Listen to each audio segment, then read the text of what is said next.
One weekend afternoon, my sister and I went to check out some antique shops in the next town over. The second shop was kind of big, with maze-like aisles you walked through, so my sister and I ended up getting separated.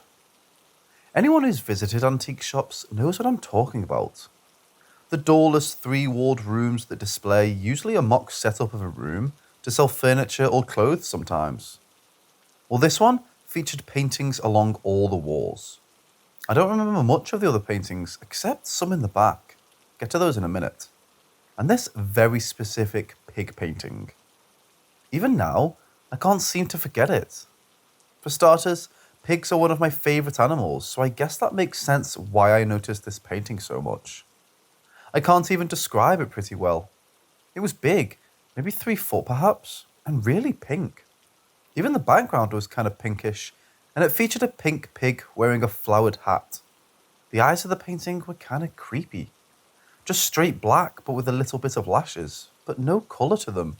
Just black. I found the painting honestly rather cute. But I realised as I looked at the painting, I was getting a very bad feeling coming from that room. And keep in mind, I hadn't even entered it yet. It was like not just a creepy feeling, but a feeling of overwhelmingly something bad. I noticed there were some old 40s posters from a Chicago play that I wanted to look at, but they were all the way in the back of that room.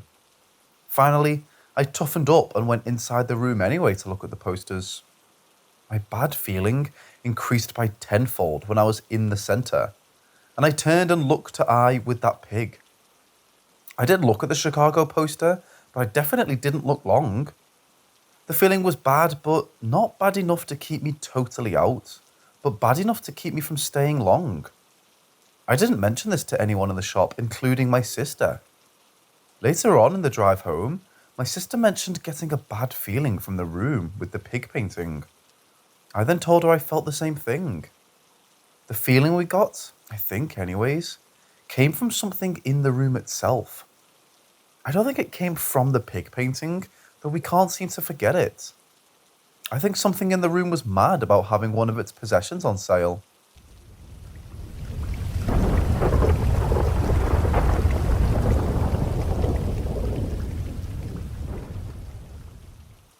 This occurrence happened a few months ago. After me and 2 friends, I'll refer them to as A and J, we were driving back from a Dodgers game back to our house in Murrieta, California. Along the way, we missed an exit and got lost around San Dimas, and took this opportunity to pull off and get McDonald's. After we got back into our car, and the GPS started us back on our course. This time, however, through some surface streets to an on-ramp. It was at about 2 and there were no cars, which we thought was normal considering the time. As we kept driving, we still hadn't seen any cars, even while on this freeway, which we still don't know where it is. And we never saw any until we ended up in Corona. But as we were just talking tonight, Jay and I realised that there were some weird occurrences that happened on that road that are like seriously fucking me up. First off, I'd like to mention that A and myself both agree and remember these events with no parts missing from both of our recounts. First off, while on that road, none of us remember any lane going in the other direction. We both also remember us being driving on a single lane road. Second, it was pitch black with no surrounding other than a drop off to our left and a hill to our right. And thirdly, we kept seeing freeway ends here signs over and over again until we remember being in Corona.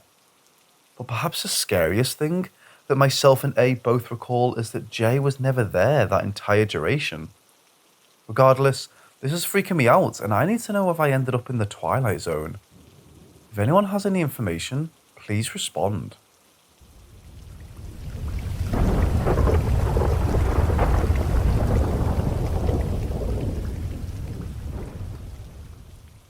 My 4-year-old son says a skeleton in my closet looks at him and says he doesn't know who he is. He won't anymore though. Apparently he's left this realm. Since he could talk, my son was talking about seeing a monster saying goodnight tonight, when this was daily for 2 years. And as his speech improved, the monster became a skeleton in Mommy's closet. I didn't think much of this, but then my second child was born, and when she was 9 months old, I woke up to her sitting up in our bed, smiling and waving at the closet where Jack says there's a skeleton. That was it for me. I decided to call a medium the next day to professionally cleanse our house. As soon as she entered my house, I started to shiver. I'm an amateur hippie, but this lady had energy. She seemed a little crazy, but also legit. She was a corporate banker and almost died 12 years ago from MRSA, and used to see ghosts as a kid, and when she came to, she could see spirits everywhere, and someone told her she had work to do, so she started doing this as a side job and also teaches cooking. She came in and set up, looked behind her, and touched a painting on the wall, and told me my grandma was with us, and that my grandma said to me not to worry, she is here. And she was always here to protect my kids.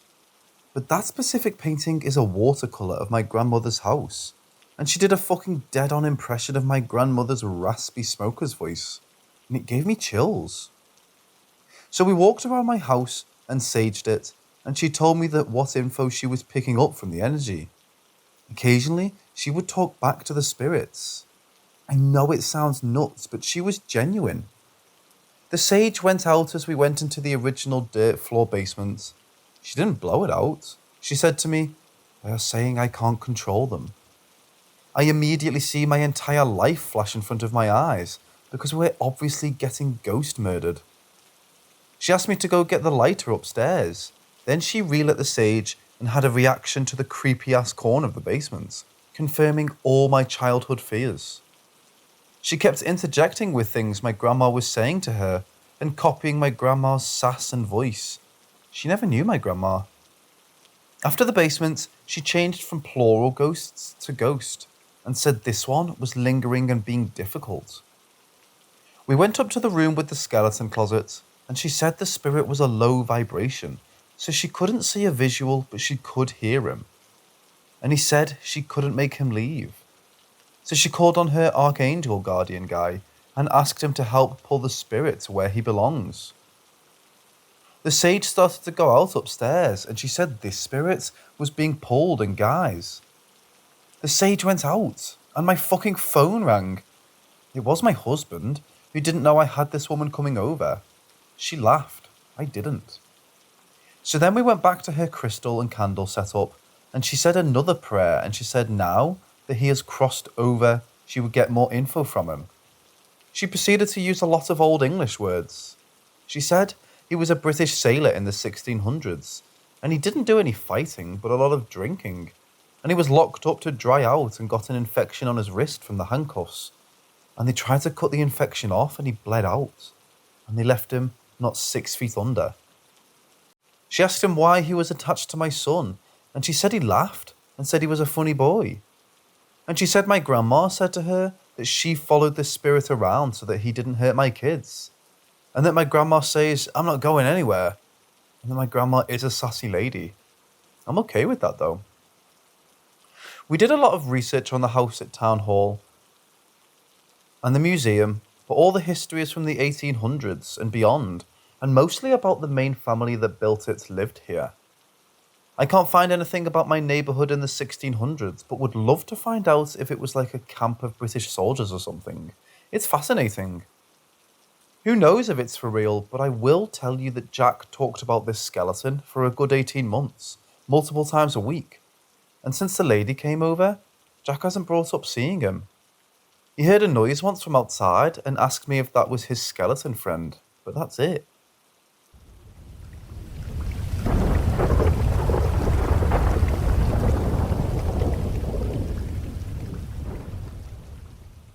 Back in middle school, I had a friend, let's call her Anne.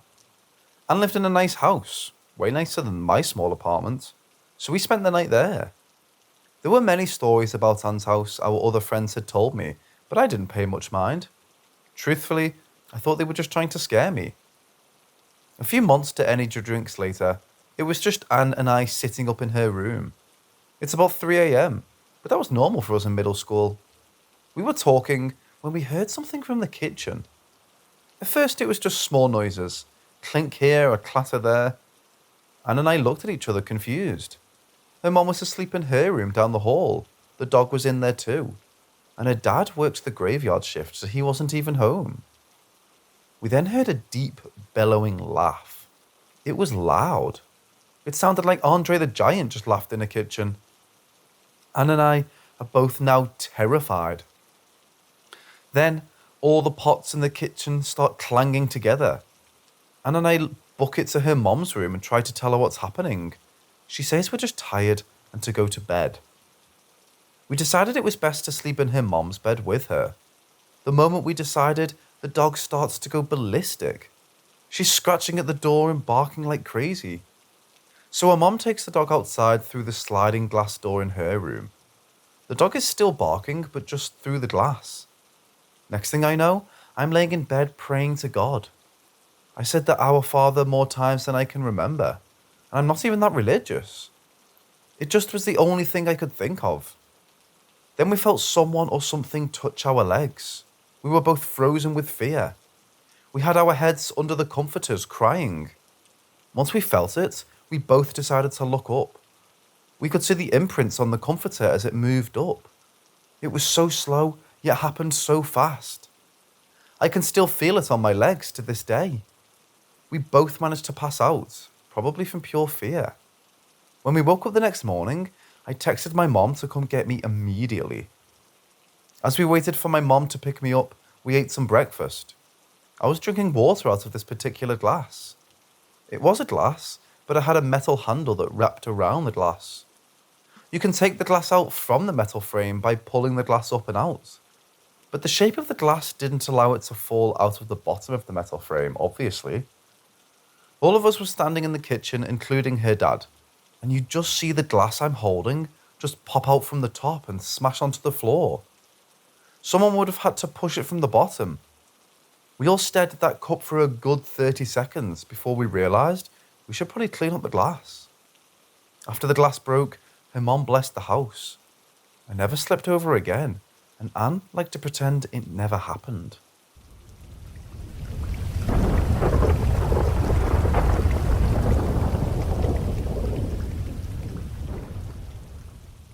This happened 2 years ago at the end of summer. We had been swimming in the park and had wound up on a very desolate trail. There was one there, but just faintly. This area gets traffic because of the ruins of an old cabin that settlers built ages ago, but no one ever goes up the hill as it is very steep. My friend James has been there before, and he said it was very spooky when he went, so we thought that it sounded fun. We hiked for about 10 minutes from the ruins of the cabin to where James said the cemetery was. Now, we had just swam, so I was wearing river shoes and a bathing suit, and they were wearing the same, so not really for this kind of terrain. We eventually got up the hill, and the thick brush instantly led into a bald spot. If you don't know what a bald is, it's basically a part in deep wood that has no trees growing on it. They're landmarks hikers usually go to. The cemetery was small, maybe about 15 tombstones, and many smaller ones claimed by the woods on the side. Many graves were marked a year like they just said 1804 or 1799, things like that. There was only one name eligible on any of them, and it was for a 4-year-old named Isabel. On one grave, the one in the dead centre, there was an old copper picture frame, and I mean real old. It was heavy to pick up and had numerous scratches and chips in it, but wasn't faded or green. In the frame, there were bits of broken glass and a black and white photograph long since faded away. Now I don't know why I did what I did next, but I couldn't stop myself once I started. I picked it up to have a better look at it. As soon as I did, all the usual summer sounds of the woods, cicadas and bird calls, just stopped. It was so noticeable that both my friends looked worried and looked at me. Great, thanks. Now we're cursed, is all I heard, and still hear from time to time. Over the next couple minutes, we nervously joked and looked around the spot, but it started getting dark, really dark.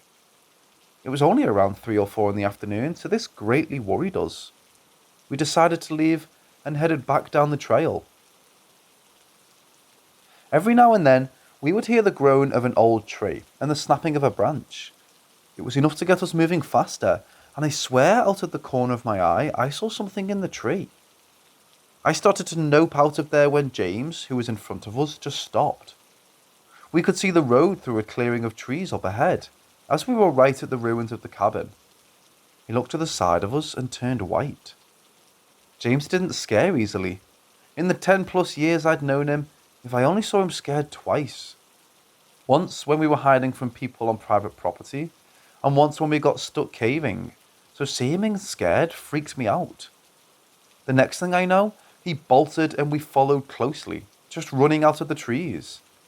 We hit the gravel road, covered with scrapes and bruises from running through bush, and he rushed us along. As we got closer to our cars from the woods, the sky started to get lighter, and by the time we got back, it looked like it was 4 in the afternoon and not 8 or 9. I've asked James what he saw, but he's been very nervous about it. All I know is I felt watched and didn't want to go back there. I did, however, mainly because I'm stupid. We went back for Halloween last year and more things happened, but not nearly as bad as last time.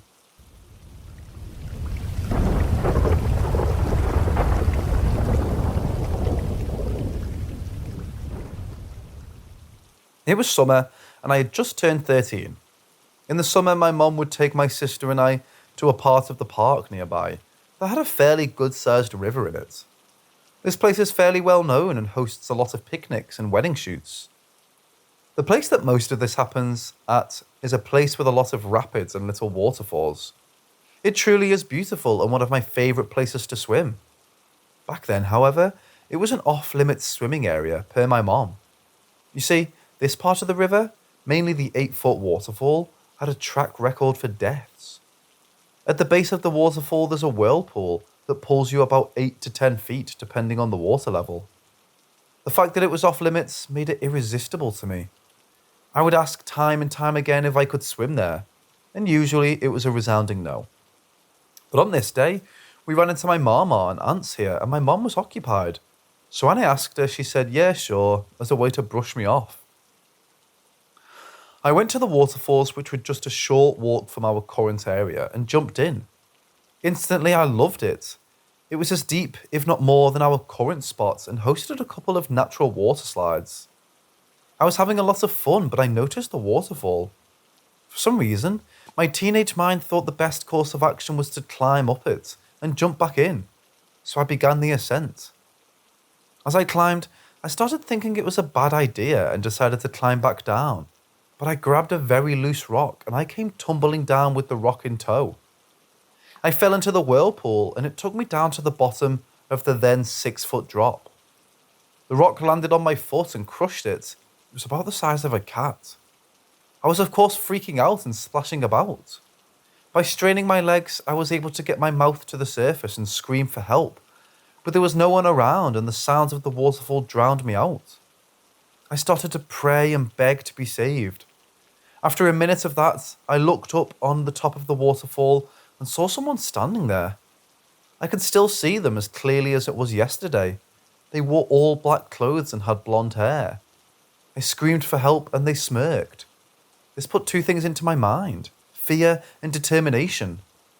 I went underwater and pulled the rock up enough for me to painfully pull my foot out of it and swam against the current to the shore. And the person was nowhere to be seen. It had only been seconds ago, so there was no way they got out of my line of vision. I limped back to my mom, who of course yelled at me for going there. I ended up just having a scraped up foot and sprained ankle. I told my pastor about it, and he said it was a demon, but so is everything here. I told some of my more religiously free peers, and they told me it could have been death. I don't really know. Since then, I've nearly gotten myself killed a couple more times, even been in the hospital for it, but never seen him again. My views on death and life itself have changed. I'm more understanding of it and have to deal with it a lot.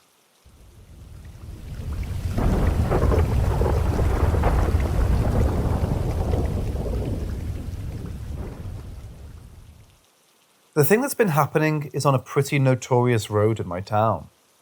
This road has had numerous murders and ghost sightings on it and is genuinely creepy at night. Not to mention that there's a horse ranch on it that the owners dropped like flies and their prize-winning horses mysteriously died on. My main interaction here lately happened right near this ranch. I was driving home from school, and I took night classes, so it was pretty dark. I drive a shitty old Taurus that has an issue every other week, but I'm poor, so any car is good. Anyways, I was driving and my car started to overheat and started acting up. The hiccuping was so bad I decided to pull over the next stop I can. This road is very curvy and there's only one straight way, right in front of the ranch. Go figure. I pulled off and called my girlfriend's uncle who works on cars, and he said he would be there in about 30 minutes. No big deal, I thought. I'll wait in the car.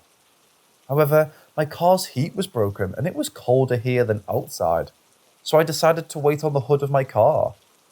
I sat opposite the iron gate that was the entrance to the ranch. The entrance goes out into two small fields where they would showcase their horses. The last one to die was a celebrity named Duke. The fields end with a small forest and road going through to the main house. Ever since the first horse and person deaths came out, there were rumours that the place was haunted. They were, of course, natural, at least to some degree. The horses were slaughtered by a bear. Very doubtful, but that's what was said. I never stepped foot near that place before and wasn't planning on it.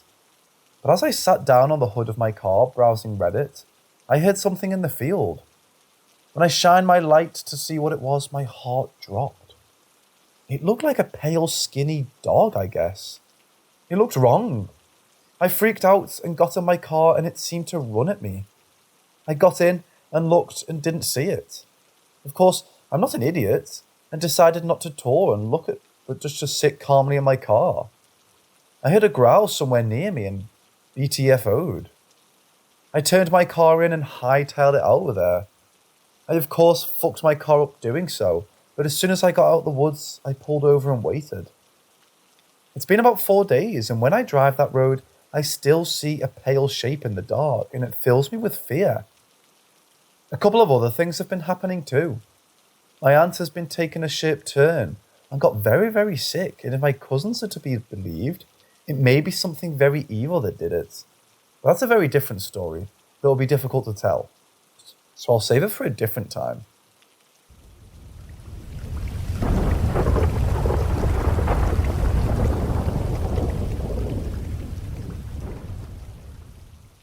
I live in a very religious place in the south, so a lot of people tend not to believe what they hear or see because it's just the devil playing tricks. That being said, my cousin D, who is about 12 years older than me, believes in this too. That what he saw was just a demon and not a skinwalker. Getting this story out of him took a while. He didn't like to talk about it, but I got him to open up about it a bit. This happened around the mid-90s.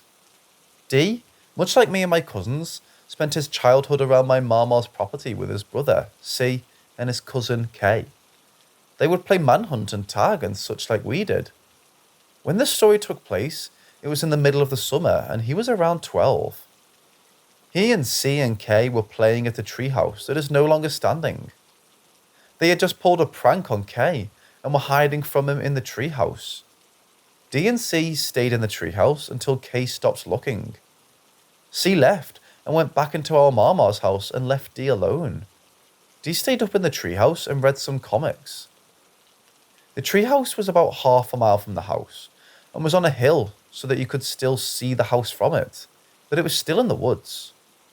At the time, my papa was still alive but was in Georgia on a retreat, so he wasn't there, which let the three boys do whatever they wanted. Papa would holler for them to come in when it started to get dark because there was, and still is, a large number of coyotes and bears around the house. Dee decided to read comics all day, something he still enjoys, and eventually fell asleep. He woke up and it was dusk. He heard our mama yelling for him and he began to get ready to leave. As he went down the ladder, he heard a coyote yip and he climbed back up. At this point, he began to get a little upset while telling me the story. He began to explain that the coyote looked like, and I realised it was the same one that me and my cousins had been seeing growing up as well. It looked like it had mange. It had a large tuft of fur missing on its right side, and you could see the bare pale skin and it had human-like eyes. It snarled at him and bore its teeth. He was taken aback by this and he just sat back down in the treehouse. The coyote sat at the base of the ladder and just looked up at him. He told me he sat there for about 20 minutes trying to figure out what to do. He remembered he had a slingshot and decided that the best course of action would be to try to scare it off with that. He said he shot at it and it just growled more. My cousin was and still is a very good shot with a slingshot.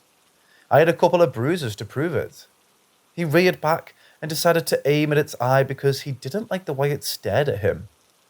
He reared back and got it right in its left eye and it ran away howling. He got a little more emotional now. He told me he climbed down the ladder and made a mad dash toward the house. About halfway to the house there's a large dip in the land where there were a bunch of bushes and small trees. When he was about there, he told me that he heard coyote yips all around him and swore that a whole pack had come upon him. He just ran from it, and while he was on his way up the other side of the dip, he tripped and hurt his leg. He started to get upset and had to stop a few times. He told me he got up and started to limp toward the house. This is the part that gave me chills. He told me that he turned and looked behind him and saw not a coyote anymore, but a person. And it looked like it had his face. He said it started to walk towards him in an odd way, but luckily C and K started yelling for him, and as quickly as it appeared, it disappeared. D told C and K, but they didn't believe him, and they told him it was just a trick of the night, something that he still tries to believe in. As soon as he told me this, he kindly asked me not to ask him about it anymore, as when he thinks about it, he thinks he sees that coyote outside. D is a very religious and reliable man, so when he says weird stuff is happening, I usually believe him. The coyote he saw that night, me and my cousins have seen before as well, along with a stag. Since the night me and my cousins saw it, I have had 2 more encounters, the latest one being last year. I'll share those in time. One of my cousins who was there with me that night may tell his perception of the events too. I have some more stories that happen more in the park than on family land that I'm going to share soon. Several of my friends have had creepy experiences as well, and if they're willing, I may share theirs as well.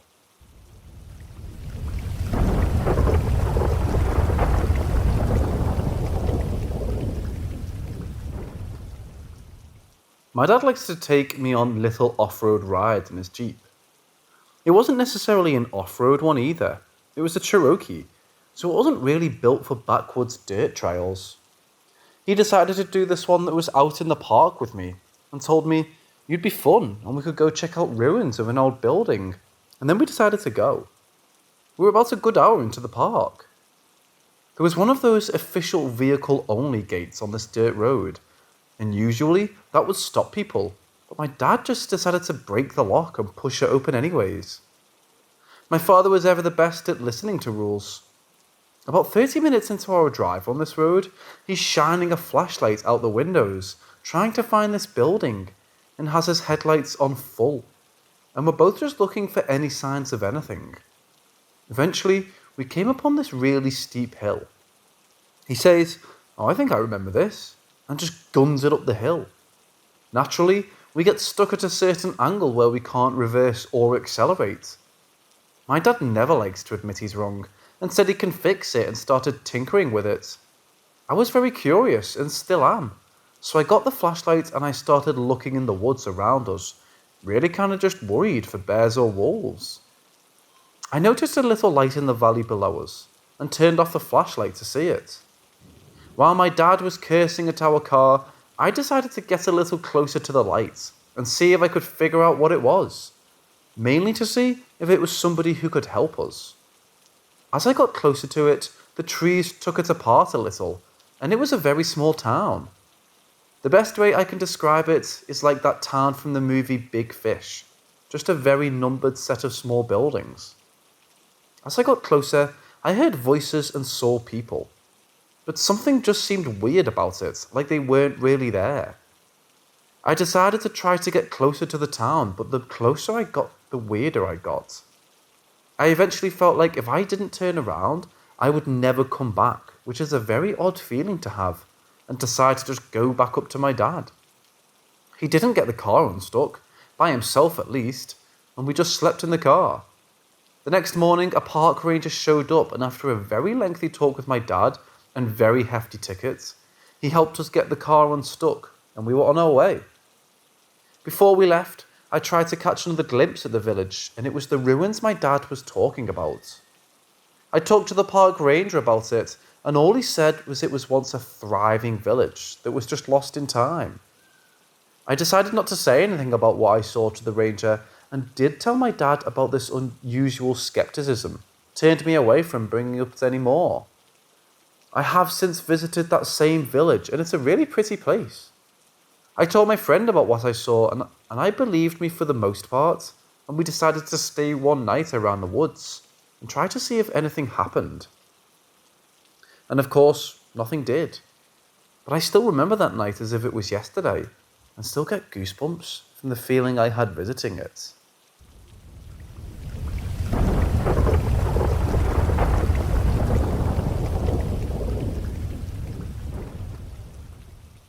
So I've been renting a room in a one-story house for the last couple of years.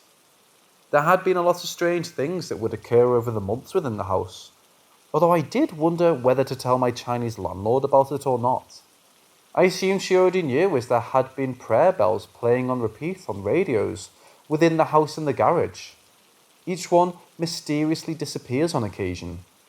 At first, I thought it had just been my roommates becoming annoyed with the constant bells and prayers, until I lived in the house alone, and things would mysteriously go missing.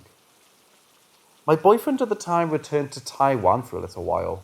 I promised him I'd keep the room for when he returned. During some of the months, I would be the only tenant in the house. All of the rooms became empty as time went on, only to be filled by new tenants. The house became a revolving door. I would at times hear a little girl crying in the middle of the night. I'd smell cigar smoke when I was the only person in the home. I chalked that up as it was just wafting in from the outside somewhere. But at times it was strange, unexplainable even. I would sometimes feel heat upon my face, hot almost like a flame, only moments later to smell that familiar strong cigar smoke. When I wasn't alone in the house, on occasion I would hear a tenant yelling on their cell phone with the landlord on the other line. It would usually have something to do with not being told that the house was haunted. Once again, I figured that she already knew. Eventually, I wanted to record my experiences in the house. Whenever I'd hear the girl crying, I would try to record it. Footsteps in the house, and I'd open my bedroom door into the dark corridor, trying to capture at least something unexplainable that I've seen, so I could gather proof. There had been plenty of times when I opened my door to see a pale, ghostly floating face, a Caucasian man in his mid to early 20s, and only his face staring back at me from the dark. I had no Caucasian roommates, let alone any roommates without bodies and just floating faces. Yet, when I would lift my phone to record, my phone would shut off, as if it had no battery. There had been times when I did record or take a photo, only for the photo to appear distorted, or not even be in the gallery at all. It was tricky trying to catch them, but eventually I did. I felt quite alone in the city, to be honest. I'd wake up and go to work, and come back home to watch TV or Netflix. Some nights I'd hear my dad's voice or my sister's voice coming from the hallway, despite the fact that they lived in different states than I did. It would say to let them inside. It would happen so often that I grew to ignore it by putting my headset on and listening to music. My cousin moved in one day. My family wanted him to come help keep me safe. He often had a lot of things happen to him in the house. Things would be thrown at him. He'd wake up with scratches and burns. While I was in the shower, at times I'd hear a woman whisper in my ear, "Don't trust him." I'd turn and no one would be there. I thought I was just sleepy, and I tried to explain it off as maybe someone talking outside, and it just felt like it was right up to my ear. Whatever I could do to explain it. Later on, he proved to me that he was one of the most dangerous people in the city. Although at first I didn't understand why he was always attacked in the house, I guess the ghosts had been right. I made him leave. I was once again just trying to survive on my own in the city, waiting for Mark to come back. I would often try to stay out of the house. I would go out with friends to distract myself. Boba, food, gaming, whatever I could to just not think about waiting or the house. I made some friends in the city, some new friends. They seemed nice at first, until I realised it was simply a facade. Most people are nice, and I often try to see the good in people, but given I was a female alone in the city, I should have been more careful. This part of the story ties into the current goings-on within the house. As the months went on, I bought a spirit box. I would ask questions and they would answer. One time I asked, "Where is Mark?" just to see if they knew, and they responded accurately with his squad. I would talk to them like I would with normal people. I respected them, and in some way it made me feel less alone until I turned it off. Still being careful about it, and for months I wouldn't talk to them. Things in the room would move around in front of me on their own, knocking on my door in the middle of the night. But still, I just tried to move on from it, and I acted like the house was just like every other house. Mark told me not to talk to the spirits, given an experience we had in an apartment a few years ago. My family and his family say that I have a gift, just like my mum and dad, but I never really knew my mom. I would often come home, and if something bad happened that day, it was like they already knew. Things in the room would be thrown, the lights would turn off on their own. Sometimes I would go through my room trying to find something. I'd lay on the bed and just close my eyes, giving up on trying to find it, and I'd feel a pressure on my stomach, as if something fell on me from the ceiling, only to look down and whatever I was looking for was right there. It happened quite often. One day, I just laid in bed thinking. The overhead light in the room turned off, and I was laying in the pitch black room, only my solar panel lights remaining on. I picked up my phone and started to record. I asked them, "Are you there?" And the light turned on in the closet and then back off. I began to ask them about my new friends, and it was like they already knew. The light would turn on for yes and remain off for no. In the end, I asked them, "Do we get along?" And the light turned on. It remained on for the rest of the night. When I went back to this old recording of the lights, I went ahead and checked if I captured any EVPs that day. I did. I captured the children. I also captured one saying, "He will pay," and another one saying something along the lines of, "Take him to hell." At the time of the recording, I didn't check for EVPs within it until after the friendship had ended. I was quite upset with those new friends for a little while. At one point after hearing the EVPs, I recalled one of them talking about a shadow that they've only seen recently in their home. I put two and two together. The fact that my home had a shadow in it as well, and that they've only just seen it after they had made their criminal mistake. I hated them so much. When Mark returned, he and the landlord took me to a temple after the landlord said she saw a black fog in my room. I explained some of the spirits I had seen and described them to them. The landlord confirmed that she knew the house was haunted.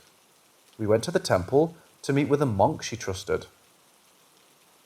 Although he didn't know what we discussed, he had described the spirits in the same way I described them to her. Mark and my landlord looked over at me, their eyes wide after receiving confirmation. The ghosts, a man who was hung, a little girl, a little boy, a young man who died in a car accident, a tall shadow, a weeping woman in a white dress. He confirmed it all. Then, the landlord asked them to remove the spirits from the home. They later came to the home, and although I am sad they may be gone, I'm happy they're able to be free if they had a choice to be. I think the little girl and the boy are still here with the shadow and the young man. I can still hear her crying at night sometimes. The monk later told the landlord they won't leave until she does. He also told her that I am close to the spirit world and removing me could anger them in her house. The importance of that is that my landlord's son had a crush on me and wanted to have a relationship with me, but I was still waiting for the mark. He got upset and tried to threaten to kick me out for not giving him a chance.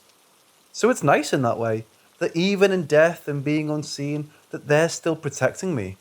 Just a random tenant in a random room in their home. And so here I am, still in this room, and nothing bad has happened to Mark or I. It's just nice knowing we're not entirely alone, no matter how alone we may feel.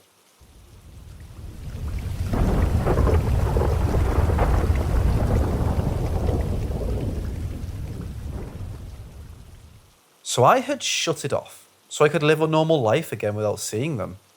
But my cousin, who has no abilities, has seen them in the house. At first, when he moved in, he didn't know that it was haunted. I didn't want to tell him that the house was haunted because I thought, well, maybe it's not. And if I told him, he would believe it was, and that would influence him in some way. If it was haunted, I was going to let him find out on his own. Or if it didn't bother him, then I'd let it be. As the weeks passed and things moved in front of our eyes, he started to hear his family members calling his name from time to time, in the middle of the night. Same experience that I had. He would have a nightmare sometimes of something trying to come inside of the room, yet it was stuck on the other side of the door and was unable to come inside, beckoning him to open the door. Which is odd because I actually have a video of it doing that and it is heard faintly. When I lived alone, it would occur very frequently, but instead of in dreams, it was literally in real life and happening on camera. I didn't show him the video beforehand, so he couldn't have known. Eventually, I did open up to him about it being haunted, but that it's not really a big deal or anything, since my family usually ends up in haunted houses for some odd reason. That if we make excuses and such, the activity will remain low. For instance, if something slides across the floor in front of us, we just make an excuse, no matter how stupid that excuse is, and we say it out loud and shrug it off. Sometimes it happens again after that, but we do make another excuse and then it stops. If something pounds on our walls from all directions, usually it happens for a few seconds, we just make another excuse, etc. Then life goes on like normal. My cousin would also be laying in bed at night, and he explained that he would see one of the almost rippling. I thought it must be an eyesight issue, so I asked him to show me where it was. Oddly enough, it was the same wall that I had a nightmare about months ago, involving things trying to climb out of a black tar-like door, with nearly 100 arms covered in the tar. So yeah, that was odd, and he didn't have the experience again. Anyway, in the room one day when I was living there on my own, I had seen a woman. Pretty much the generic ghost look. Most of them don't seem to look like that, but in movies they do. It was just a young woman who floated through my bedroom door and then through the wall beside it. Nearly entirely see-through from the waist down, and she looked as if she was made of mist or fog. No colour at all, and also in a very old, almost wedding gown type of dress. Also in the room, I would often see glowing white circular orbs, like things that would float and leave. Almost like a flicker, but I thought that was just, I don't know, a headache or whatever. But it was always in one spot of the room. Well, my cousin saw it too. In the same spot I usually would see it in. And then I told him it happened sometimes. He's gotten used to the house, and most of the activity stopped happening after I shut it off. I also bought a little spirit box and would use it outside whenever the activity would go up. And soon after, I went back inside, life was back to normal, and the activity would subside for another month or two. Before the spirit box, the activity was nearly unlivable. Dangerous almost. Afterwards now, it's extremely silent, like we have a home now. If anything, it's just a house that's haunted. Buy a house nonetheless. With all of the haunted houses my family and I had lived in, my only advice is not to let a haunting consume you.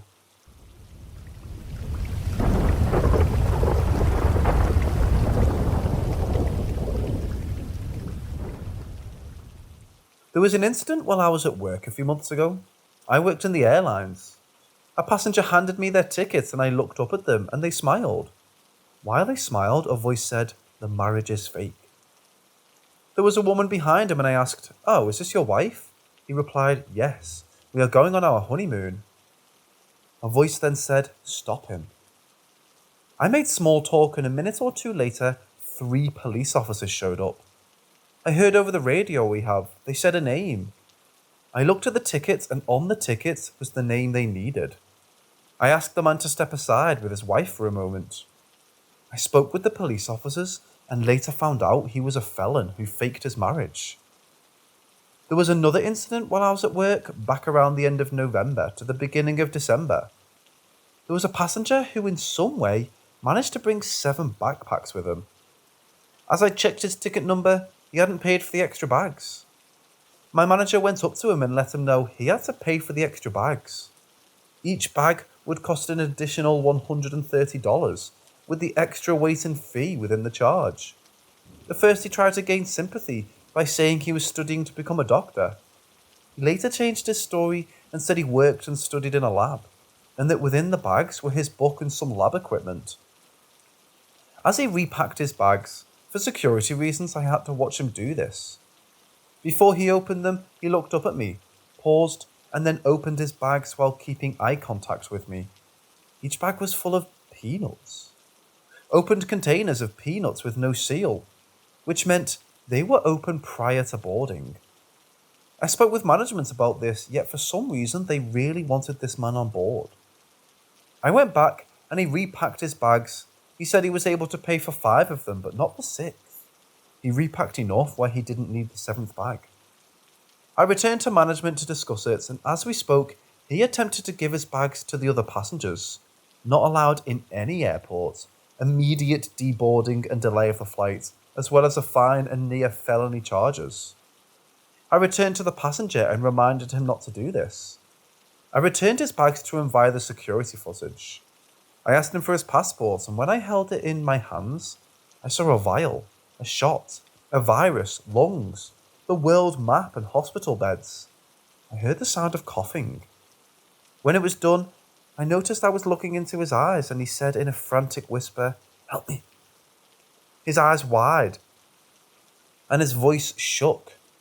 I went back to management, ready to call security, and they didn't allow me to.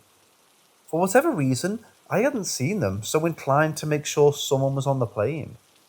They boarded the passenger. That was back in November to possibly the very beginning of December. Afterwards, our entire crew, except for about 2 people, became seriously ill. Afterwards, myself and the team had been moved to other airlines as the news of COVID affected many airlines, until eventually they had been postponed in the area until further notice. As I was working in the other airline, I was checking in a passenger and asking the usual questions with the usual small talk.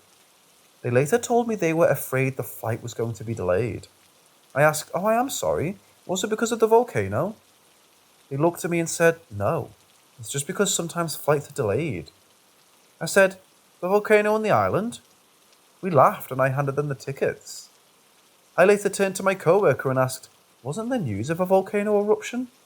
He turned to me and said, "No, not that I've heard of." We checked the news and I looked up the island and yet no news came out. I could have sworn it happened. I knew the name, the island, and yet the news hadn't come out or it didn't happen yet. A few days later, one of our flights had been delayed because of a volcanic eruption on a nearby island. The same island I had typed in the search and remembered. I'd seen in the news when truly it hadn't even happened at that time. There was a passenger who seemed very anxious due to the events of COVID at the time. I tried to comfort him as he was elderly and was planning to go on a cruise ship, and he was excited about it, but also slightly nervous because his daughter tried to beg him not to go on the ship. He pulled out his phone and showed me the ship. A voice said, "A stranded ship." I took a breath and told him about some good hotels in the city he was flying to, and also nearby cities and beach towns. He was thankful. Again, about a week later, news came in that the ship had in fact become stranded due to COVID-19 complications within. I hope he took up the hotel options, but I couldn't push it because of my job duties.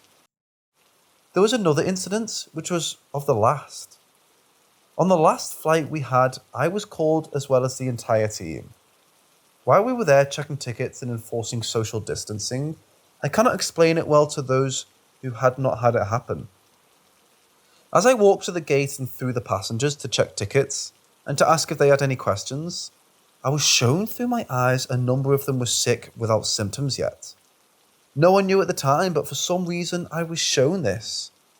I was also shown my co-worker would become sick. I had asked and was given permission to return home. I had gone home 40 minutes early that day as the large number of us had not been needed for that flight. News came out that those 2 passengers I was shown in real-time vision were removed from the flight when they didn't pass the 3rd phase of protocol. News also came out that the co-worker had fallen ill a little while after the flight.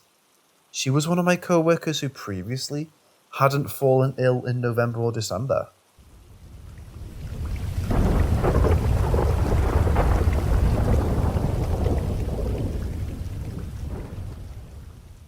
It was a sunny day outside when my dad and his 3 brothers went to visit their grandfather. His house had a small apple orchard in the backyard. You could still see the apple trees to this day. Although the last time and the first time I had seen his grandpa's house, the trees were dead and twisted. My dad and his brothers sat at a small table in the kitchen, while their parents spoke with the other adults in the living room.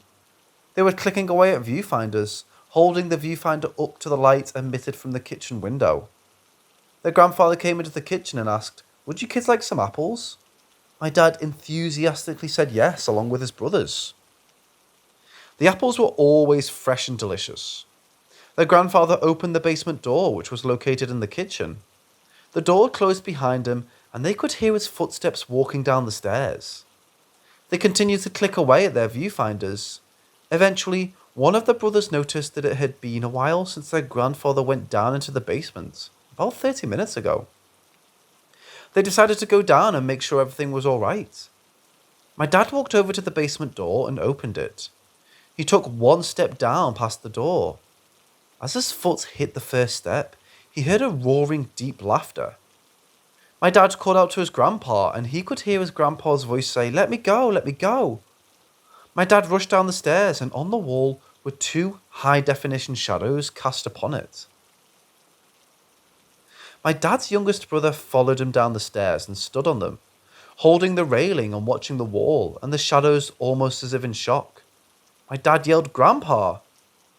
My dad, believing it was a prank, looked around the basement. There was a white sheet which was hanging up down there. He was sure that behind it, he would find out what was making the shadows on the wall. He lifted the sheet, but nothing was there.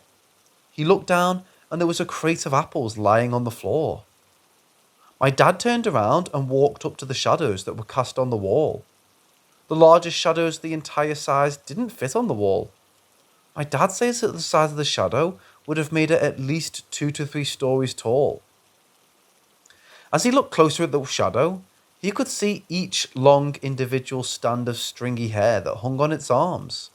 Its body was thin, almost like the body of someone who you would have seen in the pictures of Auschwitz, while also with defined thin muscles in its arms. Its head had huge horns leading backwards, and the head was that of a goat. It held the shadow of his grandfather in its hands, holding him at his waist and shaking him while laughing. His grandfather beat at its arms, screaming to let it go, while it shook him like a doll and laughed. My dad's youngest brother yelled, "Let my grandpa go! Let my grandpa go!" The shadow seemed to be completely unaware of them being there. My dad and his brother went back upstairs to get help. His 2 older brothers, who were too afraid to go downstairs because of the sheer sound of laughing, followed them into the living room. This was during the time when kids should be out and seen but not heard. Everything that they said was ignored as kids, trying to get attention or their imagination. They went back into the kitchen and sat silently, not knowing what to do. Thump, thump, thump. They could hear footsteps coming up the stairs from the basement. My dad prepared himself to see the true form of the shadow before them. The door opened, and it was their grandfather. He held a crate of apples in his hands. My dad ran up to him and lifted his shirt to check his waist and stomach. He asked him, "Grandpa, are you burned? Are you burned?" His grandpa looked down at him and laughed and said, "Why would I be burned?" My dad looked up and said, "Grandpa, you were in hell." Later on, the grandpa shared his experience when he was in the basement. He went downstairs to grab an apple crate. He thought he heard my dad's voice clearly yell Grandpa, so he turned around for a moment to see if he was there with them. No one was there. He was a bit spooked, and so he started to walk up the stairs. That's when he heard, "Let my grandpa go." This really spooked him, so he tried to quickly go back upstairs. He believed he was down there for only a couple of minutes. When he met my dad and his brothers upstairs, they were a certain look on their face. My dad ran up to him and lifted his shirt and asked if he was burned. Later on, when he became very ill, he told my dad that he was worried what was going to happen to him when he died. For a while, his life story was kept in the dark room from many family members. In fact, his life was so secretive that some family members believed he was part of the mafia in the past. When I found out what he had done at times in his life, I found out why it was kept a secret.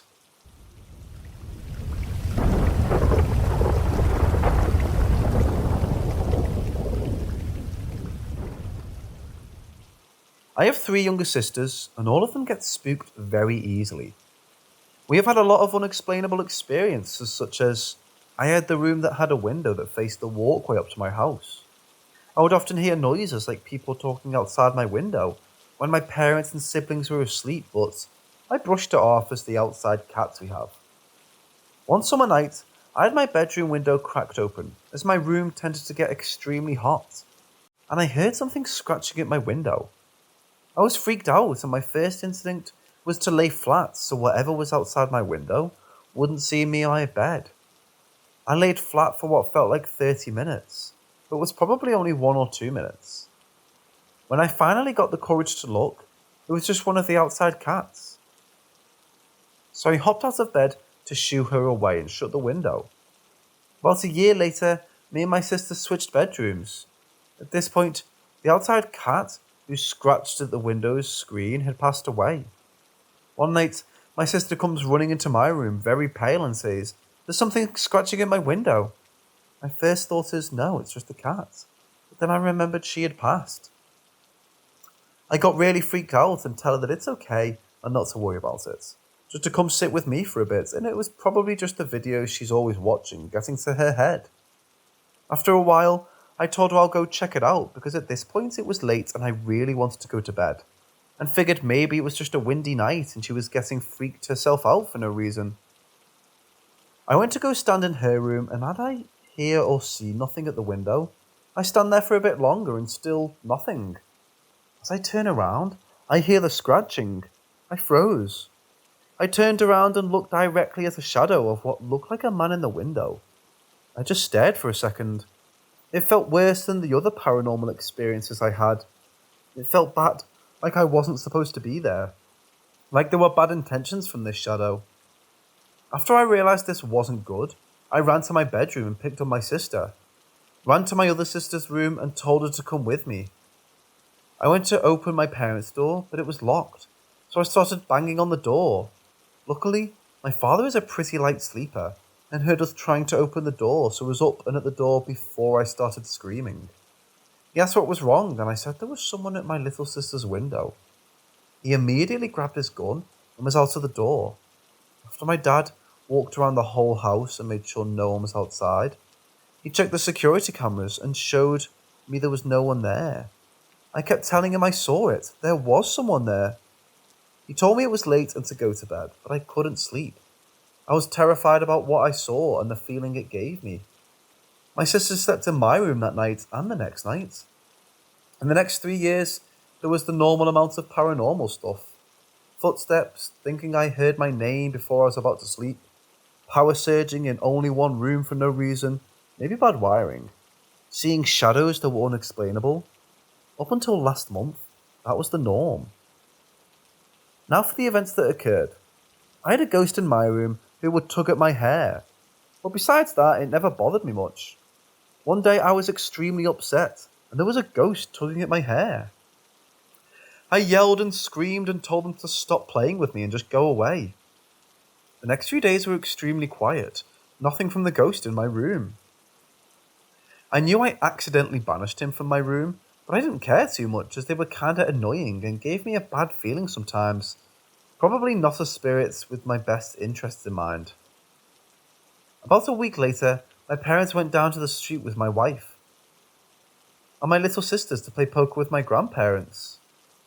When I got off work, I went down there to pick them up because I was their DDD, designated drunk driver. When I heard my dad told me he hadn't been drinking and was okay to drive, so I could go home and go to sleep. I have a dog named Maverick, and when I got home he was so excited to see me, as dogs do. When I went to my bedroom to lay down, I felt like something was watching me out my window. I didn't think much of it because I believe we have a ghost in our kitchen, so it was probably that ghost, paired with the fact that it was dark and I was home alone. I lay down and so did Maverick. I heard a car pull into the driveway and the doors slam. They took my mum's car and it was very squeaky, heavy doors that are hard to miss. I was expecting them to walk into the house any minute, but 5 minutes passed and the front door hadn't opened yet. Then Maverick started flipping out. I'm talking about growling, barking, the hair on his back stood up. This was the first time I've ever seen him growl.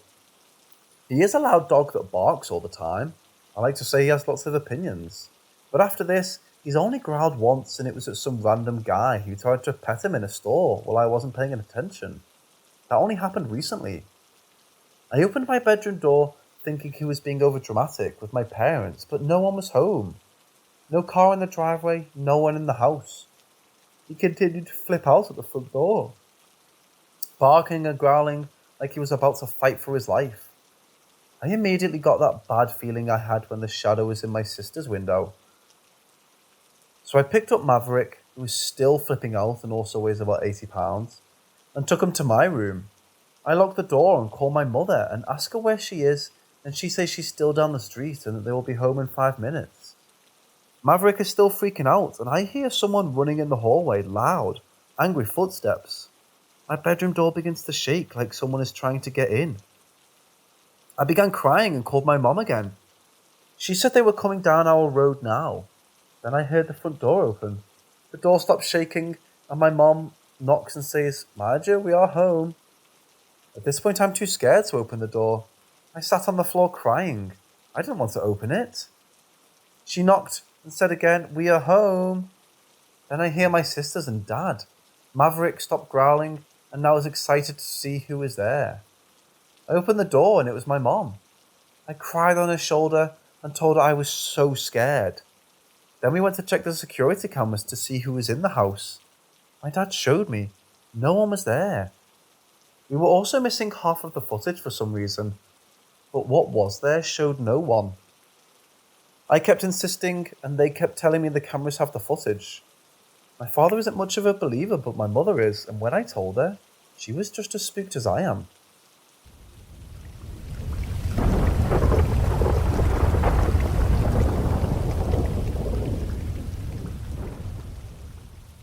So I just had a pretty darn scary / weird dream, alright?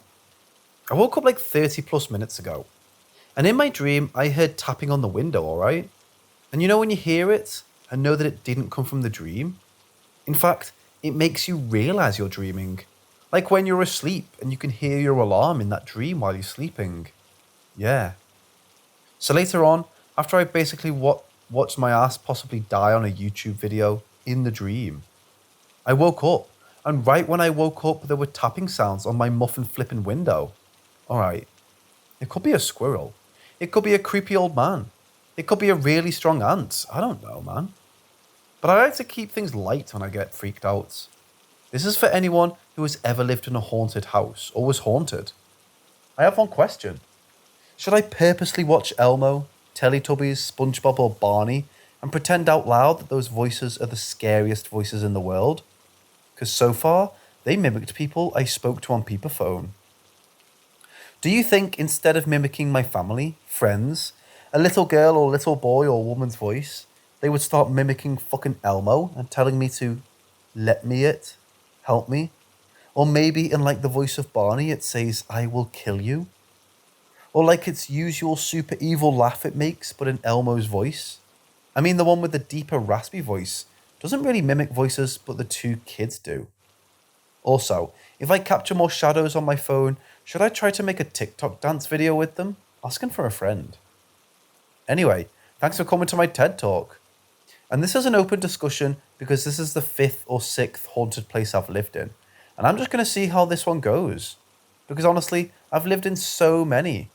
And I think the dream was in direct reference to me filming my experience this time. And so far, whatever these things are, don't like that.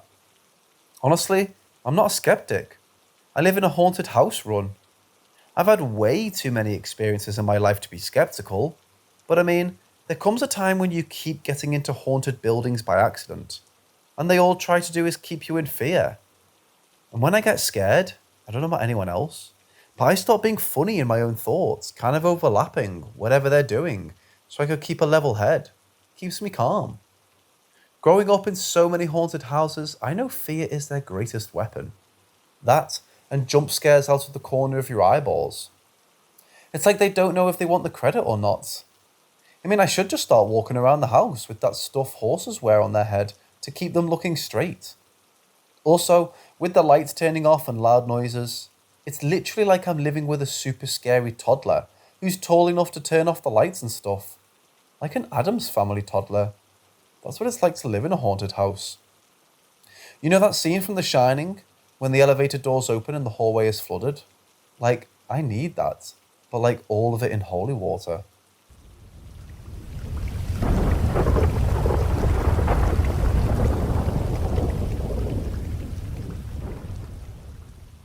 My boyfriend had just gone to the military about a month ago. We received a mandatory military order letter in the mail. Before he left, he bought me a couple rings and he has one as well. We've been together for 6 or 7 years and are really close, and it's just a great relationship. He loves me a lot. We both wear these rings, except for recently when I was unable to find it. I always put it in the same spot, but it was gone. My boyfriend messaged me today and said he had a dream and he thought it was important to tell me. I hadn't yet really told him about much of anything that was going on in the house. He and I usually don't share our dreams with each other, so I listened. His dream. My boyfriend was hanging out with his friend. His friend is a pretty bad friend of ours who we both dislike. But we are friends with him anyway, because the guy doesn't have many friends. As they were hanging out, his friend handed my boyfriend a bag of black powder. When my boyfriend refused, he put the bag into my boyfriend's pocket. My boyfriend looked up at his friend and his friend had no face. Cue my post The Apartment in Possession, where I had seen myself without a face, not a dream that time. Then my boyfriend's mom's car showed up. She was going to pick them up. As he was in the car, my boyfriend threw the bag of black powder out the window. Then he looked down and saw a wooden cross necklace. My boyfriend didn't know I lost my wooden cross necklace recently, somewhere in the house. He said it looked like mine and that it came out of nowhere. Then the car pulled up to his house.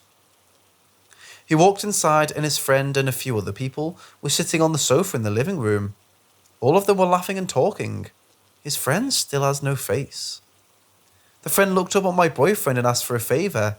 My boyfriend said, "No, you're just using me."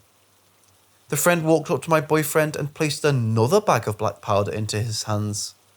My boyfriend refused and the friend's demeanour suddenly changed. He was upset and took out a ring box. The friend opened the ring box and inside of it is my ring, the one I recently couldn't find. My boyfriend asked him, "How did you get that?" The friend said, "Maybe I should just get rid of it and cancel this ring." My boyfriend goes quiet and then notices that in order to get the ring, this thing would have had to have been in my house. He asks, "What are you going to do to my girlfriend?" The no-faced friend moves his head up as if to look my boyfriend in the eyes. A smile formed on its face and he said it started to laugh. That it was the most evil and deep laugh. Something that sticks in his mind and is hard to forget. He said that it was very evil. Not only the laugh, but whatever it was. He woke up and immediately told me of the dream. He said for some reason he felt that he had to tell me about it and that we both have to be careful this time.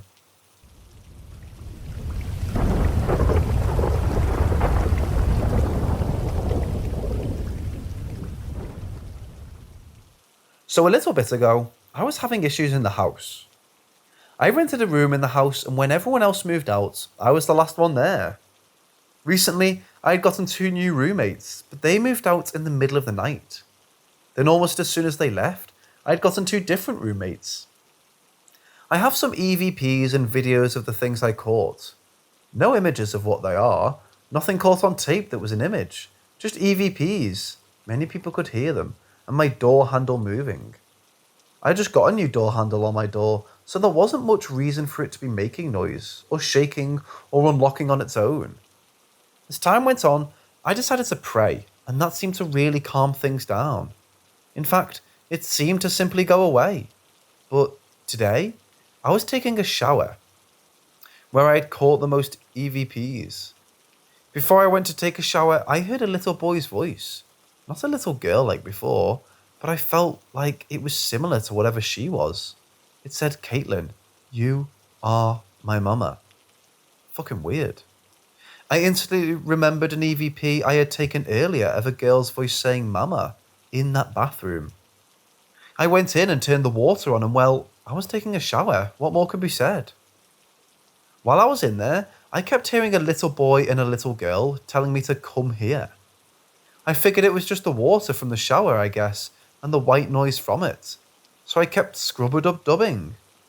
Then I heard my own voice crystal clear and it kept saying "Caitlin," and "Caitlin, come here." I rinsed and then squealed the shower handle to close the water, still thinking of forcing myself to believe it was just the white noise from the water. Then I heard it again from the other side of the shower room. I listened more closely and I heard my voice again. It sounded like it came from the cabinet, underneath my sink. Well, I dried off and pretended like I didn't hear anything at all. I don't want to believe it's back, so I simply, will proceed to keep ignoring it.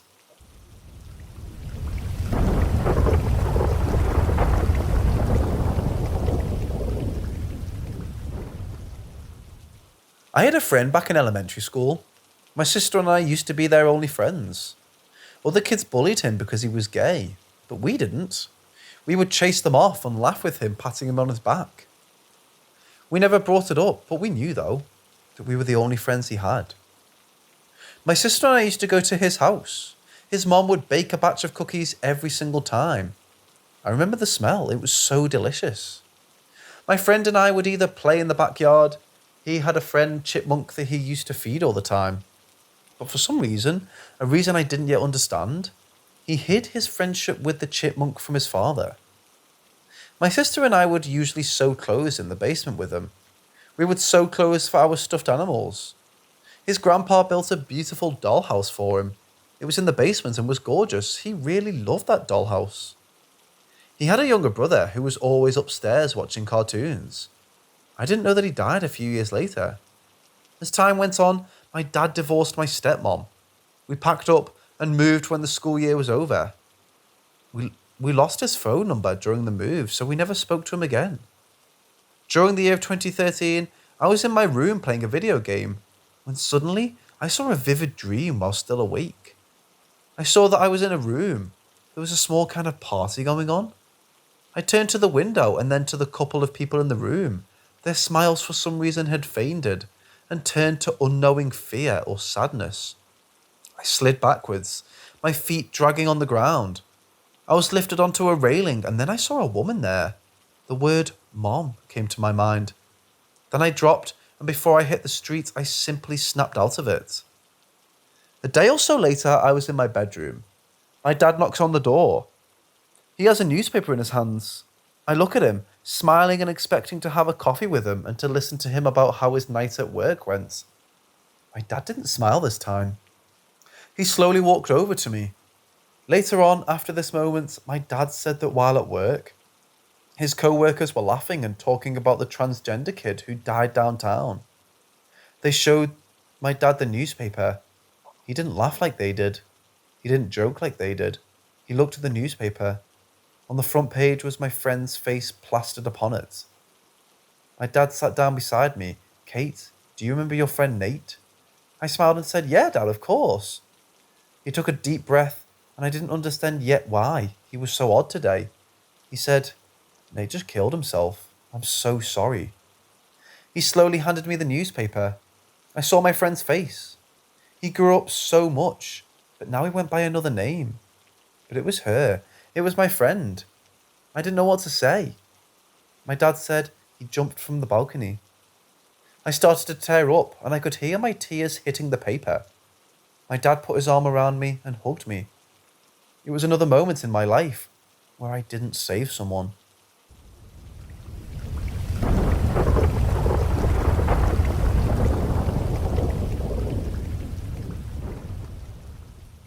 So I've been having some issues in my house. I prayed in my room, even though I'm not very good at it. Got an EVP. After I said, I'm calling upon the Archangel Michael, I heard a growl with my own ears. Within the growl was the EVP. I actually didn't catch it. It was another person who did. The next night I confronted them. Basically, I stood in the living room at night. They seemed to be the most active at night. Something felt like it stood behind me, put its icy hand on my shoulder, and said my name right into my ear. I got pissed. Shout out a warning shot. Basically a burst of light. If you don't know what that is, people who are physics can do things once they learn how to do it. Other people wouldn't see it with their eyes. The icy feeling on my shoulder went away pretty quick. I asked, how many? A little girl's voice came from my right and said, many. I got pissed and said, how many again? A man's voice behind me said, 7. Another said 9. A deeper voice mocking to my left said, many more. Ha. The room filled with whispers all around. I started walking back to my room and turned around expecting to see them, but nothing was there. As I kept walking down the hallway, the whispers came closer. I opened my door and looked back, glaring at where the whispers were coming from, and I said in an intention, I will burn you. I said it in the same way I would do to a ghost, so I didn't say it out loud. The whispers stopped. I knew I was angry and I should know better. I needed help. I went into my bedroom, prayed 5 to 7 times. A ton of neck pain, etc. I didn't take it seriously, the neck pain. It can be explained away. I went to sleep and the house felt lighter and brighter. It felt like finally they were gone, but I don't know. It felt like underneath it that maybe not. The sun went down around 8:20 to 8:30. It was 8:40 and the room started to feel heavier. Whispers again from behind the door. I was getting ready to pray again. I was kind of angry, upset, etc. Then it felt like my room was full of people. It was a good feeling this time. I felt a warm feeling. A woman's voice said, it's alright, we're here. Then the whispers behind the door had stopped. I still don't know exactly what's going on, but this room feels really, really good.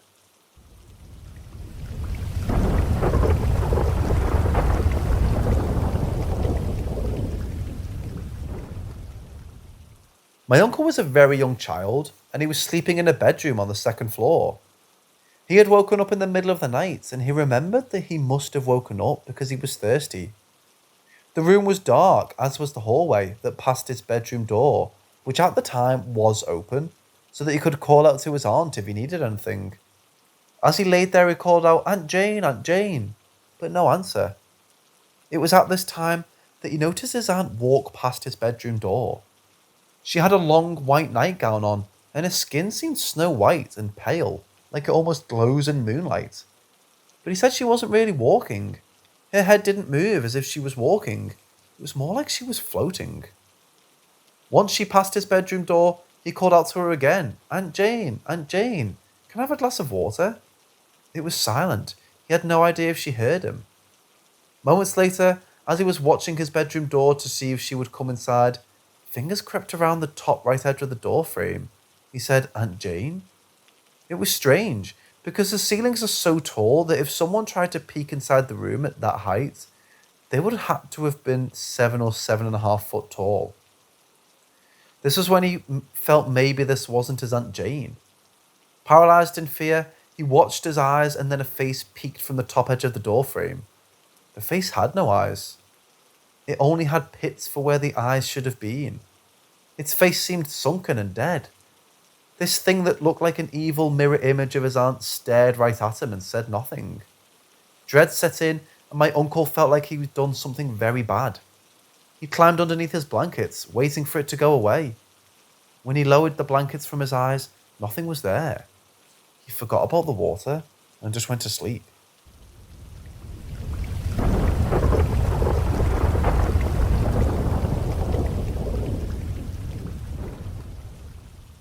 When my dad was about 24 or 25, my mom gave birth to me. After a few days of being home, my dad started to hear that I was struggling to breathe. He called the hospital and he had the phone up to my mouth. I was wheezing.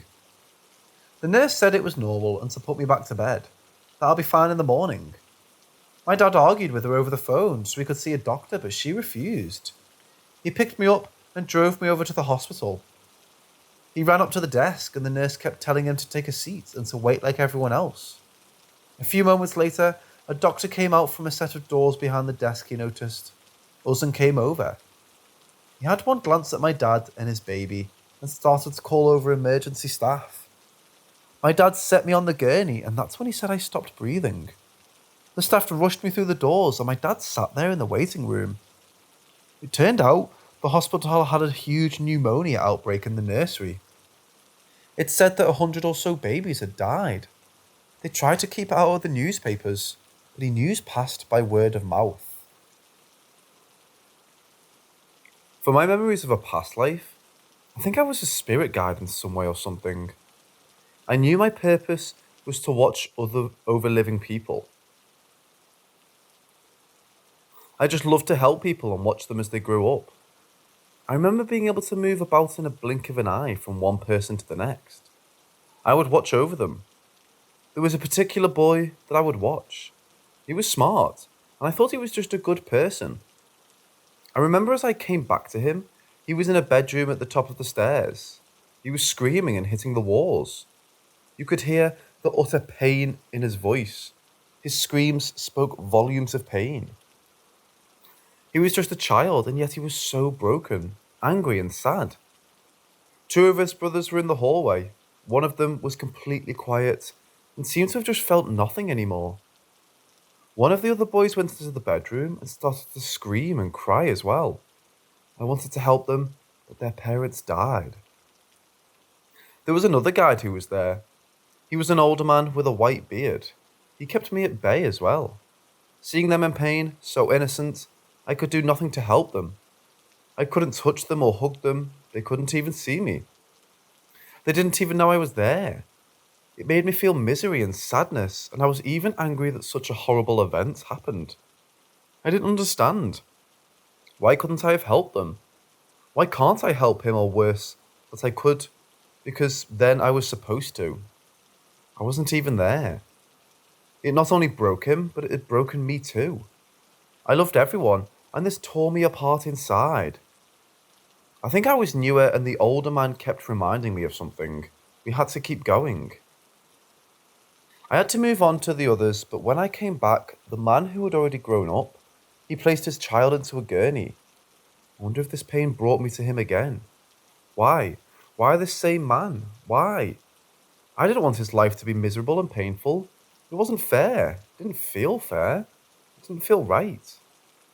I felt the rules and the balance and reason for the purpose over my head. I wasn't supposed to change what happened. It didn't feel right, and in a selfish decision, I floated over the infant. When his child took her last breath and her heart stopped, that's when I entered her body. He had to have his daughter, at least. He had to have some happiness and joy in his life, even if it was just for a short while. I wasn't planning to stay. I remember growing up, I knew deep down that I wasn't supposed to stay. Later on, I told my uncle this. I wanted to see if it was even real or if it was all just a silly hogwash of my imagination as a kid. My uncle went quiet and looked down at his coffee cup in his hand. He said the night his parents died, my dad was the one who screamed and punched the walls. Their youngest brother and himself were the ones who stood in the hallway near the staircase, and that their other brother was the other one who sat down on the bed and screamed and cried along with my dad. He said it was strange to add the older man. He said my dad mentioned that the night before their parents died, his dad came up to the stairs to tell them to be quiet and go to bed. Before he came upstairs, he saw a man by the door, an older man with a beard. He covered his head with his blankets because of the brightness from his dad turning on the light. My dad said good night through his covers, and his dad replied, good night. When his dad turned off the lights, the man said, take a good look. This will be the last time you see them. My dad didn't have time to see his dad because he still had his covers over his head. Then his dad closed the door. His parents both died in a tragic car accident the next day. My uncle also opened up. He said that my dad was a powerful teacher in a past life and that he was his student. He said that my dad had more to teach him and said they would meet again in another life. But my dad walked away from his abilities after she remained. I guess it's for the best, but my uncle still waits for him.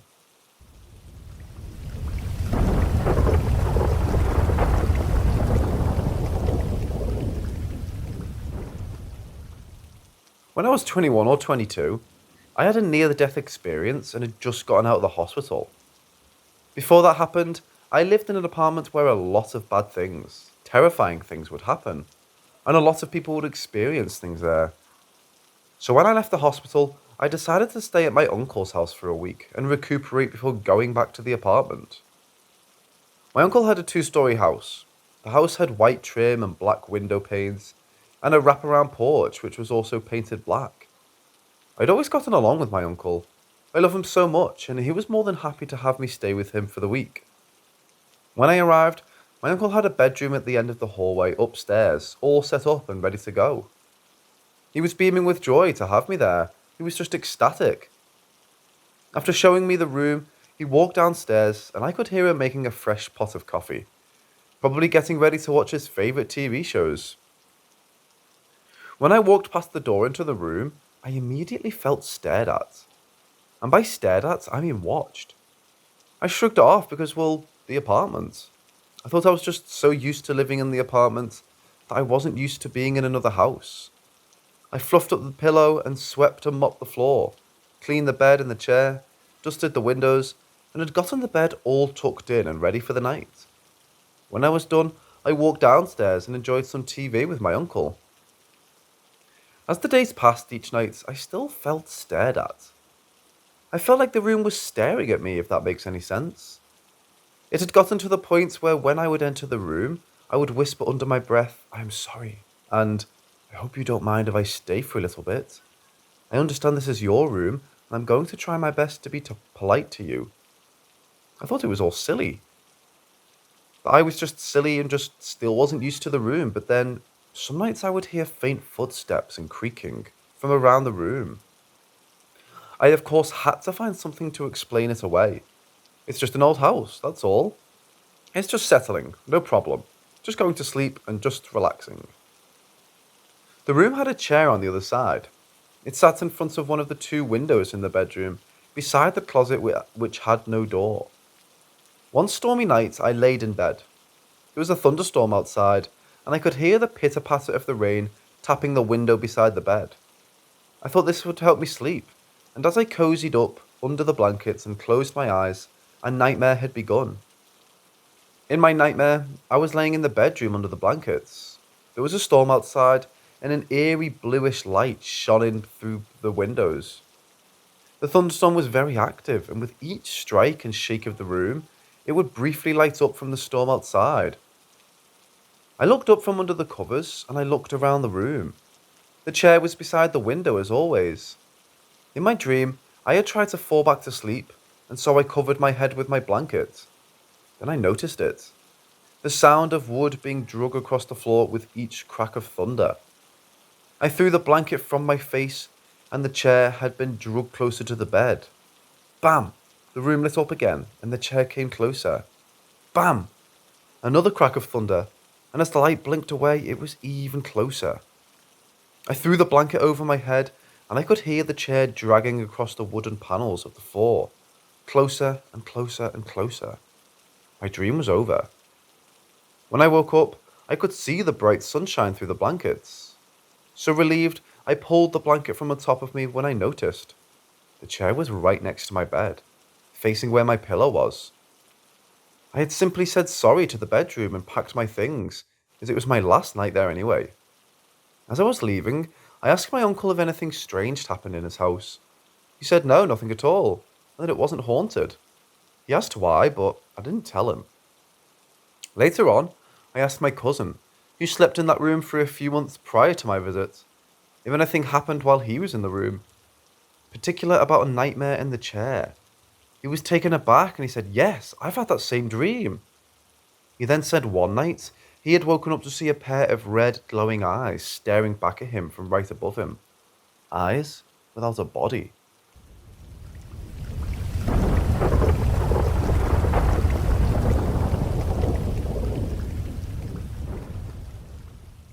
So, this is a very true, very scary story of true events which happened in an apartment I lived in with my boyfriend.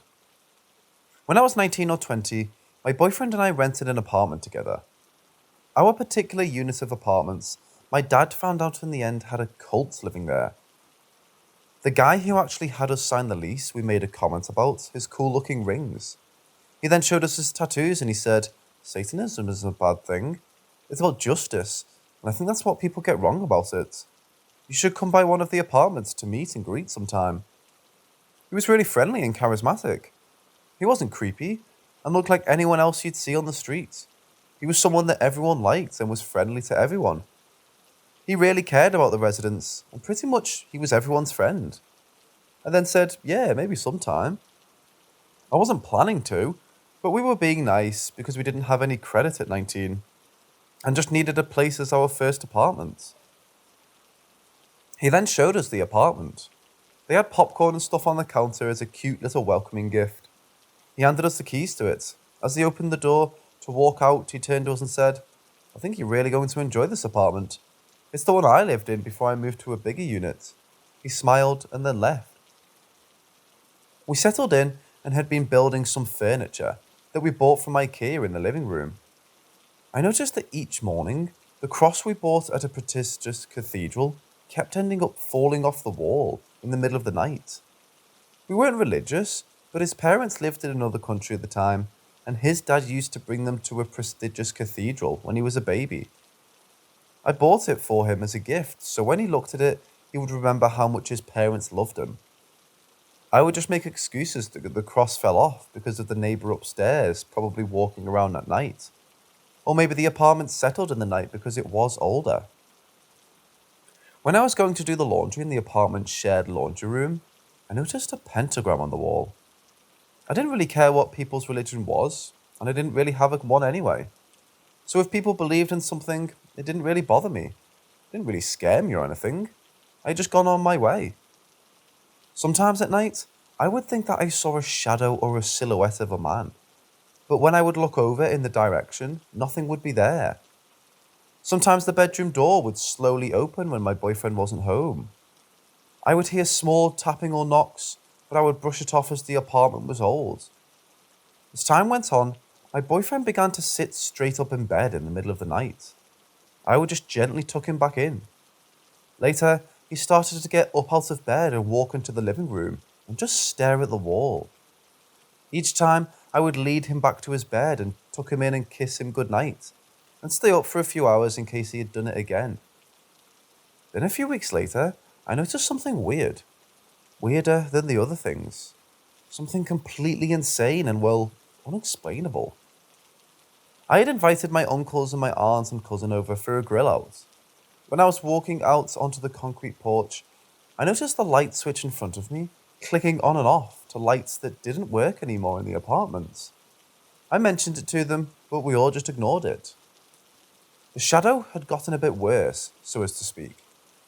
If you looked in the mirror in the bathroom, you could almost see a black cloud around your face, but again I made an excuse. Oh, the lights are just dim or something.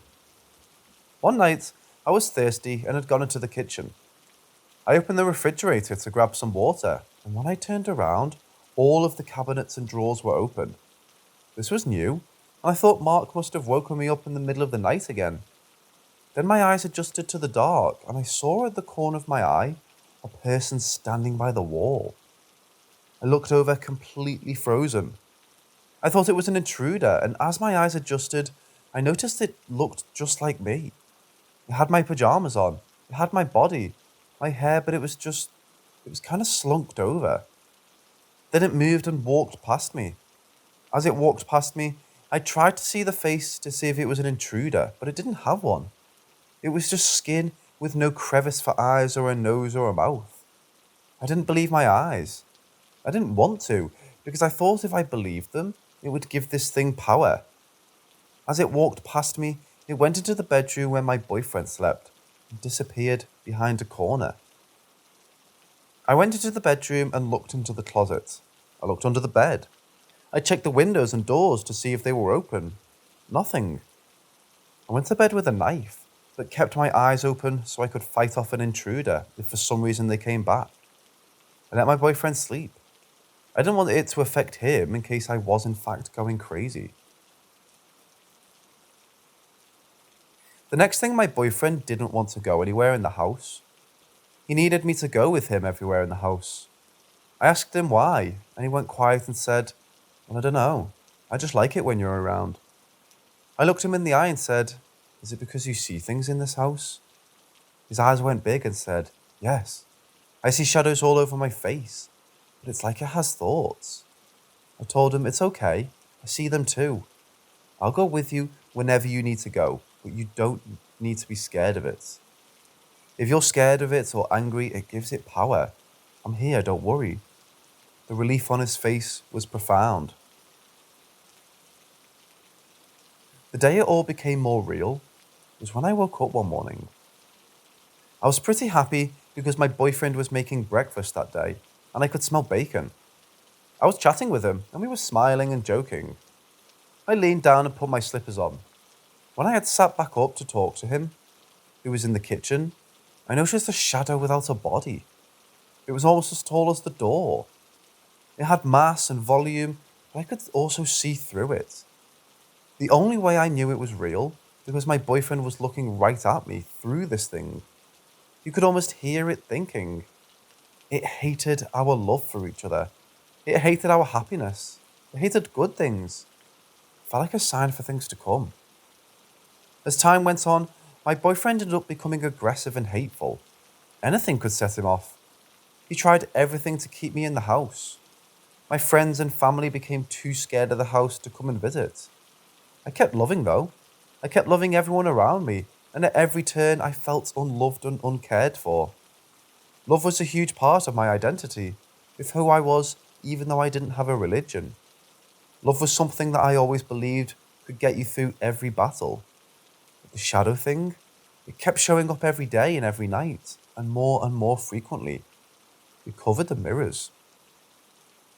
My boyfriend's sleepwalking had gotten worse. Some nights I would wake up to find my boyfriend standing beside the bed, as if he was watching me sleeping, but his eyes were closed.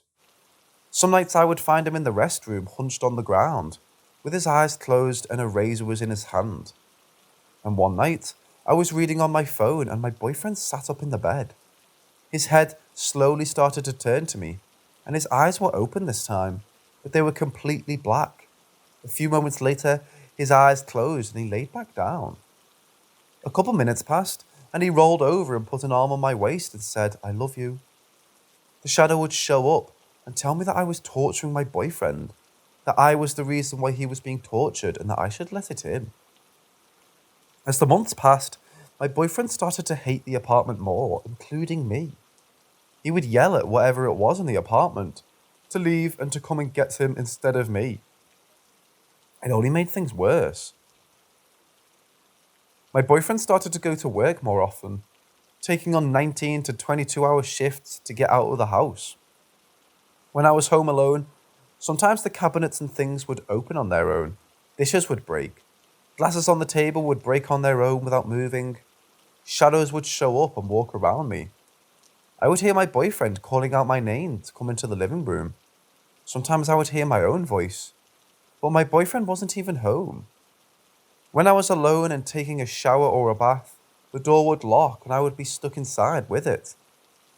Only when I broke out in tears would it open again. I started to pray sometimes. I didn't really know how to do it, but sometimes I would get on my hands and knees and put my hands together like they did in the movies. I would ask for someone to please help me, to protect my boyfriend and my dog and my family. The shadow would appear and say, "You're all alone. No one is coming for you. I'm the only one here." It would only make things even more worse.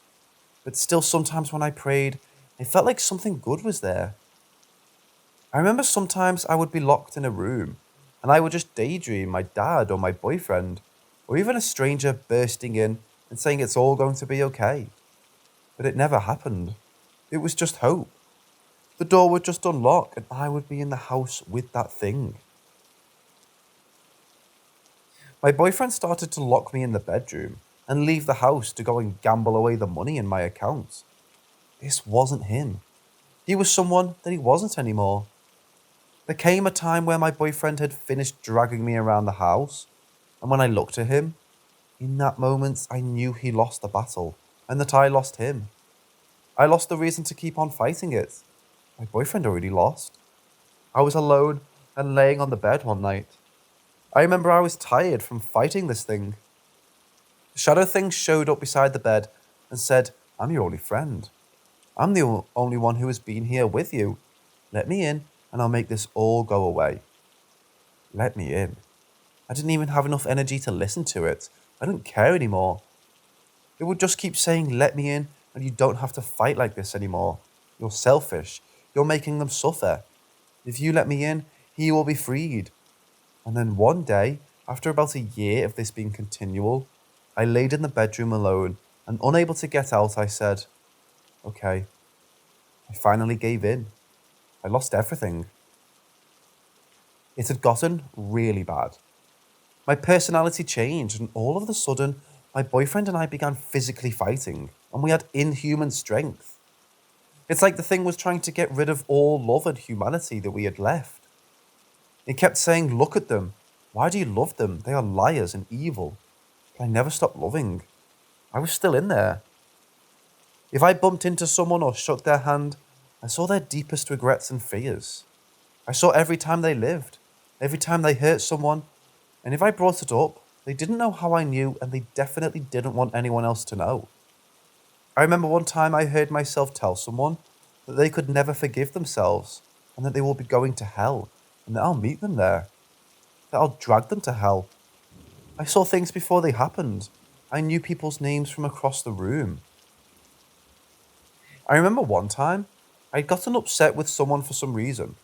I hated them, and I had a deep, dark desire to ruin their lives. I'd gotten news that they were moving to California. Then I heard its voice say, "The hills shall burn in hellfire." A few weeks passed, and I saw on the news that wildfires started to spring up in California. Their apartment was one of the first places to burn down in the fire. There was another person who for some reason I was upset with. I hated them as well for absolutely no reason. It said, "The mountains shall fall, fire will rain down." And a little bit later, a volcano erupted in Hawaii, where they were staying. When I saw the news, I said that was never something I would have ever wanted, and it became angry. "Don't you see this was for you?" I recall him saying. I recall him being upset that I didn't appreciate it. I remember just knowing that I would never hate or hurt someone. It was like it would manipulate and manifest emotions and act like it was me, to show that we were different. The battle was to hold on to the good inside, to hold on to me. Things became more and more worse as time went on. One time, I had just gotten really upset with my boyfriend out of the blue, and wanted him to die. Something from the kitchen flew across the room and hit the wall behind him. It wasn't good. The thing inside had fun and delight in causing inner turmoil, and as I learned more about this thing, the more I knew I had to keep loving and caring.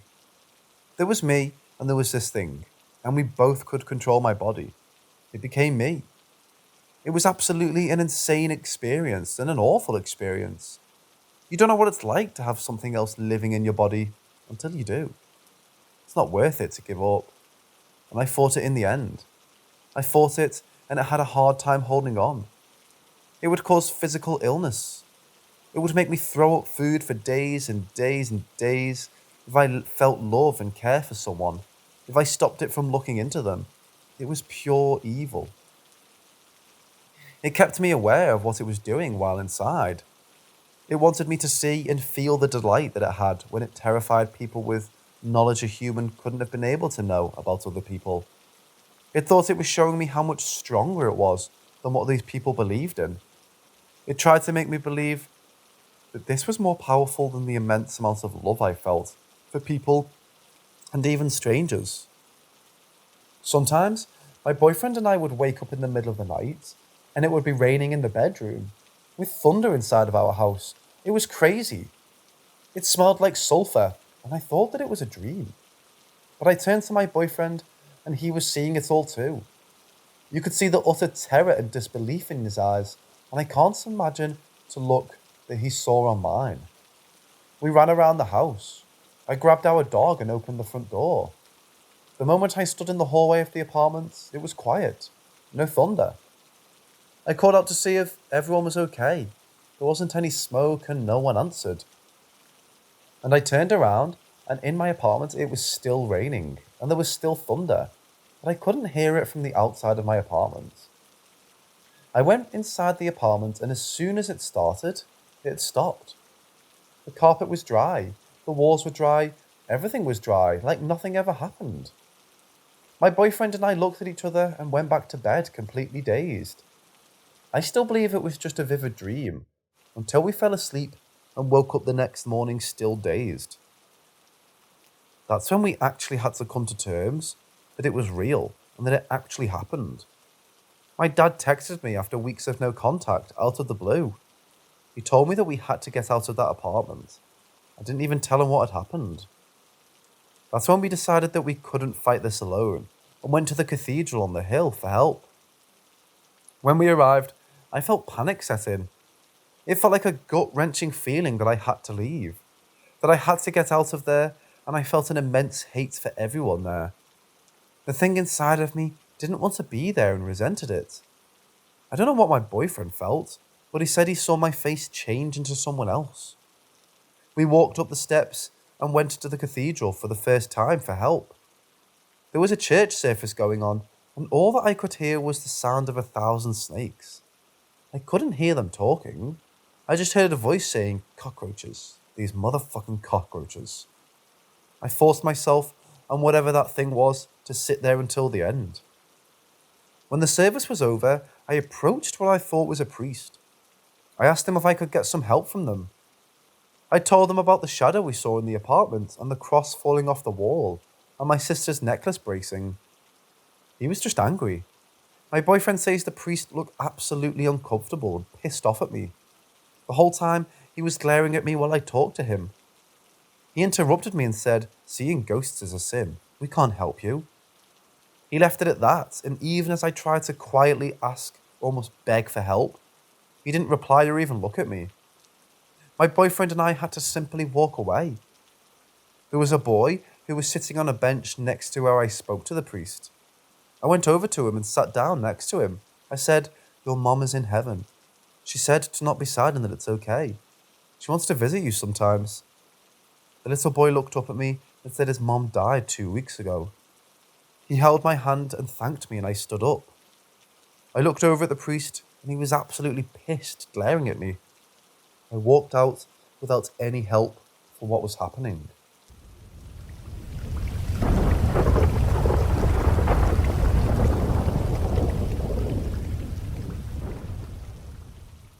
I remember while I was growing up, there was a man who would stand near me at times. Actually, he wasn't a man or woman or a child. He had an appearance that didn't really identify him as either, but I just called him a he. I don't remember when he first started showing up. No one else could see him. I think maybe my uncle saw him once, but no one believed him, and I never spoke up. But I think what he was, the more the malicious one, who also wore a hat, but he had a long coat on. If no one believed him, why would they have believed me? He was in an almost all-black outfit, and he had a bowler hat on. He didn't have a face. His skin was pitch black. His face, he was just swirling matter like a galaxy. Every so often, he would just show up. I remember for a while that he would help me with dealing with ghosts and things. He would remind me not to tell anyone about them. He said that they wouldn't understand. He would tell me which ones were good and which ones were bad. I think he was a guide or something similar, but I thought of him as a good friend. He would help me draw sometimes, and sometimes when I would walk to school, he would stand beside the sidewalk before I entered school. For his ability, he was able to see into the future and the past. He was able to speak through dreams, and he would warn me if something was going to happen. He showed me what it looked like while he was travelling. For some planes, the time would move backwards, but each one was like a never-ending spiral thread. Each one interconnected, and all of them moved in a wave. When they would move and space opened in the threads, we could see what would happen in the future or travel to another plane. Where he was from was dark, like a darker world that mimicked ours, but it wasn't quite right. He said that's where the shadows come from. I remember during my senior year of high school, I was sitting in class. It was a world philosophies class, and I remember my teacher said that some people believe that people have abilities. He started to talk about physics and things, and then he asked if anyone had any unexplainable experiences. I remember all of our desks were in a circle, and a few of the kids raised their hands and talked about the times they played with Ouija boards and stuff. More and more of them were sharing their own experiences. Then I felt the words, "Get up."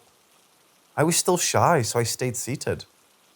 As the circle came closer and closer to me, and everyone shared what they wanted to, my teacher asked, "Anyone else?" My friend was sitting next to me, and after she was done sharing, she nudged me with her shoulder and asked if I had anything to share, since everyone else did. It was quiet and we stayed seated. The students were looking at each other. My friend showed up and said, "Stand up." I stood up, and my teacher asked me if I had anything to share. I was really nervous and was scared of public speaking. Reluctantly, I said yes. I mentioned that sometimes I can see things before they happen. The other kids didn't seem to judge me at all and seemed pretty interested in it, which was very, very surprising to me. I think because they had already opened up, it was sort of okay to talk about these things during that class period. After I told them about what he said time and space looked like, I said, "He can tell me things that are going to happen before they even happen." One of the kids told me to tell them something. Nervously, I said, "Okay, I can try." I stood there, scared that maybe that time my friend would show nothing at all, and that I would have ended up embarrassed and looking stupid. But it was the end of my senior year, and I wasn't going to see them again. Then, my friend began to show me images. He showed a girl's long brown hair, draped over the front of a car's hood. He showed that the girl was in the same classroom, that she would be an honour student in her senior year, and that she would be given the speech for her graduation. He showed me kids inside of a vehicle. They were all talking and smiling. But I could only see their smiles and her long brown hair, which was tied up, I think. It was dark outside the car windows. I could hear their muffled voices, and then the view turned to the windshield. A few moments later, a tree appeared in the headlights. It cut her hair onto the hood of a car. I never saw her face. Nothing that could identify her other than her long brown hair. The only thing I really knew was that she was in the same class that day. When the vision was done, I hesitantly looked around the class. I didn't want to tell them, but I thought maybe when they grow up, they will believe in this kind of stuff if I did say something. I also felt that maybe I could save her before it happened.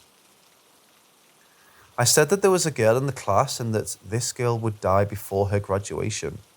She has long brown hair. Her car will end up hitting a tree. She won't make it.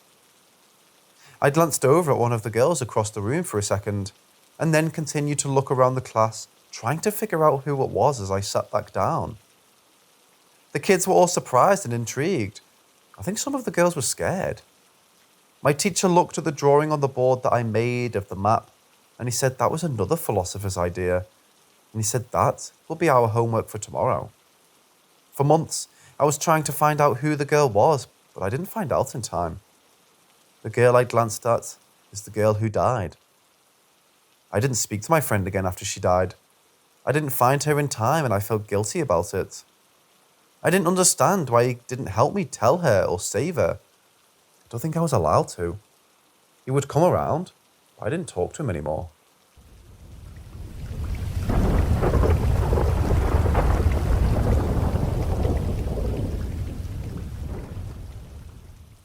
I was 5 or 6 years old.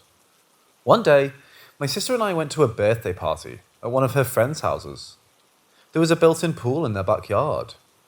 A few of the kids were playing, and some of the kids convinced me to swim in the shallow end with them. Some of the parents were around chatting and occasionally watching the kids play before they started chatting again. It made me feel safer, so I said yes. Also, my sister hated it whenever my parents made me come with. I didn't want to ruin the party for her, plus I didn't know anyone too well, so it would be less awkward. I didn't know how to swim, but it was pretty shallow, and I was able to stand up in it. Eventually, while we were playing, some of them had gotten out of the pool, and I didn't notice. As I was kind of crudely swimming about, occasionally bouncing one of my legs at the bottom of the pool so I could move around, I went to put my feet down onto the floor, but it was tilted just a little bit. My heart sank, and I knew I was in trouble, but it was too late. I was on my tippy toes at that point, and the tilt from the bottom of the pool managed to push me into the deep end. I tried to call out for help, but the water filled my mouth, so I gave up on that and just tried my best to breathe. As I sank down, I reached the bottom, and I would push off as hard as I could, so I could get some air again, and I tried to get enough to float because that's all I knew. But each time, I only had a second to breathe again, and it only got shorter and shorter, each time losing a little bit more air in my lungs and buoyancy. I remember that after a few times of doing this again, when I reached the bottom to kick off midway into reaching the water level, I felt something grab my ankles. It was pretty tight. I kept flapping my legs to try and swim up, but I wasn't going anywhere. I thought it was just another one of the kids who was trying to play and didn't know I was scared and needed help. I saw the water level above me and the people's reflections rippling above the water's surface, and I could hear the muffled sounds of the party above. I remember thinking, if only they could hear me. If only they knew I was underwater, then this all would have been over already. I had to keep my eyes open so I could know when I reached the air again, but the chlorine kept burning my eyes as I held them open. I looked down below me to look at the kid. I thought if he saw my face, he would know I couldn't swim, that it wasn't playing. But when I looked down, it wasn't a kid at all. It was a thin shadow. It had extremely thin arms, and there had been claws at the end of its fingers. Upon its face was an unnatural smile, a grin as it mocked me as I struggled to swim up for air, as if it mocked what could have been the last moments of my life. I remember at that moment how hard I wanted to scream, but I knew that no one would hear me. But I screamed anyway. I couldn't help it, and I ended up inhaling. The water felt so strange because I didn't breathe in air, it was just liquid. I remember the feeling of knowing I only had a few seconds left and just wishing that someone could hear me. I think I remember hearing a splash above me. It was my older sister. She jumped into the water and she knew how to swim. I blacked out shortly after that. I don't know what happened really. I just remember being on the concrete at the edge of the pool. My sister always says that she was the one who swam and took me out of the pool. She saw that I was having problems and she waited for an adult to see it, but they never noticed. After I didn't come back up, she jumped in and took me to the edge where an adult helped pull us out. Which is amazing because that makes her only 6 or 7 then. But I'm still scared of swimming in deep water because I never know what could be underneath.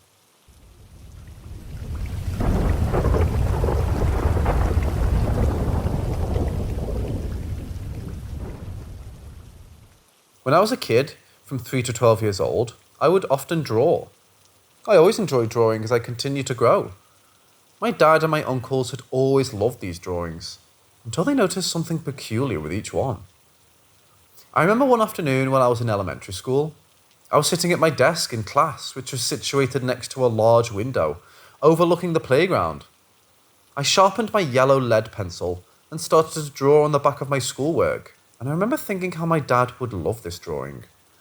I think that day we had a substitute teacher. She noticed and called my dad to tell him that I shouldn't be drawing on the back of my schoolwork. My dad pretended to be slightly upset, but when we had gotten home, my dad put the picture onto our refrigerator and said it was a really nice drawing. Being a little kid, I was pretty proud of myself. I can recall one time, in the living room, when my dad was having a quiet, almost whispered conversation with 2 of my uncles. He mentioned that while at school, I drew a picture in class. He took out the picture and said, "How did she know what we were talking about?" My uncles looked at the picture for a moment and one said, "That's kind of neat. It's kind of like her other ones." I don't remember all of the conversation. It became a sort of faded memory. Later on, my dad told me when I grew up a little bit that as a kid, I would draw pictures of their exact conversations from that day. My dad and my uncles would have paranormal experiences. Without mentioning them prior to their conversations, and while I was at school as unaware, I would draw their experiences in detail.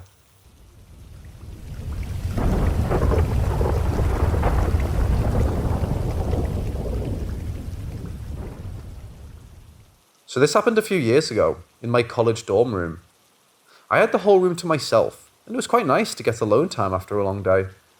This particular room, I've had a few strange experiences in.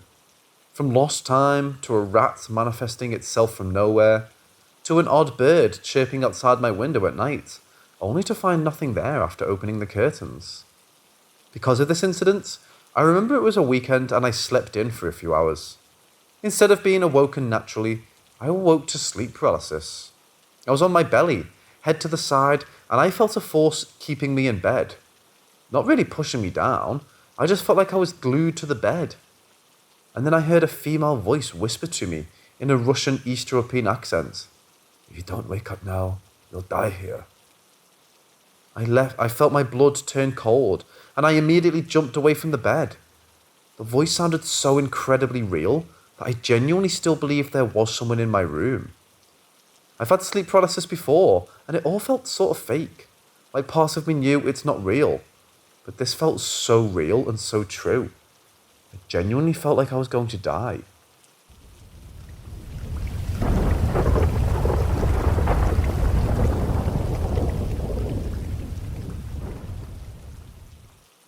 A little backstory of who Chris and Pat are. Chris is my childhood best friend that passed away from cancer at the young age of 41 3 years ago. Pat's my friend and also my childhood sweetheart. He died from a motorcycle accident at the age of 42, 1 year after Chris, and it's been 2 years since his death. This is the journal entry. Even though I'm an atheist, I do entertain the idea, ever so often, of a higher power. If there is one, my money is on aliens and we're in an ant farm. They're pots or experiments, if you will. I also entertain the thought of ghosts and spirits, but deep down I know it's bullshit. Or so I thought. I still kind of do. But what are the fucking odds of this happening? You're going to think I'm loony, but I talk to myself all the time. I'll actually say a sentence out loud in the middle of a thought. Example. Thought of Ron the other day. Friends with his sister still, so I thought of her and it dominoed to him. I thought how I hoped his sorry narcissistic ass dies alone. This was a thought in my head. Then out loud I said, "No, I hope he has a great life. He's just a fucking asshole. I'm weird, lol." So, I'm driving to work. A song comes on that reminds me of Pat. I feel him, but I know it's all in my head. Then I do this. "Pat, if you're here, play the next song." "Slayer. Yeah, play Slayer." "I don't care which song." I laugh. "Ooh, you too, Chris. You play Pantera." "You got that, guys?" "Chris, you have Pantera and Patrick. You have Slayer. Any song, just the band.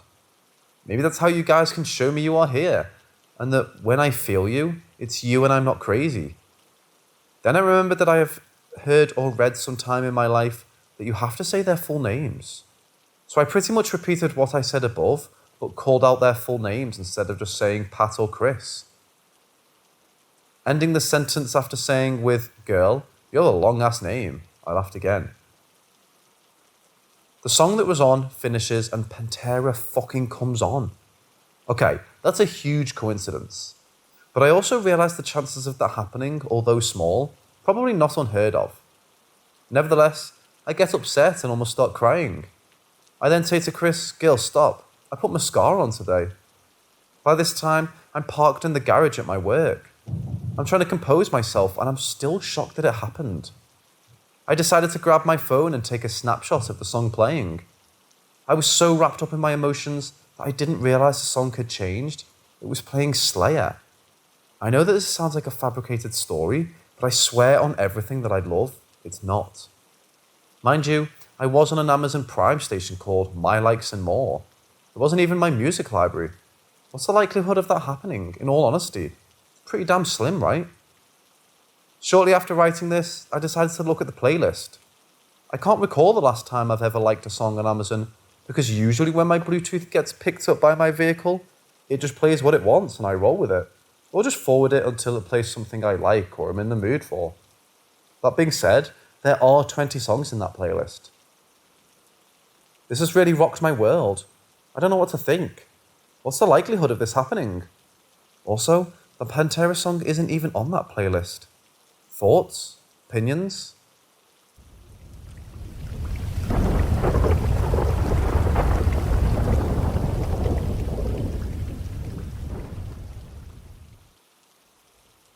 Growing up, I always enjoyed piano music.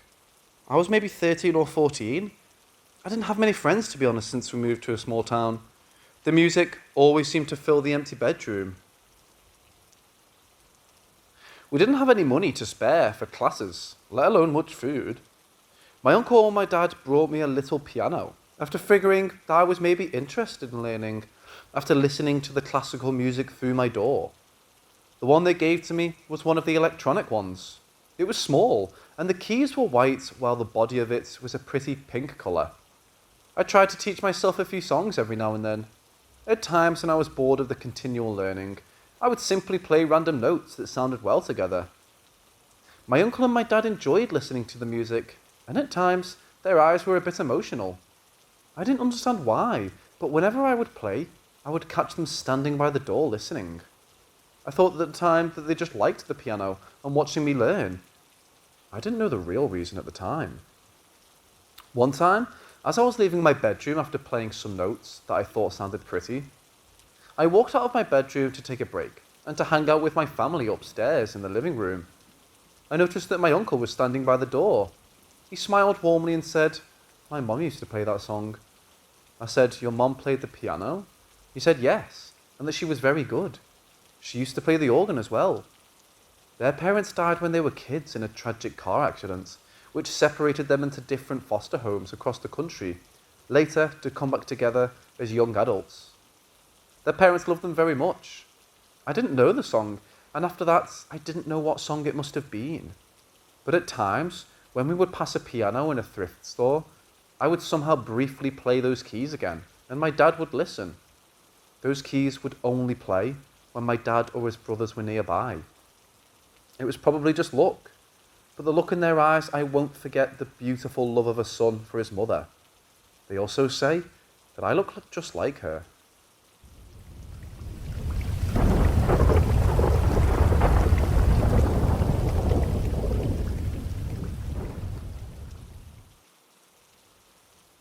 When I was growing up, there had been a few forests around town that had famous stories linked to them.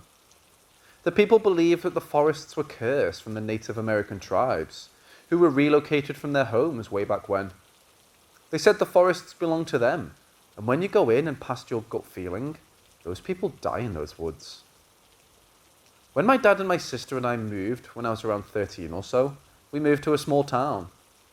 Across the street was a hill, and at the top stood a blue water tower. I used to hang out in the woods across the street from my house. It was quiet, and the birds always chirped. Other kids were scared of the woods, but I went up there to draw and listen to the birds. Also, because it was at the top of a hill, I could look out and see the entire town and feel the breeze. But when the animals went quiet, it was time to go. When the school year started, I found out it was an ancient Indian burial ground. Every year, our class would go up the hill and learn about it and the town, and the school was actually really respectful of the forest and the hill. We took care of the trees there. If you looked at the ground, you could still see a lot of Native American arrowheads. We never took them home though, or were not supposed to. I didn't at least. I actually would go into the forest when I was walking home because the bullies were too scared to go in. I felt safe there, but I also had to remember to respect it. In the forest, we also had wood piles. When we would go into the forest, we would make piles for the local foxes to nest in the wintertime. One time, when I went to school after retreating into the forest from one of my bullies the other day, a couple of my classmates came up to me and said, What did you do to Jacob?" I looked at the kid and said, "Nothing, why?" They looked at each other and said, "Well, something scared him, and we thought you scared him in the woods." I said, "I didn't scare him. I just went to hang out up there is all." That time, Jacob threw a rock at me, and I remember it landed to my right, and I hurried up my pace in the woods, and I thought he left the woods at that point like he always did. He screamed "raccoon" at me, and when I reached the top of the hill, I cried and went home because for some reason that time, the bullying hurt. Whatever happened to Jacob in the woods, I'll never know. He stopped bullying me from that day and said sorry to me and that it will never happen again. He did say something happened in the woods, but he never said by what or who. But he had a look of terror and practically begged me to say that he was sorry. I told him it was okay, and I went on my way. He could never look at me in the eye again. That was back in middle school. When I went to college, I saw him at a 4th of July college event. I was going to catch up with him about life and put the bullying behind us. He glanced, but he still looked uneasy, so I simply walked by. Also, sometimes, my sister would walk home with me after school. Only once or twice, I recall. Every time we entered the woods, she felt lost. I even had her lead us and she couldn't follow the trail. It's like she kept seeing these invisible trails that went in circles. She started to breathe heavily and cry and said we were lost. And she had an anxiety attack and just told me she had to get out of the woods. I was totally chill and knew the forest pretty well, then led us out and it was easy.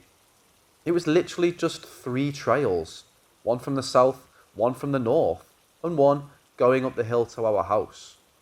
You could get in and out of the forest in under 10 minutes, from one side to the other.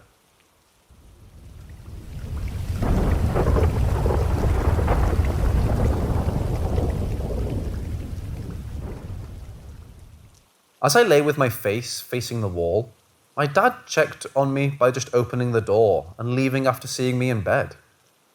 I was wanting to fall asleep, so I just lay still and didn't see him or anything behind me. After about 2 minutes after the door closed, I felt the bed pressure shift, like someone was sitting down on it and was crawling towards me. The bed I'm on is made of 2 regular beds pushed side by side, quite spacious. I was thinking maybe my dad was wanting to just mess around with me, because he has done stuff like that before. However, the room atmosphere was really weird, the kind that gives you chills. I kind of got frozen but awake. Perhaps I was just afraid to move, but it felt as if I couldn't move a muscle and continued to stare at the wall. I eventually got the willpower to turn around, about 4 minutes of staying still, and to my shock, I was the only one in the room. I eventually just went to sleep, but with my back to the wall instead, because I was pretty tired to deal with stuff like this.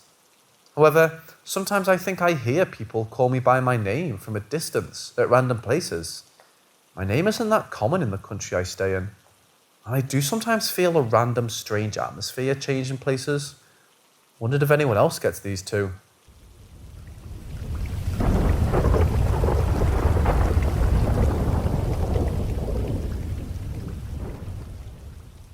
My memories of these events are fading, and I only remember a few key details.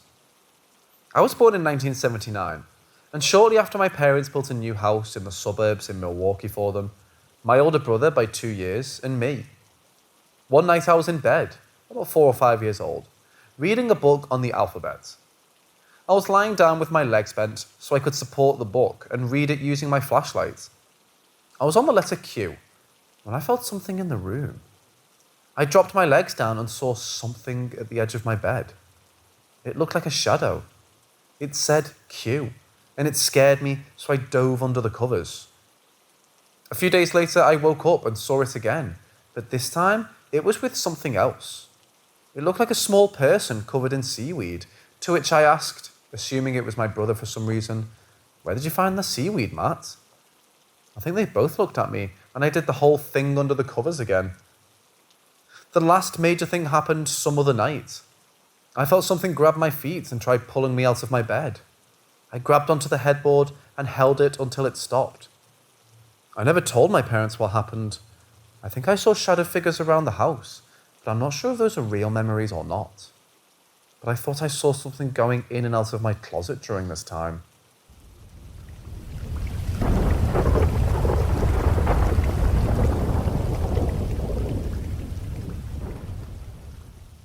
My wife and I were living in an apartment, and my great aunt was looking to sell her home. The house was built in the 50s and needed some work, and my aunt didn't feel like taking care of it. So she suggested she take the apartment and we buy the house. It was 2005 and the market was going nuts, so it worked out for everyone. We got a fixer-upper for a fair price, and she got an apartment without the hassle. The house was always full of people.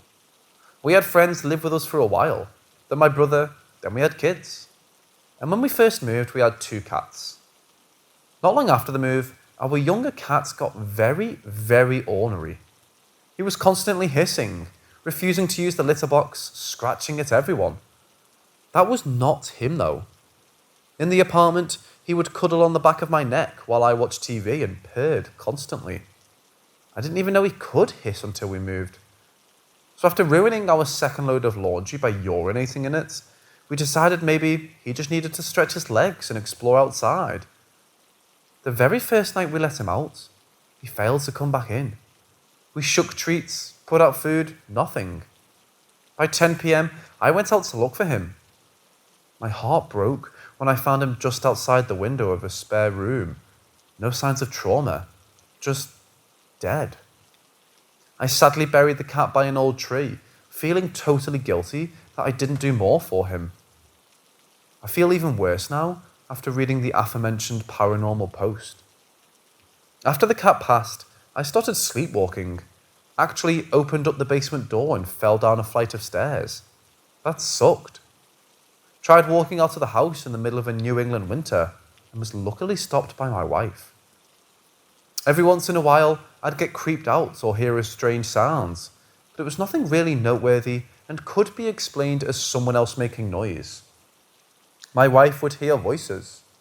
My son, who was 2 or 3 at the time and has 2 older siblings, started waking up at 2 or 3 in the morning crying. It should be noted that his bedroom was the old spare, the one with the window I found my cat under. Our other cat would go into his room and stare at the top corner of his wall. The dogs would growl outside the door but not enter. All pretty explainable. My wife was getting nervous, but I just laughed it off. We live close to our neighbours. My sons are hitting a developmental milestone. Maybe squirrels are getting into the attic. My great aunt passed away a few years after we owned the house, and shortly after, our first cat got very ill. He started peeing everywhere, just like our second, and later died of CHF. That's when things went from weird to scary. We were watching my brother's son one day. I hear giggling in my son's room. It's my nephew. I walk in and he's pointing at the corner the cat used to stare. Just creepy giggling. My son started saying things like, "I don't want to go to bed, he gets mad," or "the shadow went over there." I still laughed it off out loud, but was getting creeped out. That uneasy, someone's here feeling kept hitting harder and harder. Then the 3 a.m. stuff. Super cliche, but hand to God, I had never heard of the witching hour until I started talking to guys at work. That's how creeped I was getting. I told people about this craziness. I'd wake up in a cold sweat. No big deal. Though falling back to sleep was tough because I felt like someone was watching.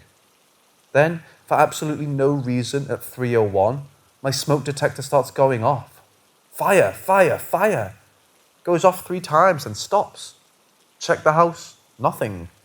Change the batteries and go back to bed. The next morning, 3:01, fire, fire, fire. Goes off 3 times, then stops. I get up again, nothing. After the 4th night, I'm totally spooked. Then, inexplicably, it stops. We ended up moving shortly after. It was our dream to move north, and plans were in motion before things got too wild. But the timing really worked for us. We moved into an 1850s farmhouse. I've never felt safer. No creepy feelings, the kids are sleeping better. I've even stopped sleepwalking. As a side note, the people who bought our house never even moved in. They put the house back on the market, where it sat for almost a year. Creepy.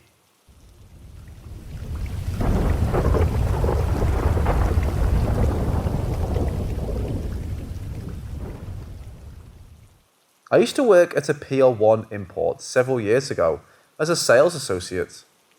One afternoon, on a very slow day when there were no other customers, I noticed a blonde-haired boy, maybe about 8 years old, looking at a small table all by himself.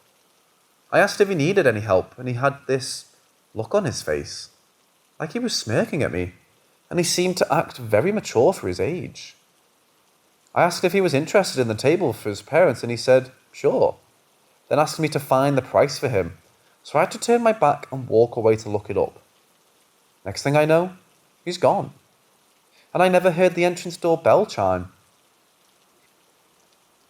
I asked my co-worker and manager if they had seen him, and both had no idea who I was referring to, and said that there had been no other customers in the building. Fast forward to the same night, I noticed the doodle of a stick-figured little boy drawn on one of the back shelves. Fast forward a few months later, I was sweeping at the end of my shift, and in the dustpan, I noticed a small, crafted paper doll of a little boy, and just looked like the doodle on the shelf. It wasn't smiling. In between these times, other incidents happened. I was sweeping near the back shelves one shift, and one of the glass lanterns I was a few feet from just spontaneously exploded and shattered everywhere. Everyone was weirded out about it and had no explanation. Another night, I was helping a customer carry in a lamp to the register, and one of its glass bulbs on the post also spontaneously exploded and shattered everywhere, scaring the crap out of us. Again, no one had an explanation. Nothing major, but weird, right? I guess.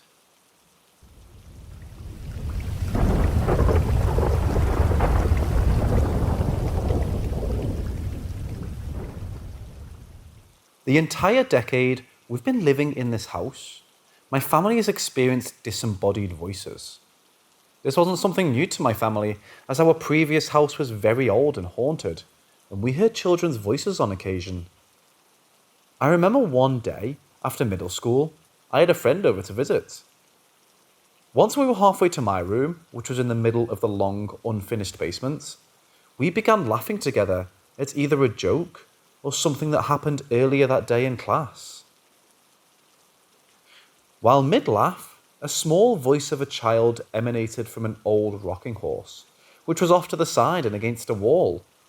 He sounded younger than us, maybe 6 to 8 years if I'm remembering right.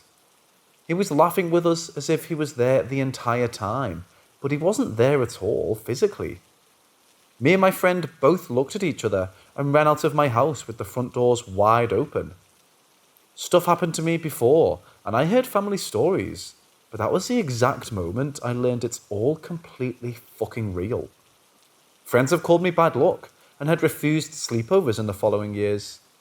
Things always seem to happen when I'm around that just creep everyone out, such as small dusty handprints appearing on a friend's car while we were hanging out. To get to the point, things have calmed down now. I'm currently in my 20s and still living with my family. All of us on occasion will hear the other calling them from another room.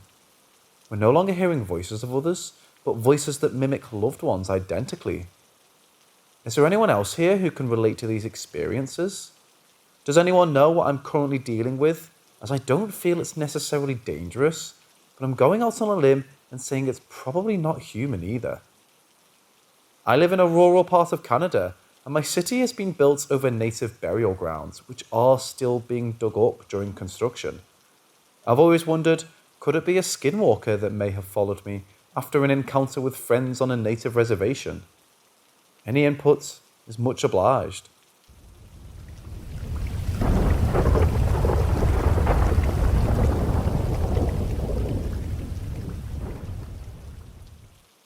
My father and his ex-wife had purchased land and built a house on the outskirts of my town that was predominantly a farming community. There were 8 kids, plus the parents and my uncle and his 2 kids living in the home during the time of the haunting.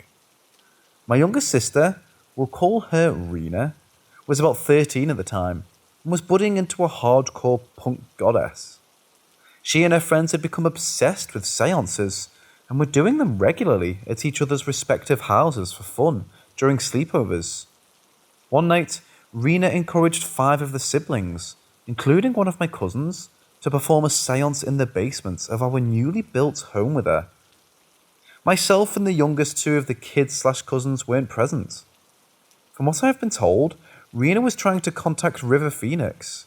She was obsessed with the film Stand By Me at the time, and was getting frustrated with the lack of response in front of the other kids.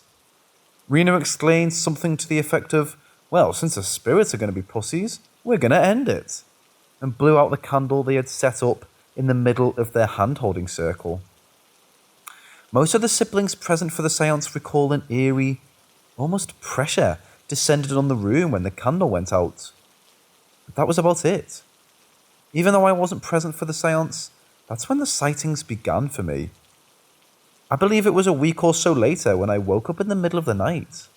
For context, all the kids were 2 to a room. Rena and I slept in the framed-out basement with blankets for walls, so we could hear everything in the basement from our room.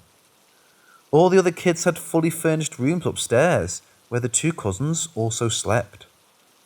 My uncle slept in the other blanket room adjacent to ours. When I woke up that night, a shadow-like figure darted in front of me and crouched down about 3 feet away from me and just stared. In my half-awake state, I said, "Rena, what are you doing?" Because I thought the figure was my sister, who had gotten up in the middle of the night and was trying to pull some odd prank on me. The figure said nothing, but reacted to my voice by tilting its head to one side, still staring at me. I put staring in quotes because I couldn't actually make out any features, but the moonlight from the window well cast, enough lit to fully outline the character, who was obviously facing my direction. More awake now, I said louder, "Rena, what are you doing?" The figure tilted its head again the opposite way, and then vanished in a mist-like fashion. At that point, I thought I was just exhausted, and that what I had seen was just a dream, and turned over to go back to sleep.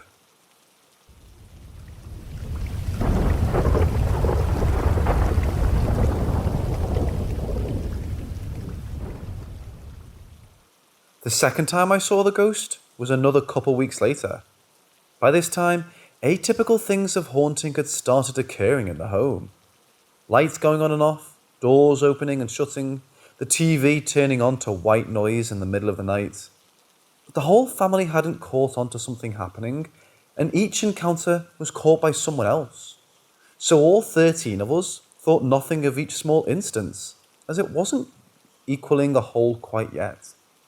For me though, the second night I randomly woke up, I was sleeping on my back. I awoke suddenly to a shadow figure leaning over me, as if they were straddling me, but there was no pressure on my bed to indicate anyone was actually there. It was like the figure was floating above me. The figure abruptly brought their hands above their head and moved as if to strike down on me with a hammer punch with both fists. I swiftly moved my arms up above my head to block the blow, but by the time my arms reached overhead, the figure was gone. It was as if my arms had wiped it away as they moved past my face. I lay there stunned for a moment, but ultimately decided that it was another dream and fell back asleep. Another couple weeks passed when the ghost woke me up again. I shot straight up in bed from a side sleeping position and turned immediately to the window well. The figure was leaning into the well from up above and was just looking at me. I stared back for what felt like a few minutes, but had to leave in less than 20 seconds, while the figure did that familiar head tilt back and forth as it examined me. It misted away in the same fashion as the first encounter, and I just fell back into bed asleep. This was the only time I had seen the outline of the hat that would become important to my other family members' experiences. So up to this point, I hadn't told anyone of what was going on. I thought I was dreaming each time these occurred, and didn't think much of the sightings. But a few days after this last encounter, my dad expressed some disconcertion with the other kids. He stated that a few of them were seeing things in the house, and that they were afraid of the dark, and the basement because that's where the dark men lived. I still don't know why, but I was supremely unconcerned with what was going on and just nonchalantly stated, "Oh yeah, I've seen him." My dad gave me a shocked look and asked when. I recounted my previous sightings to him and expressed that I had only thought they were dreams at the time. At this, his shock only increased. For further context, my father believes in ghosts, as do much of the family, including myself. We all love watching those shows about ghost hauntings and are regular visits to some of the haunted areas of our town. But my father expressed that he didn't believe a word of the other kids, since they were much younger and very influential. But since I, the oldest, maybe around 14 or 15, had seen it and hadn't said anything, he felt very compelled to believe everyone now. Once the whole family had agreed something was going on in the house, it's like the entity took the haunting up a notch. Things started to get pretty aggressive, especially to the younger siblings.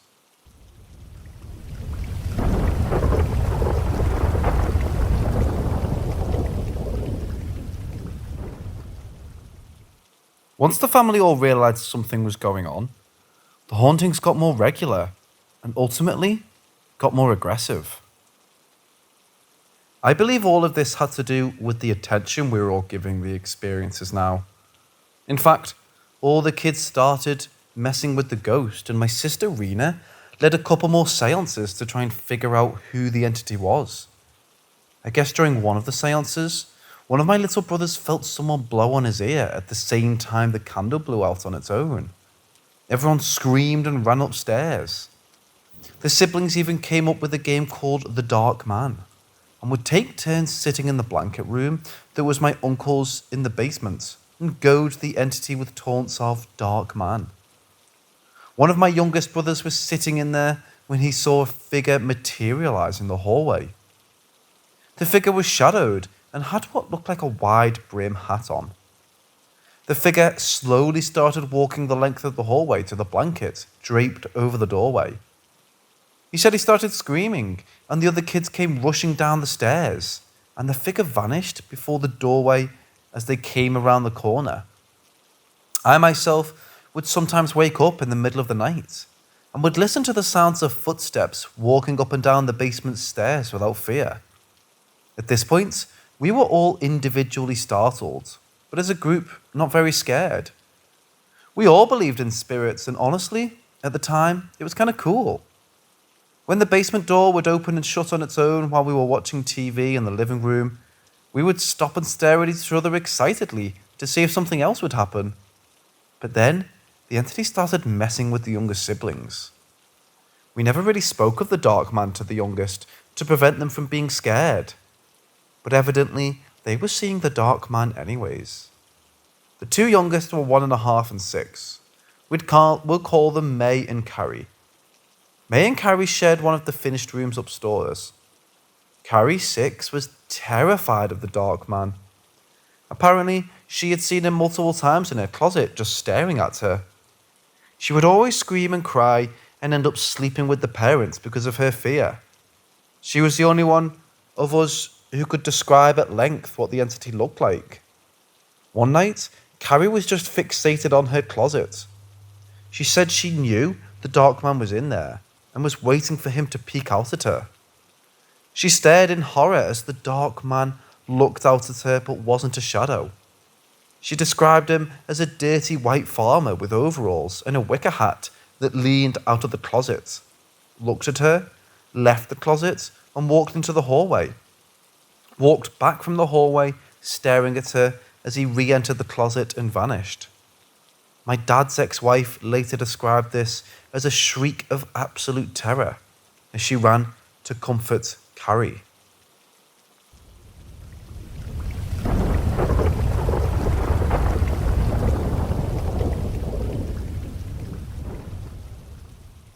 After Carrie's incident, my dad's ex-wife became increasingly on edge about what was going on in the house, especially the long-term effects it would have on the two youngest.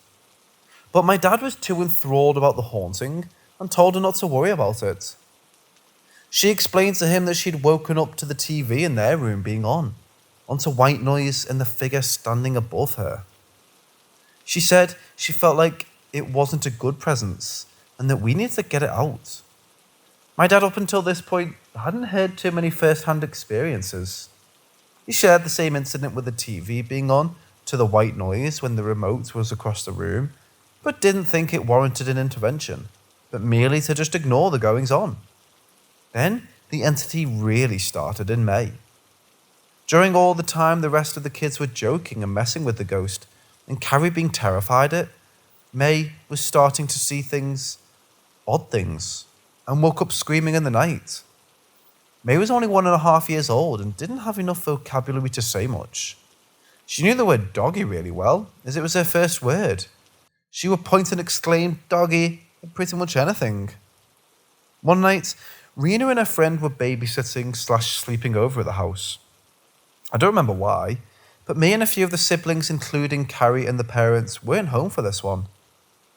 When they heard May let out a blood-curdling scream, they ran upstairs and she was standing in her crib, facing the corner of the room, repeatedly screaming, "Doggy, doggy!" Every time May looked over her shoulder at the closet, the same closet as Carrie's, she would whip her head away, resuming the shriek, "Doggy!"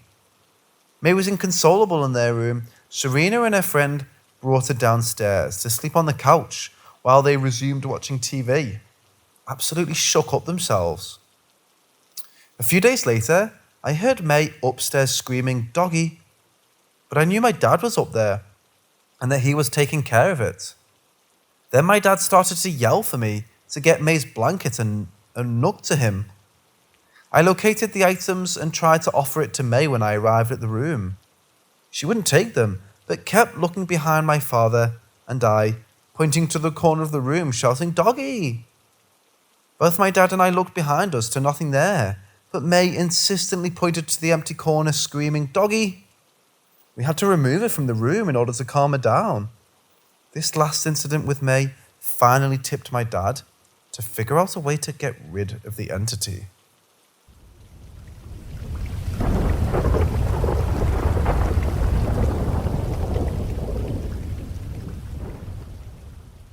My dad did some research into how to exorcise a ghost, as he was now scared for how the ghost was beginning to terrorize the family, especially the youngest two. He looked up some methods that day after May's encounter and settled on one he felt comfortable with. When he went to bed that night, my father woke up in the dark man standing above him, and he shot out of bed with a gasp. This awoke my dad's ex, and she said, "You finally saw him, didn't you?" He said yes, and they made a plan for her to take everyone from the house so we could get rid of the host alone. When we all left for the next day for some finally outing with Dad, he began his ritual. He later explained to me how he went into every room and dictated loudly and firmly that the presence was not allowed in the threshold and that it needed to leave the house, that it was no longer welcome. He did this in every room multiple times, and even the garage and outer perimeter of the home. After the family outing, I saw no more of the dark man or heard his footsteps, or had odd experiences throughout the home. May and Carrie no longer woke up screaming, and everything seemed back to normal. At first I didn't realise it because I was so used to the happenings and the kids were still going through the motions of messing with the ghost.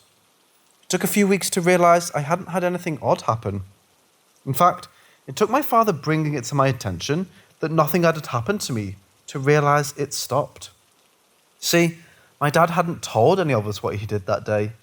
He waited a few weeks to make sure it worked before expressing to us that he had got rid of us the ghost. A few of my siblings maintained that the dark man was still there, and they continued to play the dark man game for some time after. But we all eventually accepted he was gone. All of us love to share these stories to this day, and the only one who arguably had the most traumatizing experience can't remember any of it because she was so young. But May loves to hear about them, so we recount our sides, including what happened to her.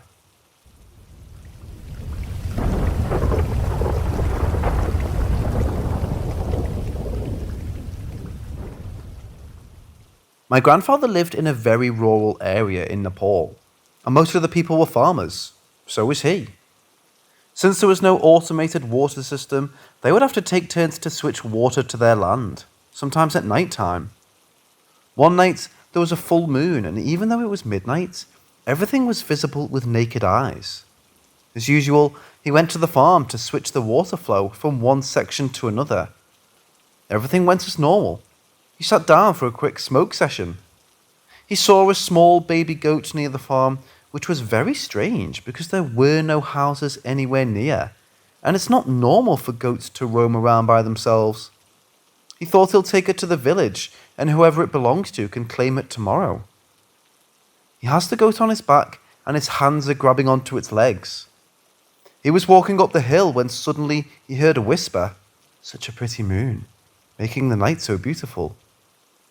The goat talked like a human being. He threw the goat to the ground and started running up. He looked back as he was crossing the hill, and there's no goat. He ran all the way home, and he told us he smoked the whole packet of cigarettes and didn't sleep at all that night.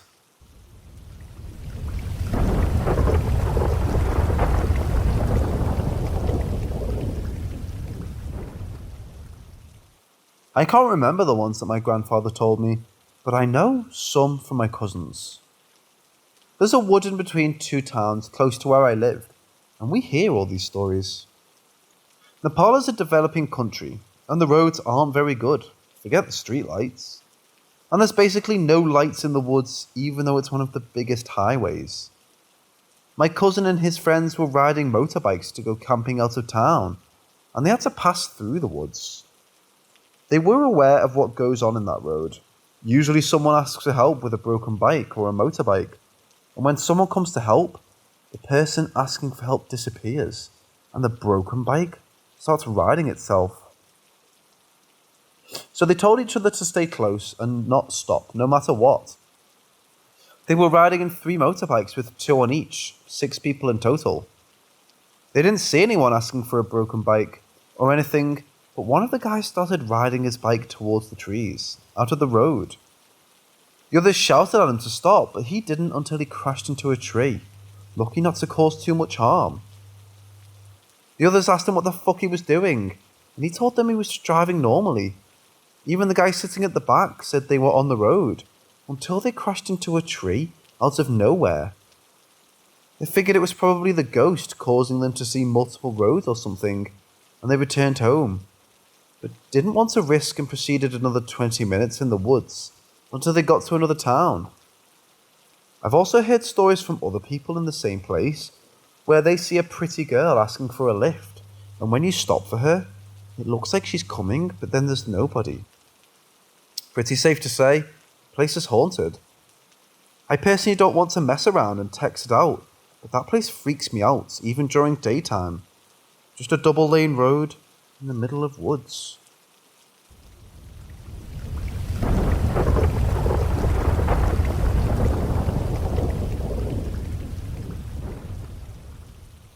So myself and a friend had something happen the other day. Left another friend's house about 4 AM. It's dark. Streetlights have just come back on. They get turned off at 1 AM every day, back on at 4 AM every day to save money. And it's a clear night, with a couple clouds in the sky. Looks nice with the moon and all. Anyways, my friend and I are walking for just 2 minutes round the corner of the road. It's a dead-end road, one way in, one way out, and goes downhill. And in front of us, about 50 meters away, are 5 people. 2 children. What looks like the parents and an elderly woman. It's a bit odd. A family out at 4 AM, stood under a streetlight. Not impossible to happen. People are unpredictable. As we got closer, they look really odd now. White shirts, beige trousers and dresses, exactly the same colours. Again, not impossible, just odd. Getting closer, across the road from them now, and you can see how daunting they look. Black rings around their eyes. They don't look healthy. Sunken faces, etc. Quite creepy now, but even creepier when they just stare, eyes following the whole way. My friend, who's female, is clearly terrified as something really isn't sitting well with them. So we walk on a bit faster. I grab her closer to me just in case anything happens. I'd rather she get away safe. So we carry on for literally seconds before a stone flies by and hits the pavement in front of us. Made us jump. My friend was even more scared now. I got annoyed, so I turned to confront them, and they were gone. They were there mere seconds before, and now completely gone from where they were. There was nowhere to hide so fast, no other ways out of that road. They'd have to run past us to get away. Now we're running down the road away from where they were, friends crying. I'm getting tense. I hate dark, and honestly, I was fucking scared too. So I tell her to hold on to me and stay close, and move to a walk as we got further down the road. The road itself takes about 10 minutes to walk down. We're probably 6 minutes in, but looking behind us constantly. We get to the end of the road, turn around again, nothing. But the lights are turned off, only for about 20 seconds. Now we are submerged in darkness by what we can see at the end of the road by a bus stop. And at that bus stop we see 5 people, 2 children, their parents, and the elderly woman, just standing there staring. We have nowhere else to go now. I've called my friends to see if they're awake, but their phones are dead, so I can't contact anyone. I still have their faces and clothing all imprisoned in my mind. This is Christmas morning. It's 4 a.m, Christmas Day. My friend doesn't understand what happened, and I for sure don't. We've tried to talk to friends about it, but they think the darkness tricked our minds. It's something I can't stop thinking about, and I dream about it. More nightmares. I can barely sleep since.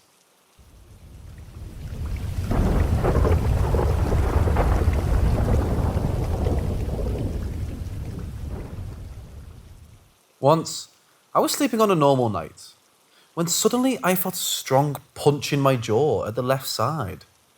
When I woke up, I looked to the side, searching who the hell punched me with my face, like, what the fuck happened here now? I looked to the door of my bedroom in front of my bed, and I noticed it was open, and I lifted off my bed and went to it to see something. When I saw the other side of the door, I noticed that the lamps were on, and the door of the bathroom was open, with the lamp on too. At first, I imagined that my sister did it with me, because her bedroom is next to mine. But I think more, and I noticed that she wouldn't be so dumb to wake up and punch me while I was sleeping. After this strange thing happened, I didn't sleep all night. If someone could explain to me why the hell I felt a punch in my face, I would be so thankful with these people. Sorry if my story was short. I don't have so many details about it.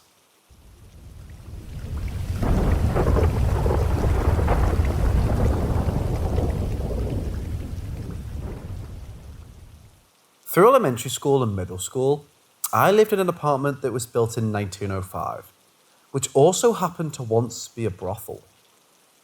The apartments were located next to a retirement home. If you look at the outside of my old apartment, it appears to be a mansion, but on the inside there are separate units. There were many overdoses in these units. A lot of the tenants, if not all, were addicts. When I was around 10, I actually heard a murder occur. My neighbour had choked out his roommate in the hallway of our apartments. Needless to say, there was a lot of negative energy there. One of the paranormal occurrences I remember is when my mom and I were home alone, and I heard the voice of my brother calling my name while she was in the shower. My sister happened to also live in a unit down the hall, so I went to see if my brother was there because I was so convinced I heard his voice. He wasn't there. Another time I had a headache. I was laying in bed, but happened to be in the living room, and in the kitchen the bread flew off the counter. And then seconds later a gravy packet also flicked off the counter as well. It was super scary. I know it must have been feeding off my energy. I also used to wake up at 3 a.m. sitting up against the headboard of my bed, which was unsettling every time. I used to feel watched 24/7. It was a fear I can't even describe. Anyways, since moving out over 8 years ago to this day, I have nightmares of moving back into the apartments all the time. Unfortunately, that's my most common dream. The apartment that scared the hell out of me as a child that taunts me as an adult.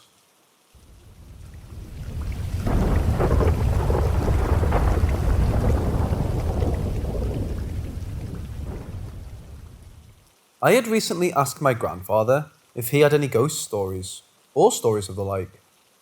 One he told me was exceptionally creepy, at least to his standards. My papa was a painter, and one of the guys he worked with, who was certainly not the type at all to lie or anything, had told him and the other painters this once and then never again. The guy in question, Jim, was cycling home one night during the winter from his work. Jim lived in a very rural location, which was only really 30 minutes or so on a bike, away from the town where they all worked.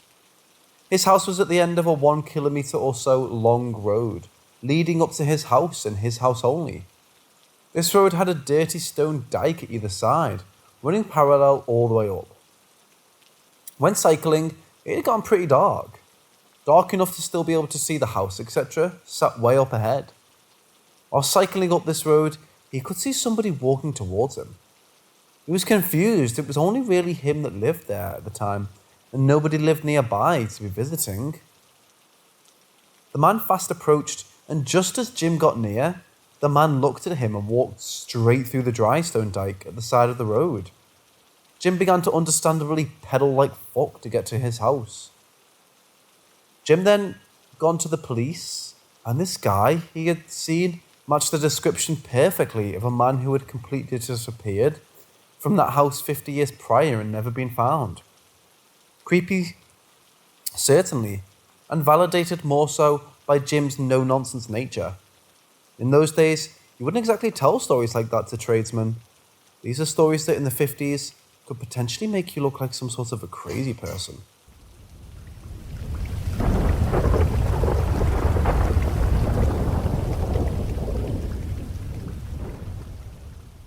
When I was a preteen, I never wanted to go anywhere with my parents.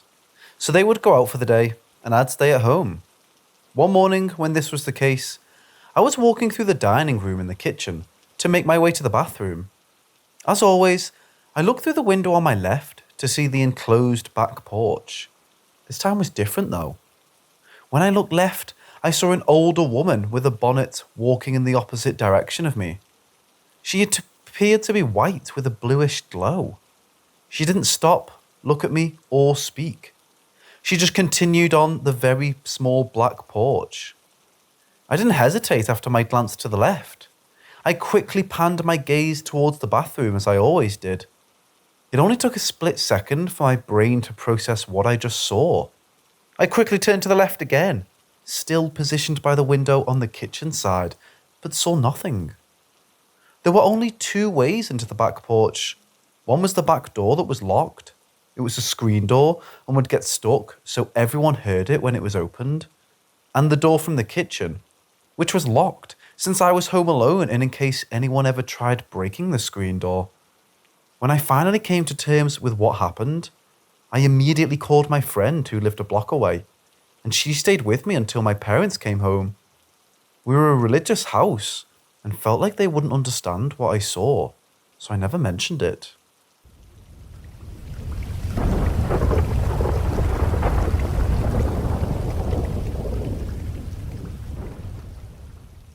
The creepiest thing that has happened to me was when I was a freshman at Oak State. I wasn't fond of my roommates, and my close friend at the time didn't have a roommate in her dorm room. So I would go spend the night to escape my roommate and sleep on the empty bed in the room. Before doing that, she would call me or text me about hearing knocks on the walls. She lived on the 4th floor and she was at the end of the hall, so she shared the west side wall with a neighbour. The north wall was where the entrance to the room was, east was wall to a stairwell, if that makes sense, and south was the window. Again, 4th floor. She would hear knocks on the east and south wall. At first I didn't think it was anything, probably just the pipes or someone pranking her. Another thing I'll preface is that we both had negative energy going on. She was depressed and I was depressed, to the point that we started to skip classes, sleep in a lot, and do anything but homework. One week into sleeping at her dorm, I finally heard the knocks. It was on the east stairwell wall. I ran out to see if it was a person and nothing. Came back in, heard it again. Same wall. A few weeks later, we both heard it on the south wall, where the window was. As soon as I started sleeping there too, I would wake up and find myself sleeping. I sleep talk occasionally, but this was every night there. One time I woke up and screamed, and then she woke up scared, wondering what's up, and I had no recollection as to why I did that. I would also have half dreaming, half awake occurrences, where I would see shadows moving in the corner of the room. Super creepy for me.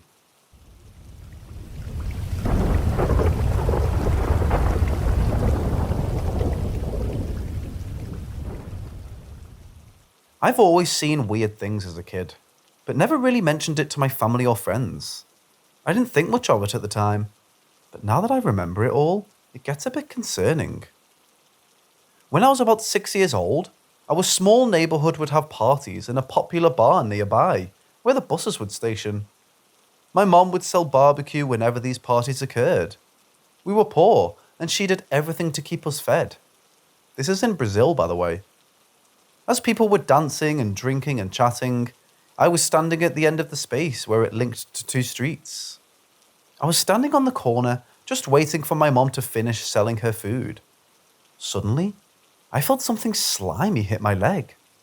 I looked down and saw a piece of half-eaten corn. Confused, I looked back at the direction the corn came from and saw a black boy around my age, slanted behind a wall, peeking at me. He was completely black, had his eyes wide open and a huge grin on his face. I lived in the favela, so it wasn't uncommon to have shirtless black children running around, pulling pranks on people. So, being the hot-headed Aries that I am, I simply ran up to confront him. But as soon as I turned that corner, he simply disappeared.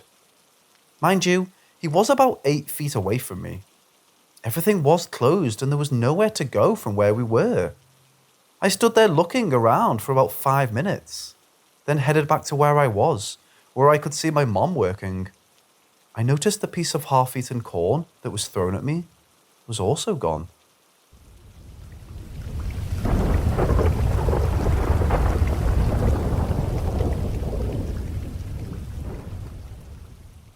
Back in 2003, I was 8 years old. Our family had just moved into a new country, and it was our first night in the apartment my stepfather had rented for us to live in. So due to jet lag and having already slept on the plane, I was wide awake. It was practically past midnight, and I was laying in my bed. For you to understand the story better, I'll have to explain what the room was like. So I had my bed at the end of the room below the windows, and on the other side was the door. Next to the door was a walk-in closet. Both doors of the closet had mirrors on them. They were pretty big. I'd say it covered 75% of the wall, so I could see my own reflection when I was on my bed. Anywho, as I laid there, waiting for me to fall asleep, I felt something grab my leg. Like a big hand violently grabbing my leg, then pulling me out of bed. As soon as this happened, I began screaming and held the headboard of the bed so as not to get completely pulled away. As this was going on, I guess my brother was also awake because he heard my screams. He tried opening my door but couldn't get in. And in my house, there's a rule: never lock any door. So it was unlocked, but for some reason he couldn't open it. He yelled out to my mother and father. While they were getting up, I was still struggling and holding onto the headboard. When I looked back, I saw the reflection of myself on the closet doors. There was a huge black arm coming from under my bed, grabbing my leg and pulling me. As soon as I saw that, I screamed louder. When my parents finally reached the door to my room, they were able to open it. The hand let go and went under the bed. They turned on the lights and asked me what was going on. I told them what went down, but obviously it was swept aside as a bad dream, even though I was clearly awake. After that day, I grabbed the mattress and put it on the floor. I wasn't going to sleep on beds that had spaces under them, afraid of this to occur again. My brother believed me because I showed him the bed frame. There were 3 scratch marks on the side where the arm came out. Mind you, the bed was new. My dad had them set up the night we arrived. He knew I couldn't have done it.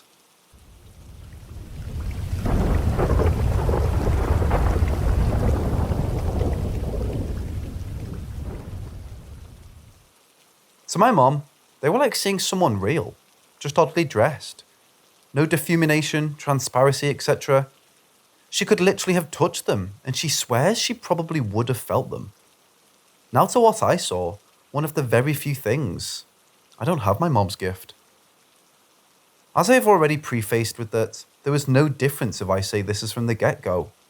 When I described the lady to my mom and stepdad, he told me it was the description of his grandma. And when he went to my grandma, his mom's house, he looked for a pic in one of them forgotten things boxes, and sure enough, it was her. I lived in the town I mentioned in that other post, and met an old lady. I still remember her as if it was today. Short, was almost my height at 10 years old. Old style dressed old lady. Short curly hair. Even though she looked old, she had pepper hair and kind eyes. Chubby, a bit pale, but rosy cheeked, if you get my meaning. Beautiful smile and perfect teeth. She wore a white shirt with a ruffled neck. Not 1800s ruffles, toned down ones. And a wide cream-coloured dress with flower imprints and a cooking apron, blue. At the time, I didn't even think of it being weird that she always dressed the same. Never did I see her with other clothes. She would stop and talk to me, ask me how I was doing in school, how were my parents treating me. I was a mistreated child. How was my doggy, my only solace, and so on. One day, my mom asked me who I was talking to. I was just a few steps away from my home, was originally heading towards the Spaniard ruin to play with my friends, and I turned around and told her, with Maria. I don't recall the actual name, to be honest, and I haven't spoken to my parents in 10 plus years, so I'm not going to call to ask. She asked me, who is she? She and my parents are highly religious and believe in the afterlife, thus they believe in ghosts. What does she look like, son? I then got upset and told her, I'm not so fat that you cannot see her in front of me, Mom, and turned around to introduce her. She wasn't there anymore. My stepdad told me that the woman I described and name I gave was his great-grandma, who passed when he was around my age or a bit earlier. But he had very fond memories of her, and that she was very caring, loving, kind woman, and that as she did with a few stepchildren here and there, big family, she probably also took me into her family and was just looking after me, and that I shouldn't be scared if I saw her again, but that I should never follow her anywhere. I never saw her again after that, unfortunately. It felt like she said, we got caught, so this is it. So, ghosts are not Japanese-style horror cliches, they're like you and me, but they should have gone to another plane of existence, and we sometimes cannot see them as we other people. Actually, not sometimes, but most of the time.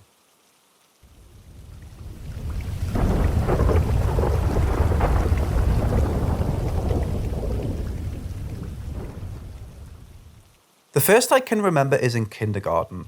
I dreamt of myself at school, lunch, picking my milk carton, picking pizza, then sitting down at the table and picking one pepperoni off the slice. It was a square cut with 2 pepperonis on it. Immediately following that, my friend next to me says, hey, you alright? This last part I didn't understand, but it's the only reason I gave the dream thought after waking up. So fast forward to real life, and that all happened. And picking the pepperoni off the pizza in real life is what connected everything in my mind. Apparently giving some sort of facial expression to the world. To which my friend then asked, hey, you alright? From then on, this has been a continual, but not continuous experience in my waking world. Another interesting time I had dreamt very specifically was sitting down in science class. It was experiment day, and starting to talk to my friend. I could tell in my dream that I was imagining tiny marching animated people to the left of his face while he was talking. It was very confusing. Later in the school year, a game, StarCraft, was released, and we played it incessantly. It ended up when this scenario played out in real life. The reason I was imagining the marchers, StarCraft Marines, was because we were talking about a game we played recently. I dreamt this one before StarCraft even existed to the public. Also, I've tried to change things at times. Once, having noticed I was in a reenactment, I tried changing my food order, because in the dream I'd ordered X from McDonald's and thought to change things by picking Y. Not only did it seem like she didn't hear me, she also correctly entered the order I didn't place in real life, the one I placed in the dream, and then read it back to me just like when I dreamt it. I've said flat out off the wall things to try to elicit a different reaction than foretold, and nothing happens. It's like my off-script words don't even exist. These people just go on responding in the same way as dreamt. Also, this is the most useless talent ever. I've never dreamt anything momentous, and I've never remembered a dream like that until the in real life situation happens. Well, the first one I remember waking up and thinking my dream was weird, but not being able to put my finger exactly on it. After that, if I remember a dream, I can pretty much count on it just being a dream. Is there a way to hone this skill? Or is this just some useless anomaly in dreams that should be ignored?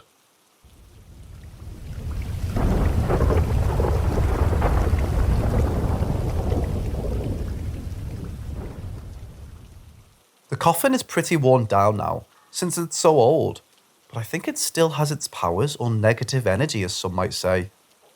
There's not a single patch of grass around 1 meter away from the coffin, which is weird because the rest of the land seems to be pretty green. Also, a few years back, we community people decided to plant some trees on that land, since it was sitting waste, and to our surprise, all the trees that we planted died a few days later. We tried planting several times, but seems like no other tree grows on the land, besides the one which naturally germinate there, which is creepy again. Also, none of the stray animals nor birds enter that land. At least I've never seen any of the dogs or other animals enter the land in my life before. The scariest part is that my bedroom window faces that coffin, and many times I've heard strange and unexplained noises coming from that place.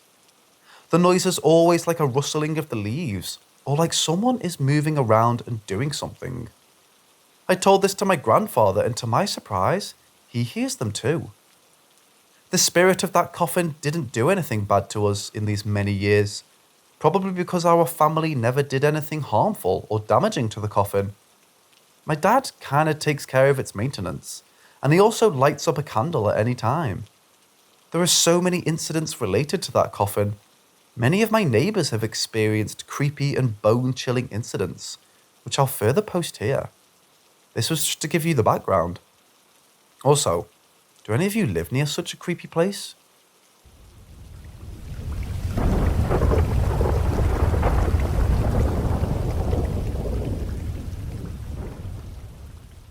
It's been a year and a half since me and 2 friends of mine moved into this apartment, away from our hometowns in a bigger city. We have free access to the whole house, but a room the owners use as storage space. We don't know what's in there. There used to be an old woman who lived here, and we rented it from her son and daughter. We jokingly said she was still here, but we don't joke that much anymore. At first, it was just noises and thumps, but after about 6 months, things have escalated a lot. Whatever this thing living with us is, it has started to mimic us. All of us. Whenever one of us isn't in the house, it takes its chance. Even if the person in question is sleeping, it mimics them. We've heard the others talk, laugh, shuffle through the house, and even say things in their own particular way. Things got lost. As much as I found my jacket in a backpack I'm sure I didn't put it into. My dog sometimes just stares intently at nothing, sometimes barks in empty rooms. Sometimes she gets up and asks for our attention. Then she tries to lead us to random points of the house. It's getting more and more elaborate and accurate at the things it says. And from the joke it was in the beginning, now we're starting to feel uneasy in our own house. Last night, my grandmother and I encountered a spirit. Now you may be wondering, what makes you think it's a spirit? Well, for starters, no other females besides my grandmother, mother and sisters live in my house. As it was late at night, everyone had already got ready to sleep. My uncle and father were outside for a little, but my uncle came in shortly after he and my dad finished taking out the trash. They locked the door, and my uncle went into his room while my dad went to the bathroom. Around 10 to 15 minutes after they came in, my grandmother, who sleeps in the living room, awoke to a woman in a turban opening the door and walking towards the back of our house without a care in the world. My grandmother, knowing she has kids living here and not knowing who this lady is, gets up and follows. As she follows, I seen the woman walk past. And not too long after, my grandmother enters my room and asks if I'm okay. I tell her I'm fine, not really taking notice of what had just passed my room. She then goes on to other rooms and the lady is nowhere to be found. We spoke about it in the morning and talked about how it was weird that a completely random street cat entered my aunt's house the night before our encounter and attacked her. Then we encountered this thing. As I'm saying this, my mom is staging the house. Multiple times throughout my childhood, I've got a white face watching me through an uncovered window. The face just looked like a floating, blurry white face. No head or body like a floating mask. No features, no eyes, no expression. Always at night. The last time I saw it was around 14 or 15 years old. I'm 32 now, but I've been binging paranormal content the last few days, and it's been on my mind after seeing similar posts. Something I've noticed is that it doesn't have a nickname like Hatman. The only shadow person I've seen was Hatman, or the old hag has. Something different I've noticed about other encounters is they all see it inside the house with them, but similarly catch it peeking at them. The first time I saw it, I was around 5 years old. I'm supposed to be going to bed with two of my younger sisters. We're in a room on the second floor that has the window uncovered. We're talking and laughing while all the adults are downstairs. We're all laying on our backs on a blanket on the floor, facing the only window in the room, which was centered on the wall. The face moves into view from the right side of the window from our perspective and begins to just stare down at us. At this point, we're all already running out the door, crying. I was the last one out, and my sisters couldn't run fast enough because I was jumping up and down behind them. My dad did a search around the house and of course found nothing. I asked one of my sisters about it, and she didn't remember. I have to ask my dad if he remembers. The last time I saw it, I was watching my little brother playing video games in the living room one night. This time was in a double-wide trailer. The TV was centered between two uncovered windows. I'm sitting behind him, watching him play, but my mind is somewhere else. I don't know what caused me to look at the window, because I don't remember having the feeling of someone watching me, and it wasn't movement. I just immediately look at the window and there, if it has a gender, is looking right at me. As soon as my eyes made contact with the face, it glided quickly to the side out of view. I just sat there, struck with intense fear. I didn't say a word about it to my brother.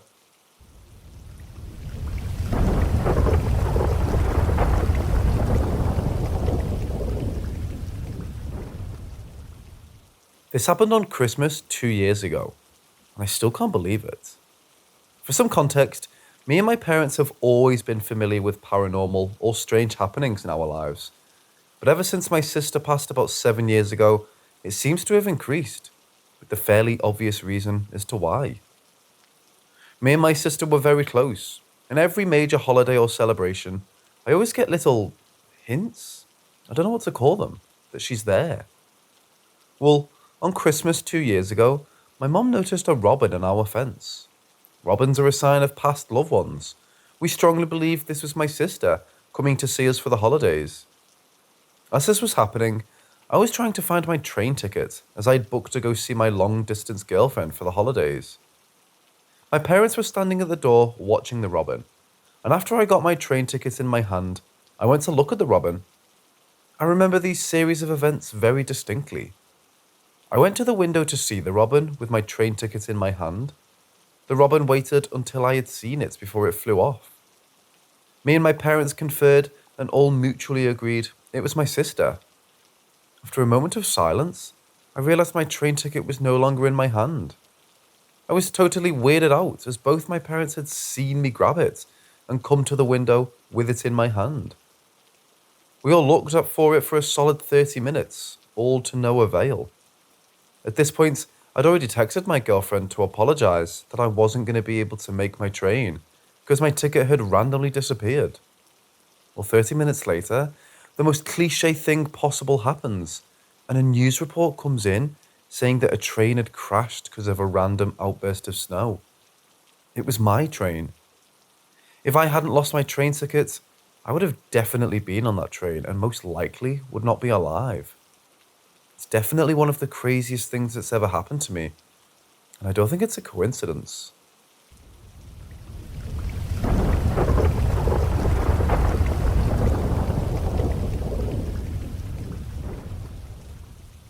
About a year after I was born, my parents settled down in a cozy little old cabin in town, which was pretty ancient by their descriptions of it. They said almost immediately strange, unexplained things seemed to happen. I'd be laughing, staring at corners with no one in the room with me. Or they'd walk in on me staring at the doorway, listening to what seemed like nothing. But it was like I was listening to someone speaking to me. The hardest thing, I guess, would be hard to believe was the time they were watching TV, when out of nowhere I started laughing at something outside. So they thought maybe someone was out there. When they checked, there was nothing, just the clothesline out back. Then, with nothing in sight, they heard the clothesline snap, then vibrate visibly, like someone pulling the line and letting go. When it happened again, I'd start laughing. They didn't know what to think, but to just close the door and blame the wind. Another time was around 11 to 12 years ago, at the last house we lived in as a family. My mother told me the story around the time it happened to her. I remember that night. My aunt and cousin were staying with us at the time. My sisters were pretty tiny around then too. They were in bed with my mom that night. My dad was working late, so he wasn't home. Mom said she was having a hard time going to sleep with a lot on her mind. My sisters sprawled all over the bed, didn't help. But when she dozed off, it was interrupted by one of my sisters crying. In order to check what was bugging her, my mom sat up thinking she was probably having a bad dream. What she saw when she opened her eyes, she said, gave her a chill down her spine. There was a small pitch black shadow, like creature over my sister. It probably noticed my mom waking up and darted off the bed and down the hall, without making a sound. She immediately started praying and rushed out after it. She searched the house, thinking it might have been a small animal, but nothing turned up. She said whatever it was big enough to not be a mouse or rat. Our dog was outside and we didn't have any cats. It still gives her chills to talk about it. She just refers to it as a demon when telling the story.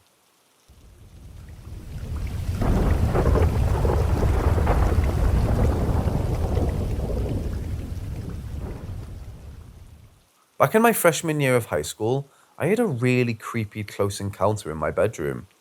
With what? I don't know. So it began on a summer evening with my family.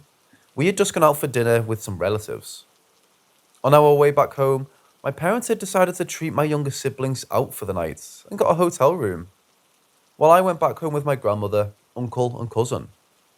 Once I got home with them, my cousin and I put on a movie. My uncle was pretty drunk at the time, so he went to bed early. My grandmother went to her room. She lived with us at the time, and she also went to bed. My cousin and I stayed up until the movie was over. I was feeling very uncomfortable with the movie. It wasn't really scary or bad. I just felt uneasy at that moment. We saw and heard some unusual things at the house sometimes. Scary movie didn't help the mood. Once the movie ended, I told my cousin that I was going to bed. He too said he was going to bed, and so we made a place to sleep in the living room. I walked down the hallway to use the restroom. On the way, I noticed my uncle was passed out in the guest room. My grandma was sound asleep too. I went back to my room and got in bed. While laying there for a bit, I heard my cousin shuffle his blankets around and my uncle snoring in the next room over. Slowly, I drowned out the sounds as I was falling asleep. Suddenly, I could hear some faint footsteps going down the hallway. I thought, oh, Grandma's probably up heading to the restroom. As I laid there listening, I could hear the steps getting closer and closer. The The steps kept coming down the hall. Maybe she's heading to the kitchen, I thought. Then out of nowhere, I hear a loud footsteps in my closet, which is nowhere near my door. Then another step, slower than before, as the steps got closer and slower. I felt cold, and my heart started racing. I was in disbelief at what I was hearing. I just stayed as still as I could under my blanket. And as whatever I was hearing creeping to me got closer, my clothes basket full of clothes and a heavy bag holding it down fell. That's when I shouted real loud for my cousin. He came running into my room and turned the lights on. I looked around and saw my room, messy clothes all over the floor. My closet door shut and my cousin looking pale. I got up and went into the living room. There we sat, talking about what I heard. He too said he heard the footsteps and was feeling something was wrong. That was the last time I slept in that room. I never went back there alone. That summer, we moved due to other issues, but every time I drive past that house, I feel uneasy, like there's something waiting for me. Well, that was the scariest ghost encounter I've ever had so far. I don't know what to believe, but what I know is something was in the room with me that night.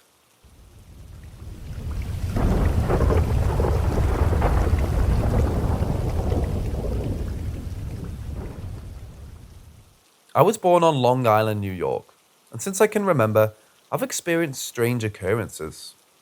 I was never able to sleep at night, and from a young age, I was always terrified of the dark. Yes, every child is afraid of the dark, but I was afraid for a reason that I was unable to explain until later in life. There were a few stories while here, but I want to fast forward to when I was a bit older, and things began to make sense to me. My family purchased a second home and we moved to Colorado. We lived on a ranch, located at the top of a hill that fed into the Rocky Mountains. There wasn't much around us. A few neighbors, our barn with our animals, and thousands of acres of hilly and mountainous terrain that surrounded our family.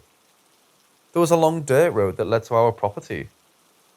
Rattlesnake Road. It was a perfect shot of the scenery leading up to our small 3-bedroom home. It was quiet, peaceful, but the land was old. I was about 7 years old at the time. This is when I began to understand what I was going through wasn't normal. Our home was small. It was a ranch-style house with a 3-car garage which took up half of the structure. The other half was built into the hillside where you entered from the front. You walked into the living room and could see straight out of the back sliding door into the plains. In front of you was the kitchen, old with brick. Straight down the hallway started my room on the right, my brother's room followed that, and lastly my parents' room on the left. The bathrooms connected, and were on the right as well, wrapping around to the back of the house. I left the hallway lights on when I slept. I was scared to begin with, but something always felt as though it wasn't just our family there. One night, I was up and couldn't fall back asleep. My parents and brother were sleeping as well, and I could hear them snoring down the hall. My bedroom door was open, and I was facing the hallway when suddenly, the pull string to my closet clicked, and the lights popped on. I could see the light making its way through the slatted shades of my closet accordion doors. My heart began to race. They shut off. The air in the room became cold, tense almost, as if the oxygen was being siphoned out. The silence set in. I couldn't hear the snoring anymore. Nothing. I looked towards the hallway, and there passed a short, black, static mist. It had no facial features, but I could see what would have been a mouth. It seemed as though it was smiling ear to ear, which paralyzed me with an intense feeling of dread. It passed my doorway out of sight, not making a sound. Moments later, I heard what sounded like the door to our garage open and close, and the air lifted as my surroundings returned to normal. I knew I was awake. I knew what I had seen was there, and it visited me, only to get worse as time went on.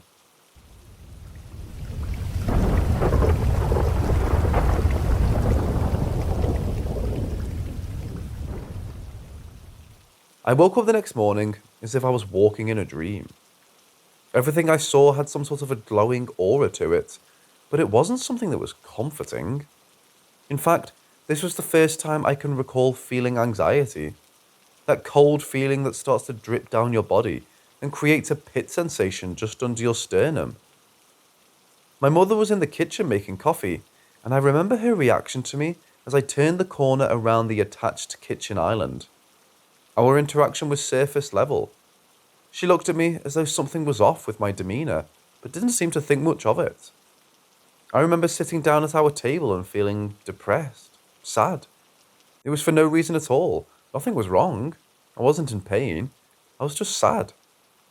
I believe that this was the point where I allowed myself to be vulnerable to whatever was around, whether good or bad. I allowed it to begin to nudge its way in. I spent the next few days around our property, helping out with the barn and spending time with my family. My grandparents shared the property with us and had built a house on the plot just down from our home. My uncle lived with them at the time, which became very important to me through my younger years. I grew close with them. He taught me a lot of things that I hold with me to this day. The way I would describe him is someone who found himself during the hippie movement in the late 60s and really grasped that forever. He's kind, very articulate, smart, but blunt when the truth needs to be told. He studied ancient Native American history for most of his life, which made him very excited when we decided to move to the area that we did. Our property was Ute and Araparo land through time. We would hike around and find teepee rings, arrowheads, buried animals, and other artifacts that seemed harmless back then. My uncle would tell me the history of our area. He claimed that where we lived and the surrounding land was sacred, and likely a burial ground in parts for whoever lived in the area many years before us. This was never confirmed, but I bet that it was true to some extent. I didn't understand the significance of these claims until I was in my teens, when activity ramped up to its highest point. I was fascinated by the stories. I felt as though I was living through this history as well, and I believed that I could feel the past just by standing outside and looking through the hills. It was a few months before anything happened again. My nerves began to settle a bit at night, but I still slept with the hallway light on for comfort. I left my door cracked open at this point because I didn't want to see the figure again. Because the house was built into the hillside, the only natural light came from the skylight. At night, a single beam of moonlight would shine down through the window, illuminating my room in an icy blue. You could see the dust particles floating through the beam, eventually settling to the ground. I was awake again, counting the dust as it floated, staring into the moonlit room. Then, it vanished. The light was gone. Something was blocking the skylight. My heart raced, but I remember telling myself that it could be an animal that made its way on the roof and it's blocking the light. The stillness set in again. Suddenly, I heard the noise of our plastic trash can being pulled out of its place, which sat on a red brick slab. It was next to an old wood-burning oven that came with the home and was set back into a red brick enclosure. It made a very distinct sound, unmistakable. I got up, thinking my mom was awake, and poked my head out of my doorway to look. The lights were off, it was quiet, but our trash can was sitting in the middle of the living room. I took a breath and slowly walked over to it, moving it back to its normal spot.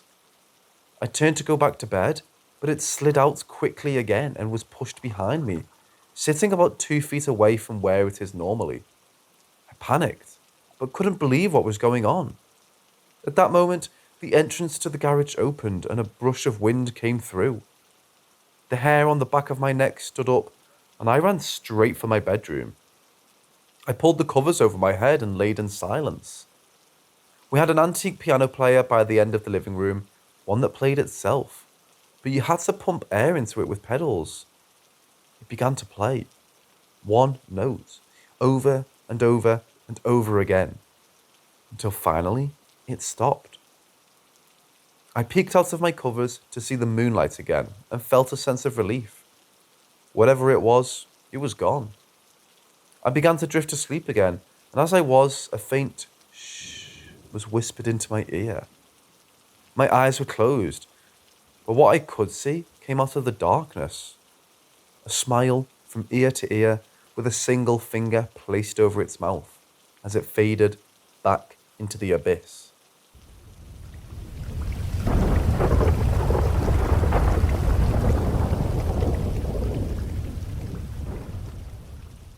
I was raised in a big city in Mexico, in a house built around 1915. I was 14 at the time, and because of the large attendance at our school, I was enrolled in the evening classes, which started at 2:30 p.m. to 8 p.m. During this time, my mother and I were the only ones living in the house. I arrived home this particular night from school and went directly to the room where we had the TV. The house area resembles an inverted L. When you enter the house, to your immediate left is the living room, kitchen, and 2 rooms. If you go straight, there's a long hallway followed by rooms and bathrooms. My mom was watching TV, and I told her I was hungry. She said okay and left to the kitchen, which practically sits on the opposite side of the house. I immediately turned my PlayStation on. I was playing louder than I should have, but then I heard my mom call my name. Now, I grew up in the house and heard my mom call me probably 1,000 times. Her voice always echoes through the hallway. On this occasion, that didn't happen. The best way I can describe it was that I half heard it and half imagined it. I paused the game and went to the door threshold and yelled back to see if she was calling me. I didn't hear anything, and I ruled it as I probably imagined it. I lowered the TV volume considerably and continued to play. Within a minute, I experienced it just as well. I clearly heard my mother call my name without the echo from the hallway, and as I had half imagined and half actually heard it. I went to the door again and yelled back again, still not sure if I just imagined it. I didn't hear an answer. I remember saying, "She will really call me again if she needs me," and decided to mute the TV. I hadn't even fully sat back down when I heard her call me again, but it wasn't her voice at all. It was a higher pitched voice. At the same time, I heard a loud bang coming from the living room, and I did hear the echo of that bang travel through the hallway. My initial thought was that my mother had fallen, so I sprinted towards the kitchen. By the time I got to the house entrance, everything was pitch dark. I called my mom, but there was no signs at all and no lights. I felt extreme chills, and I didn't have the willpower to even enter the living room and turn the lights on. The only lights were the street lights outside, so my instinct was to get out. I went outside, and while I was trying to catch my breath, I saw my mother barely walking back into our dead-end street. Apparently when she left the room, she had gone to the store to buy some dinner. She obviously asked me what I was doing outside, and I told her everything that had just happened. I was expecting for her to be surprised the way I was.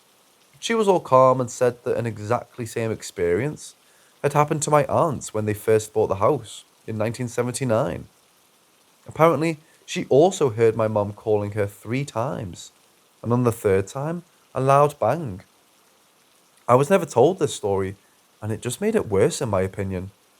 This was my second big experience, and definitely made me a true believer.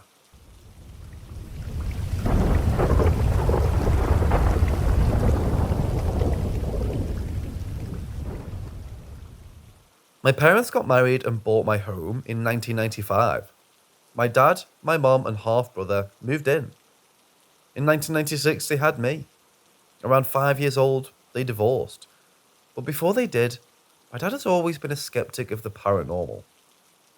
I don't remember any of this now, but in the middle of the night, my dad was not once but twice woken up to a man with slicked back hair. The man would be in my dad's face. When Dad woke up and saw him, the man would walk out through this wall to my room. Dad got up after the 2nd time and found me with a fever. After that, I used to sing songs from the 40s and 50s that I would have no way of knowing. When asked, I told my parents, the man at night taught me. Turns out, this man was my great-grandfather. He was also in a band, we learned. My dad would later describe out loud what he saw. My grandma said that sounded a lot like her dad and brought a picture over. It was him. Sometimes there were noises in the kitchen and my dad would look out. My great-grandfather would appear in the kitchen and my dad and then walk out the door to disappear. I got a little older, around 4 to 5, and was used to the high presence of active ghosts around me. In fact, I think I became scared and used to have someone sleep with me to fall asleep. I had a recurring dream. I would later tell my dad that our house would catch on fire. In the dream, I used to be floating across the street looking at my house from an angle. I told my dad and he would tell me it was just a dream. In 2002, my house caught on fire. That night, my parents divorced and my brother went to live with our grandma.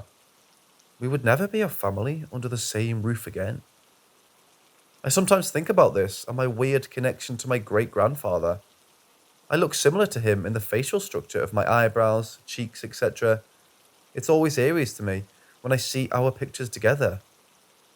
He died tragically at 36 years old in a car accident on New Year's Eve night after going out to get some coffee and smokes. His station wagon got hit so hard his head flew off. This year, I think he would have turned 100 years old. I told my dad that he died the same year my dad was born, 4 months short of each other.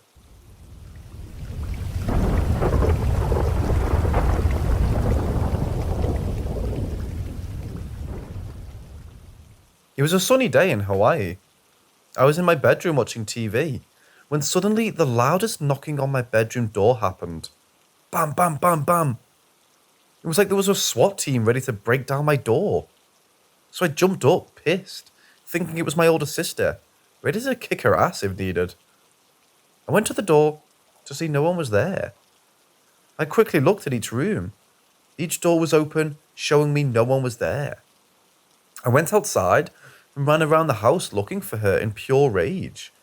I saw no one. I returned to my bedroom and I heard muffled voices, like someone was talking in the other room. So I checked every room again and ran outside just to return and only hear those muffled voices in my room. I checked again in the other rooms. There was no noise. It was only happening in my room. Talk about driving me insane. It made no sense to only hear these muffled voices in my room and nowhere else. My high school sweetheart came over that day and I told him what happened. He confessed to me that his mom, who just passed away a week ago, that I never met, hid her engagement ring in my room. I told him, I don't want that ring in my house.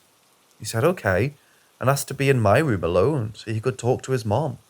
I said okay, but he still had to store her ring somewhere else, not in my house.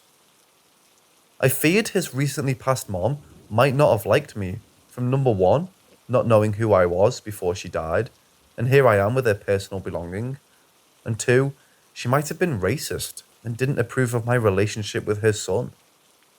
So you know I was scared at this point, thinking these things and not knowing what happened was supernatural. I guess whatever my high school sweetheart said to his mom and done worked, because the mumbled voices stopped.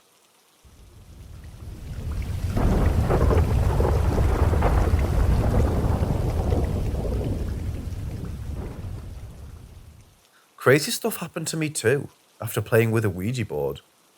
I'm glad I no longer live in my childhood house that I did that in.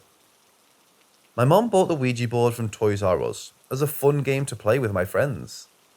My friends wanted to contact Bloody Mary, both on the Ouija board and in the mirror. But everyone was too chicken shit to stay to see if anything would appear in the mirror, and they ran out. That day, we went to the beach in the crystal blue water, where you could clearly see the sand below.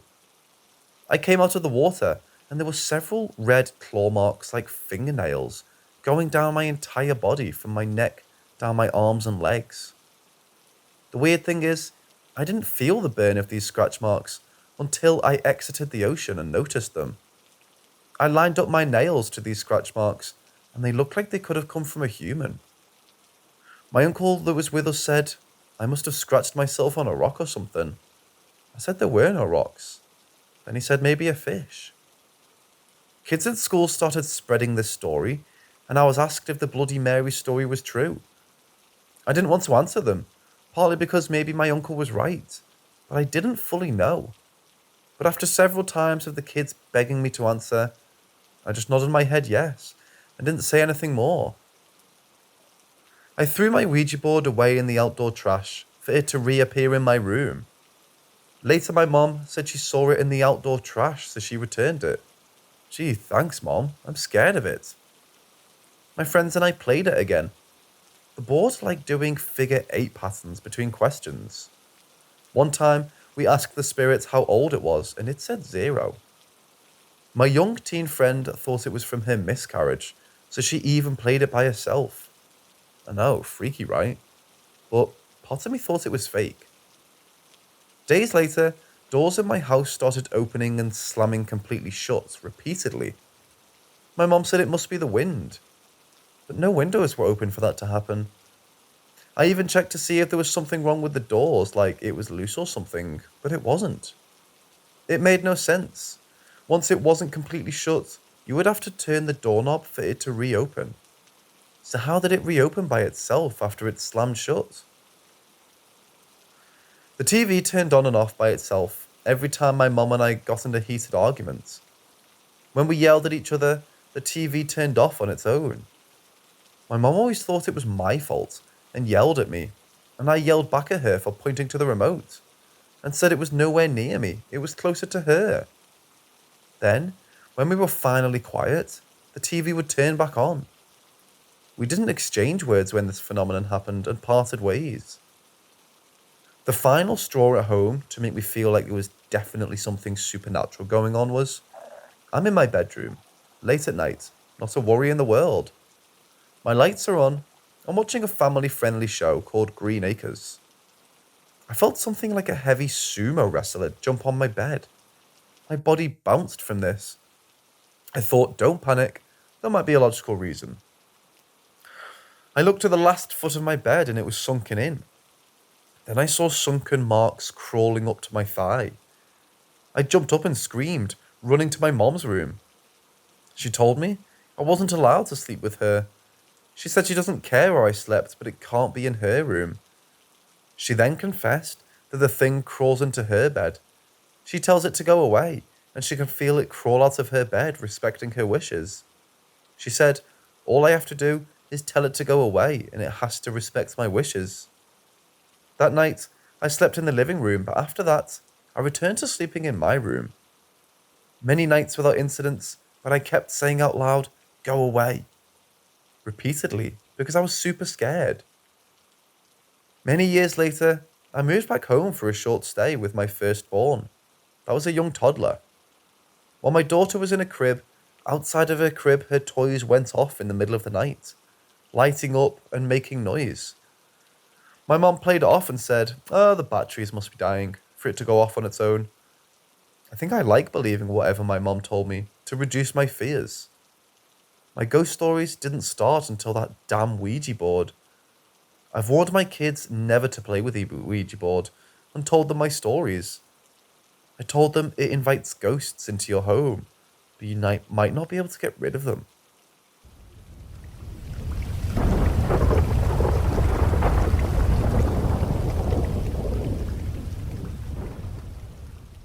Between 2017 and 2019, I worked as a municipal park ranger in a city outside Phoenix, Arizona. One of the parks I patrolled was a 20-something acre historical farm. The park is beautiful with buildings dating back to the late 19th century. The oldest building on the property was built, I believe, in the 1870s. Me being a believer in the paranormal, I had asked a few of the other rangers if anything strange ever happened there. They all said no and would dismiss the notion of it being haunted. I had been working for about 3 months when the city started experiencing a rash of break-ins at the ranch. The ongoing vandalism prompted the park department to assign us park rangers there overnight as a deterrent and try and catch whoever was trespassing. The first few shifts went by with nothing happening. Then one night, I got the answer to the questions I'd been asking about the ranch being haunted. I had parked my patrol truck back in a small grove of trees next to a gate. The fence along the trees was one of the areas that I felt the vandals were using to get into the park. It was about 1 o'clock, and I was filling out my shift log. Out of the corner of my eye, I saw a glow in the windshield. Initially, I thought I'd gotten a text and looked at my phone, but it was still black. Thinking then that it was a police officer checking the perimeter with their flashlight, as they often did, I looked in my rear-view mirror. Again, that wasn't the cause of the glow. I then looked out the windshield and got the shock of my life.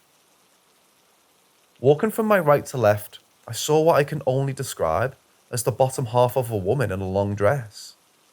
I could see the dress billowing out with each step. I immediately thought of the way the women in the movie Titanic looked walking. The apparition gave off a slightly bluish way. Kind of looked like a projection in Star Wars. Needless to say, I got scared shitless. For whatever reason, my first instinct was to turn every light my truck had on, including my overhead light bar. My second instinct was to drive clear across to the parking lot on the other side of the park. I wound up sitting there the rest of the night, trying to debunk what I had seen. I wasn't able to come up with a valid reason for what I saw. That was one of the last nights I worked at the ranch overnight. Luckily for me, the city had installed a series of CCTV cameras all around the property that were monitored by an outside security company.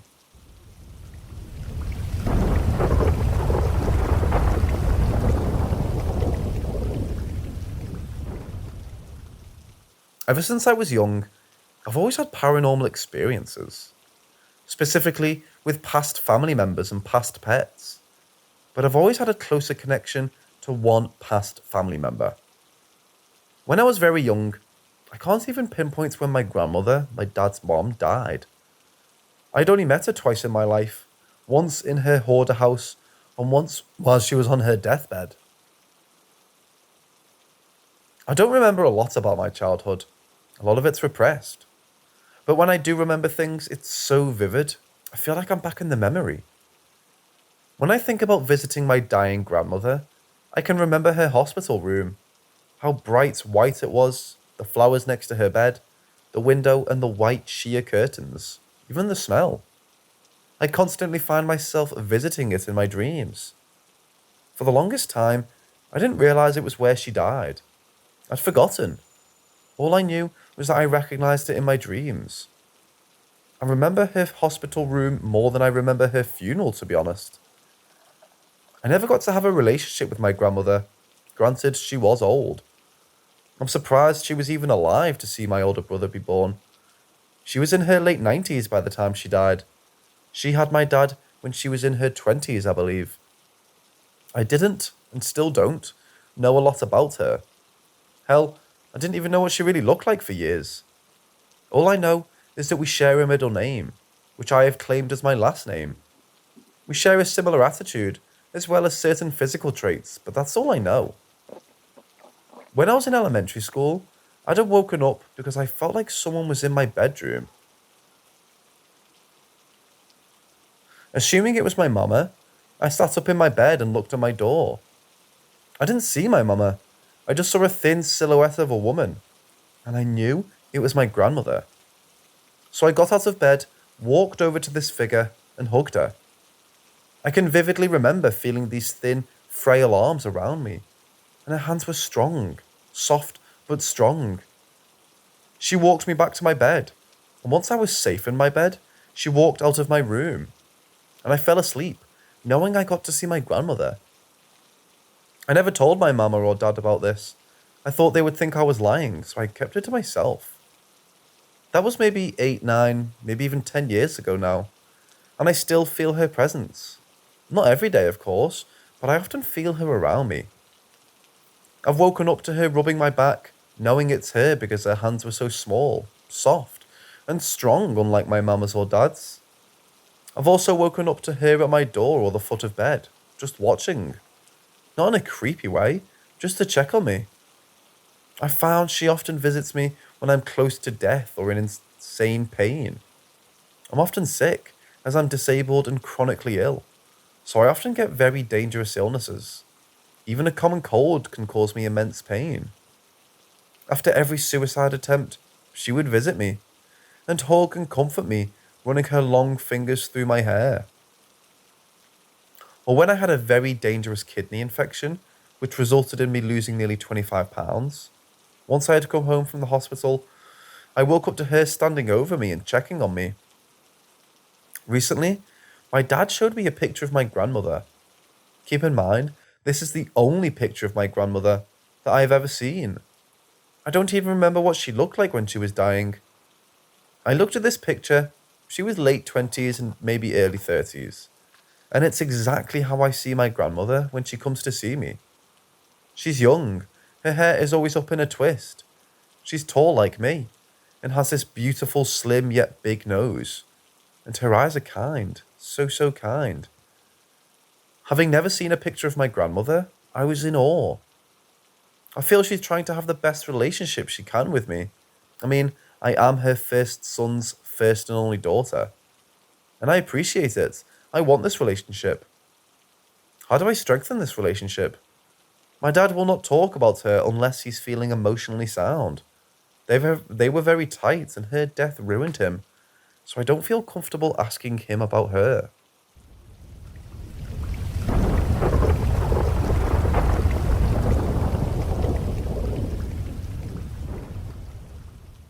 The house was very old. It was 2 stories and had a creepy basement. The first floor was the kitchen, living room, dining room, half bath/laundry room, and my parents' bedroom. I should also mention we had a small, very white dog. No cats at all. The second story of the house had 5 bedrooms and a full bath upstairs. My bedroom at the time was the closest to the top of the stairs. My parents' bedroom was off to the right of the stairs. My mother was a very devout Catholic. We went to church every Sunday and confession every Wednesday. I hated it. However, when my mom would tuck my brothers and I in bed at night, she would bless our rooms at night with the sign of the cross, saying, "In the name of the Father, Son, and the Holy Spirit, I bless this room." This was a very important thing for her to do for my brothers and I. We believed in her blessing. We believed it protected us from evil. It kept the bad things out of her rooms. We believed in it so much that we were afraid if we went through the doorway of our rooms in the middle of the night, we would break her blessing and then we would be doomed. So we stayed in our rooms till the first rays of sunlight. I wasn't the perfect little girl. I was a troublemaker. Being that I was the youngest and boys could not hit girls, I would start fights with my second oldest brother and then cry saying he started it. Because bratty little sisters do that. Well, one night, as I was sleeping, something woke me up. It was dark in my room. The bedroom door was wide open. Couldn't shut the door, that would also break the blessing. My bed sat against the wall lengthwise next to the window, and my doorway was straight across the room from my bed. When the light was on, I had a very clear view of the banister of the stairs out in the hallway. But on this night, it was pitch black. I shouldn't have been able to see anything. I didn't have a nightlight then. But like I said, something woke me up on that night. I thought something said my name. When I sat up in bed, I wasn't afraid. I was more confused about why I was awake more than anything else. No one was there, so I thought. Then I saw it outside my bedroom door in the hallway. It was a black shadow, barely taller than me. I could see it because it was darker than dark, if that makes any sense.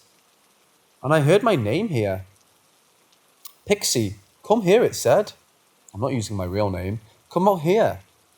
So I got out of bed and I walked close to my door, making sure I didn't cross over the threshold of the doorway.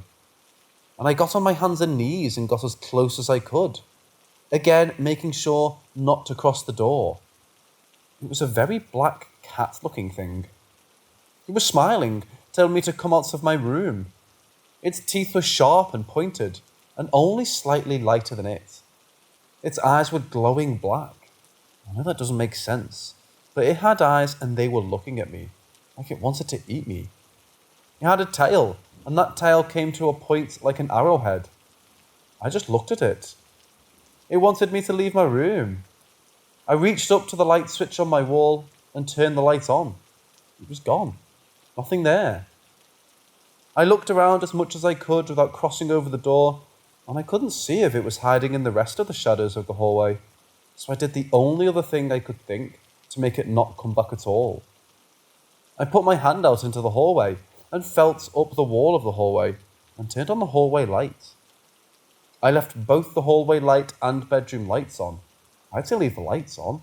I broke the blessing and went back to bed. When I woke up, I told my mom about it. She dragged me to church, had the priest say a prayer over me, and made me drink a gallon of holy water. Well, maybe not a gallon, I'm sure, but it seemed like it was quite a bit. She said I had seen a demon who was trying to steal my soul. Years later, I was watching a friend of mine playing Alice in Wonderland, and I shit you not, that is the closest image I've ever seen to the thing that was outside my bedroom door. I was never afraid of that thing, but I was shocked to see it in a video game. The eyes and teeth are the right shape, but not the right colour. I never saw it again after that night. At least not in that shape.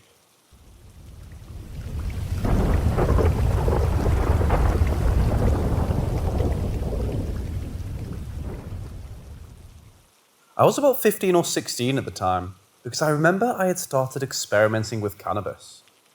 I remember walking the tracks with two of the guys from our group of friends. Let's just give them letters to identify them. There was W, D, C, B, and myself. Today it was just C and W, and we were headed back to Lakeview Park, a well-known spot in the city where teenagers and grown-ups alike hang out. Across the street from one of the park entrances is a path between the elementary school and a neighbourhood which leads to the railroad tracks, and this was the quickest path to where we were heading. The day was like any other of a summer in Virginia. It was hot as hell, and all we wanted to do was get back near home base to smoke and chill. We left the park and headed across the street and down the path. As we're walking and joking around, I start to feel like someone was watching us, but that wasn't out of the ordinary, as I feel that way a lot during my walks. But today, it was as if something was trying to get my attention. I proceeded on, ignoring my bad nerves, blaming my desire to smoke. We get to the area where we exit the woods up a steep hill, and as I get to the exit ahead of the guys, I see two girls walking. One about 10 or 11, and the other no more than 4 or 5. They were brown-skinned girls. Maybe Native American or maybe from India, coming from the opposite side of the track, where there's an open area hidden by lots of trees that had a similar exit to where we were exiting. The area is an area like a wide trench, and I found some old things tossed about in there through my travels. Now, I wasn't used to seeing kids this young in the middle of the woods, where the railroad tracks were, but since there were so many paths and apartments and such surrounding it, I thought maybe it's some locals. As soon as I finished that thought, I noticed their clothes which didn't look anything I had seen before.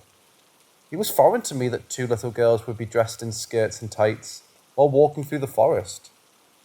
I mean, it's hard to explain, but it reminded me of clothes you see from period pieces from the 1800s. They were getting close when I made another discovery. As they walked, I noticed they were quiet. Too quiet. Like the rocks weren't moving beneath their feet.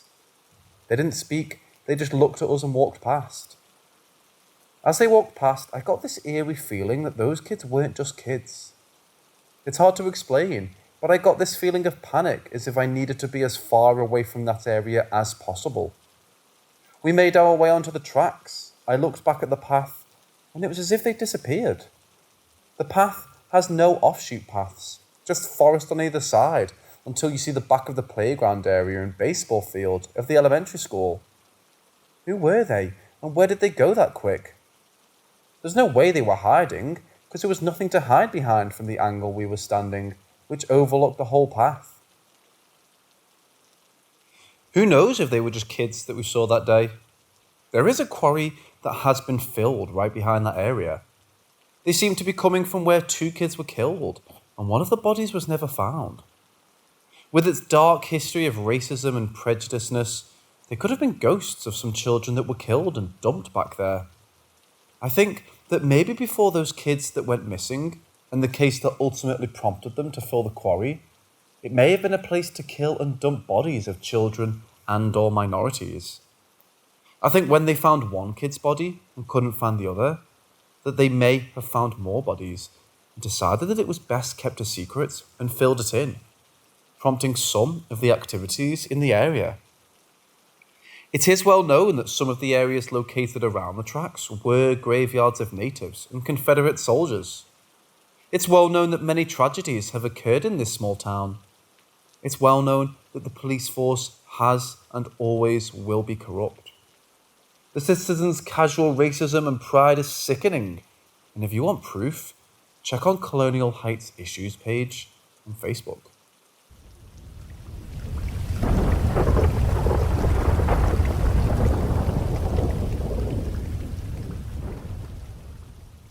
So when I was about 11, my mom decided to move me and my brothers from Richmond, Virginia, to a little town called Colonial Heights, or better known as Colonial Whites, because of its history of being a sundown town, whose residents used to consist of nothing but white people for decades, until about the 60s or 70s. Even then, there were probably only one or two black people, as well as being very open about its local chapter of the Ku Klux Klan. I wish I was kidding, but no. Anyway, I moved to this place and met some guys and basically became like a group of friends who did everything together. We would frequently meet up on the railroad tracks because it's how we got around, and was a good hangout place because you didn't have to walk directly on the tracks, as there were side paths which in turn also had little offshoot paths to different parts of neighbourhoods or streets. Now from time to time, I would experience some weird and strange things on these tracks, or very close by. It was as if maybe something was out there with us, watching, waiting.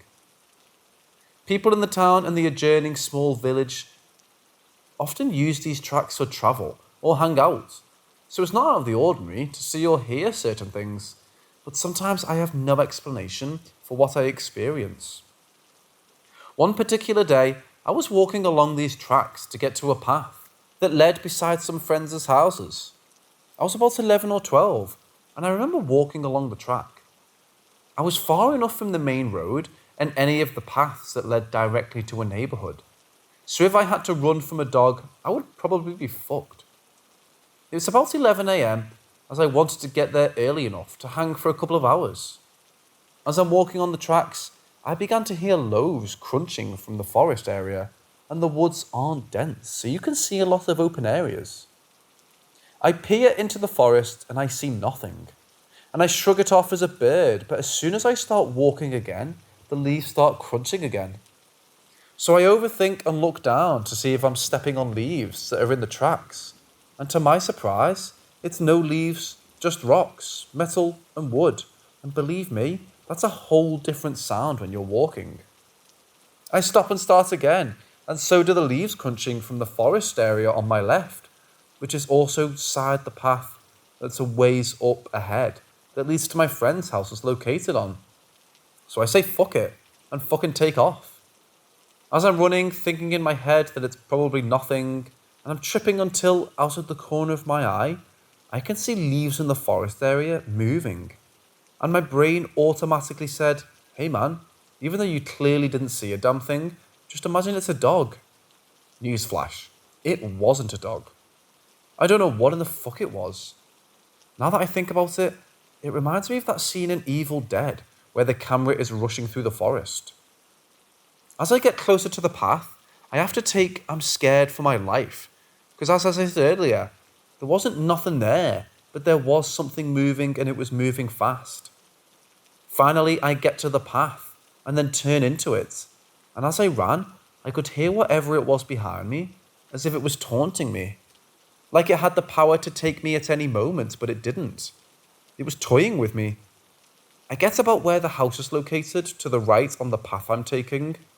As I get closer, I hear it move back into the forest and move a bit away. I broke off the path and ran up the steps to the front door. My friend opens the door and looks at me and asks if I ran and if I was okay. I said yeah, and was skeptical that he wouldn't believe me. I said if I was chased by a dog or something, and he responded, there was a family of foxes that the mother was very protective of. And I just said, yeah, maybe. But deep down, I knew it wasn't foxes. I've seen those foxes he was talking about before, and what I saw or didn't see was not that. Whatever it was, didn't want me that day. I was new to the area, and I was in its territory, and it wanted me to be aware, I believe. It sounds crazy, until you learn about the town's history.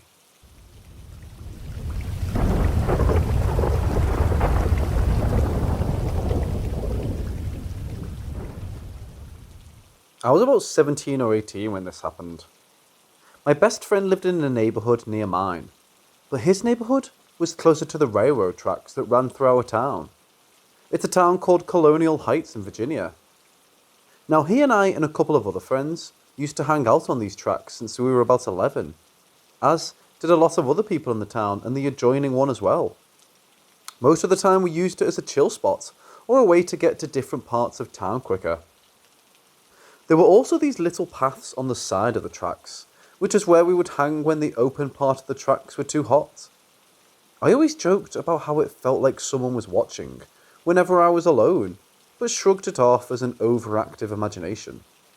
This time was different. It was night time, and my best friend and I were walking along the path one night, and made it right behind another friend's house. As we're walking toward the path that takes us to his neighbourhood, we hear sounds like twigs snapping, so we stood there listening and trying to see. We both pulled out pocket knives because why the fuck not? His knife being the larger of the two, I feel rather confident until the sound starts to get closer, and it's moving faster towards us, which in turn freaks me the fuck out as well as my friend. You could feel the heaviness of the movement coming towards us, as if someone or something was running full speed. Now I know you're thinking, maybe it was an animal, but let me stop you right there. What I saw and didn't see that day could not be an animal. As the footsteps came closer, faster, the leaves in front of us on the ground were flying out of whatever path, as if it was clearing a direct path to us. It happened so fast, we had no time to react without knives, and kind of just stood there frozen until the force stopped right at our feet. I remember standing there looking at my friend, expecting him to laugh, but he felt what I felt. Whatever it was stopped right at us, and seemingly disappeared more than it already had.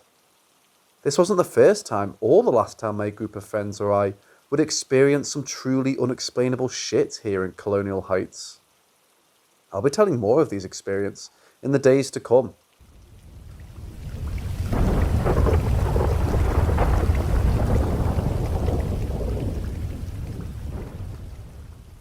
I had never noticed any darkness around her when she was a child, but when she turned about 22 and she was in a relationship with her baby daddy, she seemed to become very secretive and sneaky.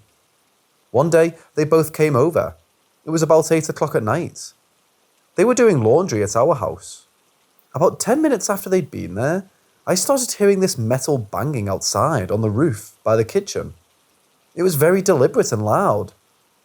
I've lived in this house for 30 years and haven't heard it before or since. Instinctively, I knew they had brought some evil with them. All I said to them was, whatever you guys are mixed up with, you better stop doing it. I was really scared, but I went outside. Saw nothing. It started again off and on till they left. They broke up and she moved into an apartment by herself. She slept over a few times at our house because she was scared. Shortly after one of the times she slept over, I fell asleep on the living room couch which she had slept. I was awoken by an all-black ghost woman who spoke to me. It sounded like she was talking to me underwater, asking me where Nell was. I ran through the ghost to my bedroom and didn't come back out. Nell called me a few weeks later and told me this ghost lady in her apartment wouldn't leave her alone. I'd never told her about the ghost I'd seen, so I invited her to join me on an outing to the mall. In the vehicle, the car doors would lock and unlock by themselves. Nell said she came with us. When we got to the mall, we walked by a custodial closet and the door opened by itself.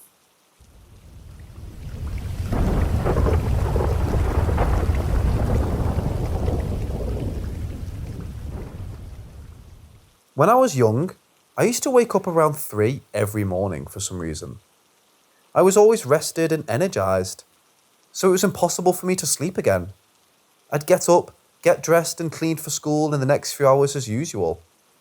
I walked into the living room to use the laptop, and about an hour passed when I realised I forgot to have my shoes ready, so I headed to the bedroom I shared with my siblings. As I reached the doorway, I heard someone running behind me, and it was an exact mimic of my little brother's footsteps.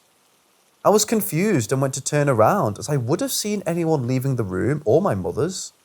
But before I turn around, something insanely tall starts breathing heavily down my neck. The heat of it was intense and I froze in place out of fear.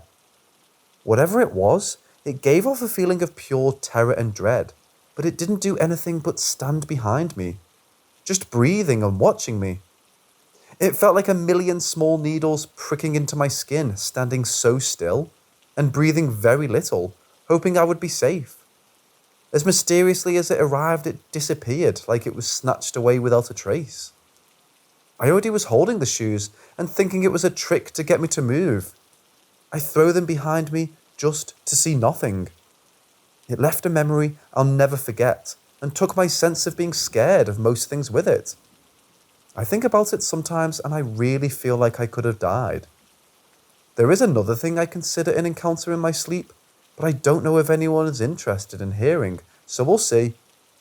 I believe it might be connected, though I'd rather not have this post be a run-on.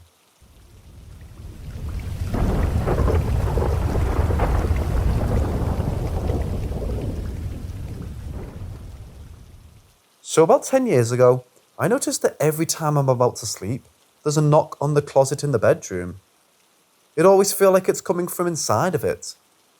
My first thought has been that the apartment is old and settling, or the pipes behind the closet and temperature changes are the issue.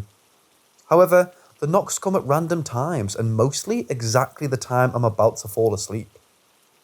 The apartment I was in at the time when I started noticing this was 30 years old, and I was on the 18th floor. I moved about 6 years ago to a newly built condo, 15th floor, and started living with my girlfriend. Yet, the knocks follow. I personally have issues with insomnia and sleep paralysis, and a lot of times, the knock has been the trigger. Yet nothing malicious has come from the knocks, except sacrificing my sleep, I guess. About 4 years ago, I moved to our current house, 3rd floor, 15-year-old condo, and the knock has followed me as well. There are massive subway building tunnels close by and construction noises, yet this specific noise is there. I always have a fan running for airflow and white noise to help me tune out a lot of noises. Last night, my fan wasn't on because it started making clunk noises and left it off, so I was more aware of knocks or other noises. Exactly when I'm about to fall asleep, each time, there is the knock. It seems my sleep is the enemy of whatever this is. The whole night this experience happened until I passed out, yet only slept for 1 to 2 hours the whole night and was awake most nights. My girlfriend hears it too, so it can't be only in my mind. She attributes it to other things such as AC and buildings being old, but she hears it. This was never malicious, just annoying. Very annoying, due to making sleeping a luxury.